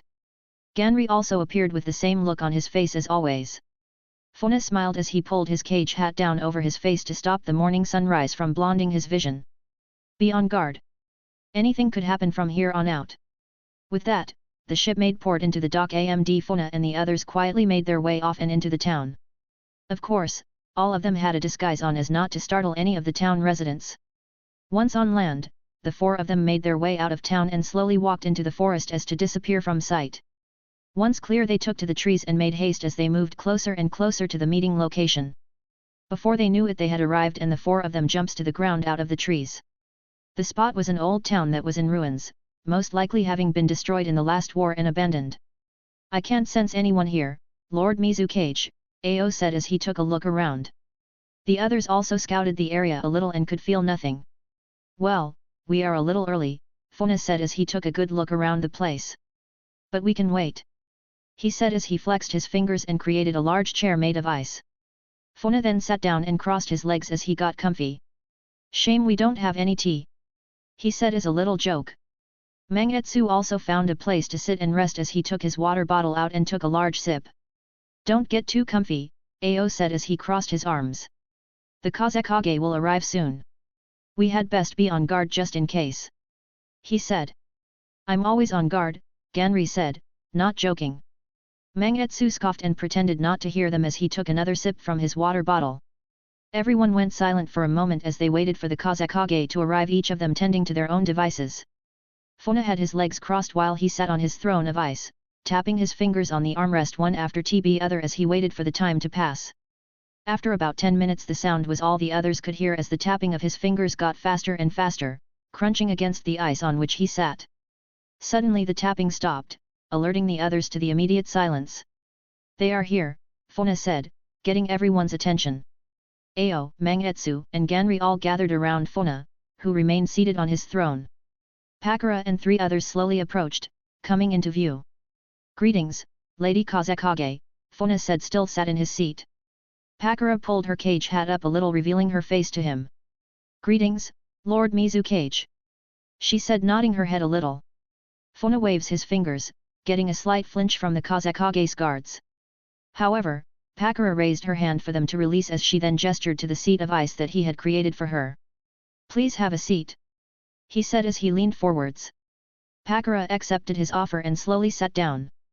Her 3 guard who wore the signature hidden sand Anbu masks and robes gathered around her and halted, waiting for her command. So Lady Kazekage, can I offer you some tea? Funa asked after a brief moment of silence. Deciding to break the ice. As he did, he also removed his cage hat, fully revealing his face to all of their surprises. Come now, I have nothing to hide, Funa said as he slowly raised 2 fingers. Once again Pakura's guard flinched as they were expecting him to attack. Please. If I wanted to attack you, I would have done so already. Funa said as his crystal ice mirror finished developing. Funa reached a hand inside of it much to everyone's surprise and pulled out 2 cups and a teapot. So, how about that tea? He said again, placing it on a small ice table in the middle of both of them. Alright, end of this chapter. If you want more, you know where to go. Chapter 50, Naruto Story Chapter 50. Funa set the teapot and both cups down onto the small table of ice he had created. So Lady Kazekage, tea? He asked as he poured himself a cup. Pakura was impressed by his jutsu and also his manners as she eyed him up. Yes, thank you. She said as she relaxed just a little. Funa poured the tea and placed the teapot down on the table before picking his cup up and taking a sip. Pakura did the same, much to Baki's distrust of Funa. So, how was your trip? Funa asked, making small talk. Pakura was very surprised by his character as she took a small sip of the tea. She had only ever had information to go off that had been reported by any survivors that had encountered him. Fuyona Yuki, the so-called Ice Devil of the Mist. The Cage Slayer and Master of the 6 Tails. He seemed to hold many titles, now even holding the title of Cage himself as his reputation had grown, spreading far and wide throughout the land. Pakura could see that he was still young, still not even in his 20s yet. But she could also see that he had wisdom beyond his years, something she didn't plan to underestimate. Yes, the trip was fine, thank you. She replied as she placed her tea back onto the table. Excellent, Funa said as he took another drink. Well, to business then. He suddenly said as he uncrossed his legs and leaned forwards. Pakura was a little taken back, but glad to skip the awkward chit-chat. Very well. She said nodding. I'll be blunt, Funa said as his voice grew a little deeper. I would like to avoid a war with the sand. Peace would suit me much better. He said, looking her dead in the eye. Pakura was surprised at his honesty. It was something seen very little from leaders. I can only hope that you wish the same. I understand that our history is not, well, the greatest. But, I am willing to put all of that behind us and start fresh. Funa said, sitting up straight. Pakura sat very ladylike as she listened to Funa's words. She could sense no ill will behind them.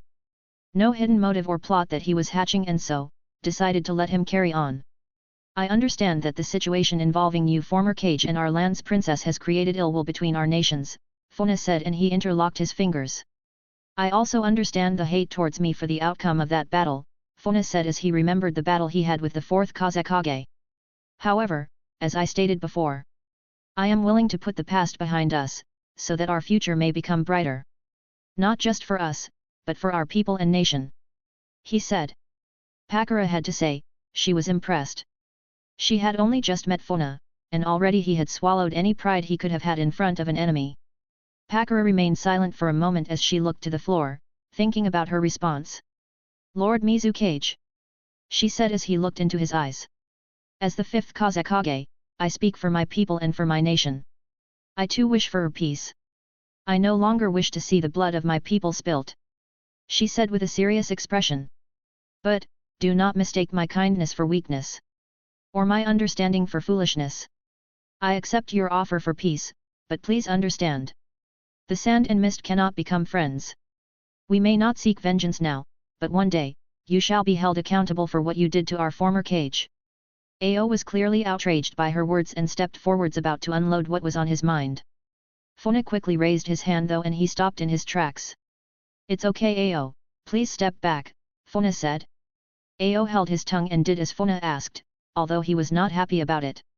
Funa looked back at Pakura and sighed.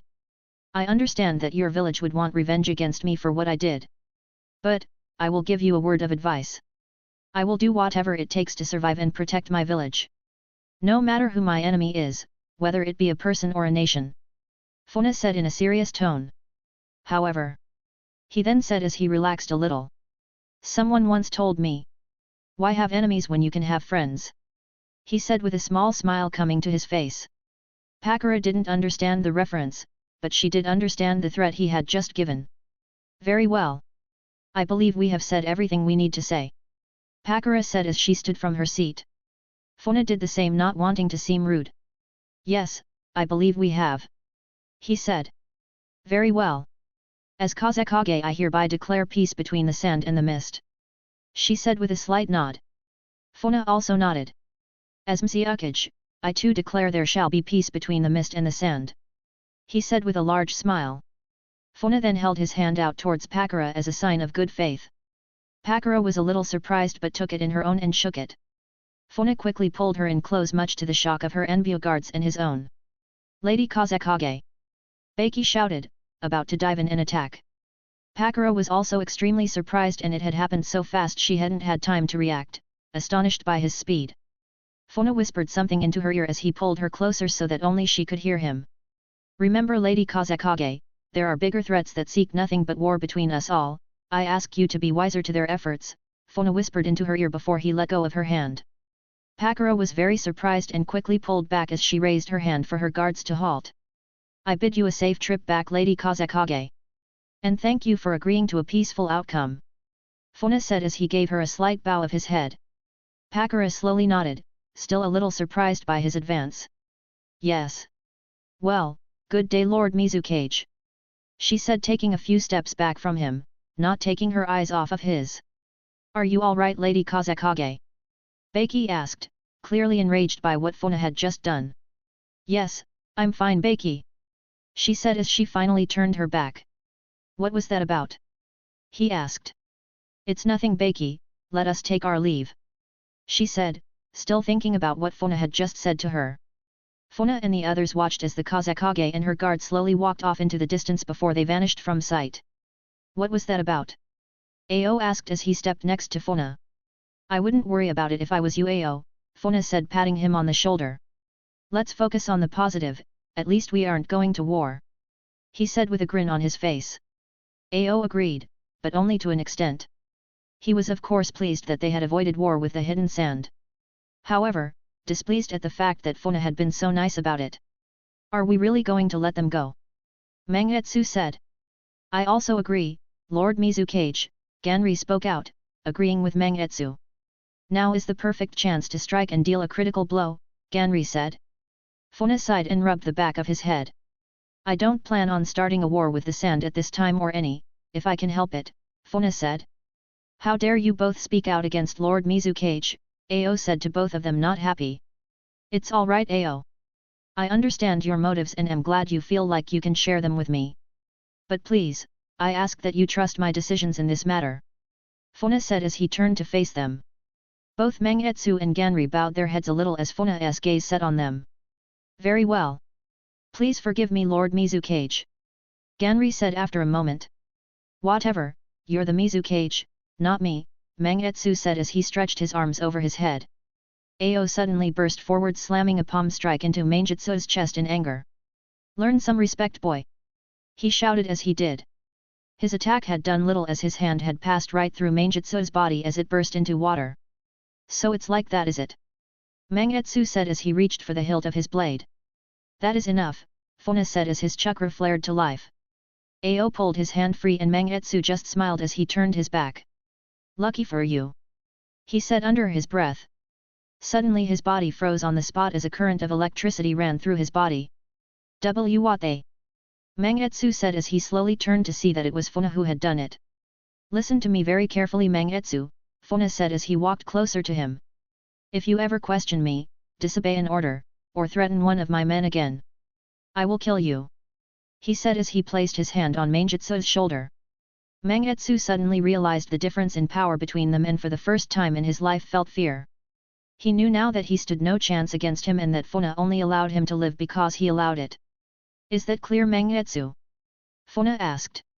Mangetsu slowly nodded through the pain. Yes. Lord Mizukage.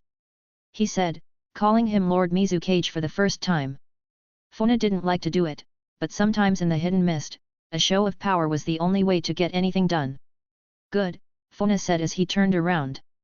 Now let's get back to the village. He said as he created an ice mirror in front of them. Both Ao and Ganri were used to this by now and nodded, each of them walking into the mirror. Mangetsu had never actually seen this jutsu firsthand and was a little skeptical about it. Go on, Mangetsu, Funa said, waving his hand. Mangetsu nodded and slowly walked into the mirror, shocked to see that he was back in the Mizukage's office when he stepped out of it. All right, let's get the debrief in order and then we can report the success of the mission, Funa said as he too stepped out of the mirror and sat down in his chair. Mangetsu took a mental note that day to never cross Funa again, not unless he wanted to die, that was. Meanwhile, Lady Kazekage, is this really all right? If we are really planning to betray the mist and attack, what was the point of the meeting today? Beiki asked quietly. Pakura and her envoy guard slowly walked through the trees as they entered the border to the land of wind. I wanted to see what the Mizukage's own motives were, Beiki. No. I needed to see what they were, she said as she tried to put all the pieces together in her mind. I now know that we simply cannot win against the mist. Not yet anyway, she said. So what do we do now, Lady Kazekage? Beiki asked. We wait. And we prepare for war. Our day will come, Beiki, we just need to be patient. Pakura said. But first, take care of the spies, she said, giving him the order. Beiki nodded before he created a wind blade and cut down both of the other envoy that were with them, getting a scream from them as he cut them in half. The council cannot know what was said here today, Pakura said, not even turning back to look. Back in the hidden mist. And that concludes my report from the meeting with the Kazekage, Funa said to the elders, having finished telling them what happened. And how can we trust the word of the Kazekage? The head elder asked. We can't, Funa said truthfully. All we can do is wait and prepare. He then responded as he sat back in his chair. Yes. The elder spoke before standing. Very well. We leave things in your care, Lord Mizukage, he said, bowing. Funa nodded and watched as they excused themselves from his office. Funa sighed and looked over to Ao, who as his advisor was still present. Something on your mind, Ao? He asked, noticing Ao's expression. Ao was a little surprised that Funa noticed and shook his head. No. It's nothing, he said. Funa couldn't help but laugh a little. Well, now I really want to know, he said, interested. Please Ao, speak your mind, Funa said with a smile. This time Ao sighed as he folded his arms over his chest. It's just. Well. I don't like it, he said, getting in a little mood. You don't like what? Funa asked. I don't trust the sand, Funa. They are up to something, no doubt about it, Ao said, this time waving his hands as he spoke. Funa smiled. I know, Ao, I know. Look, I'm not stupid. But we have peace, even if it is only for now. I expect they will betray us sooner or later. Ao looked surprised. Then why go to all that trouble and not just kill them now? He asked. I can't tell you that for now, Ao. Just trust me, he said as he stood up. Ao slowly nodded his head and then bowed. I'm sorry, Lord Mizukage. It's not my place to question you, he said. Please, Ao. I welcome it. I already told you, I don't plan on doing things like Yagura. If you ever need to ask me why, then please do. Just know that there are some things I can tell you and some I can't. Not just yet anyway, he said, smiling at Ao. Ao nodded. All right, now get yourself home and rest, I'll finish up here for the night, Funa said. Ao nodded and bid Funa good night before he left the office. I'm sorry, Ao. But there is still a lot I will not be able to tell you for a long time yet, Funa thought as he watched him go. That goes for everyone else too, he then thought as he sat back down. Funa then noticed the paperwork on his desk that he had asked for the day before. It was the files on the new genin that had passed out of the academy and the teams they had been placed in. Funa looked over all of them and read the report each of them had been given, displaying their strengths and weaknesses. Finally, he got to Haku and Kaimimura's team, that also including Koihoki, the daughter of Yagura, who he had promised he would look after. Koihoki Karatachi, Funa said as he read her profile. I see she is a gifted one.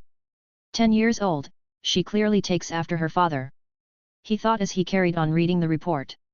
Funa then picked up the final piece of paper that was the last team that had been formed. It had seemed this squad had been made at the request of the head of the Hoshigaki to enter one of their own into the ranks, as Funa had requested. Kyujira Hoshigaki. This one looks interesting, Funa said with a slight smile as he read his file. Okay, that's the end of this chapter. I hope you enjoyed it. I had a few ways this could have gone down, but in the end, I chose this outcome. Also, Kajira Hoshigaki is a fan insert and a new exciting character that will be introduced in the coming chapters. Sorry for the wait. Thanks for listening.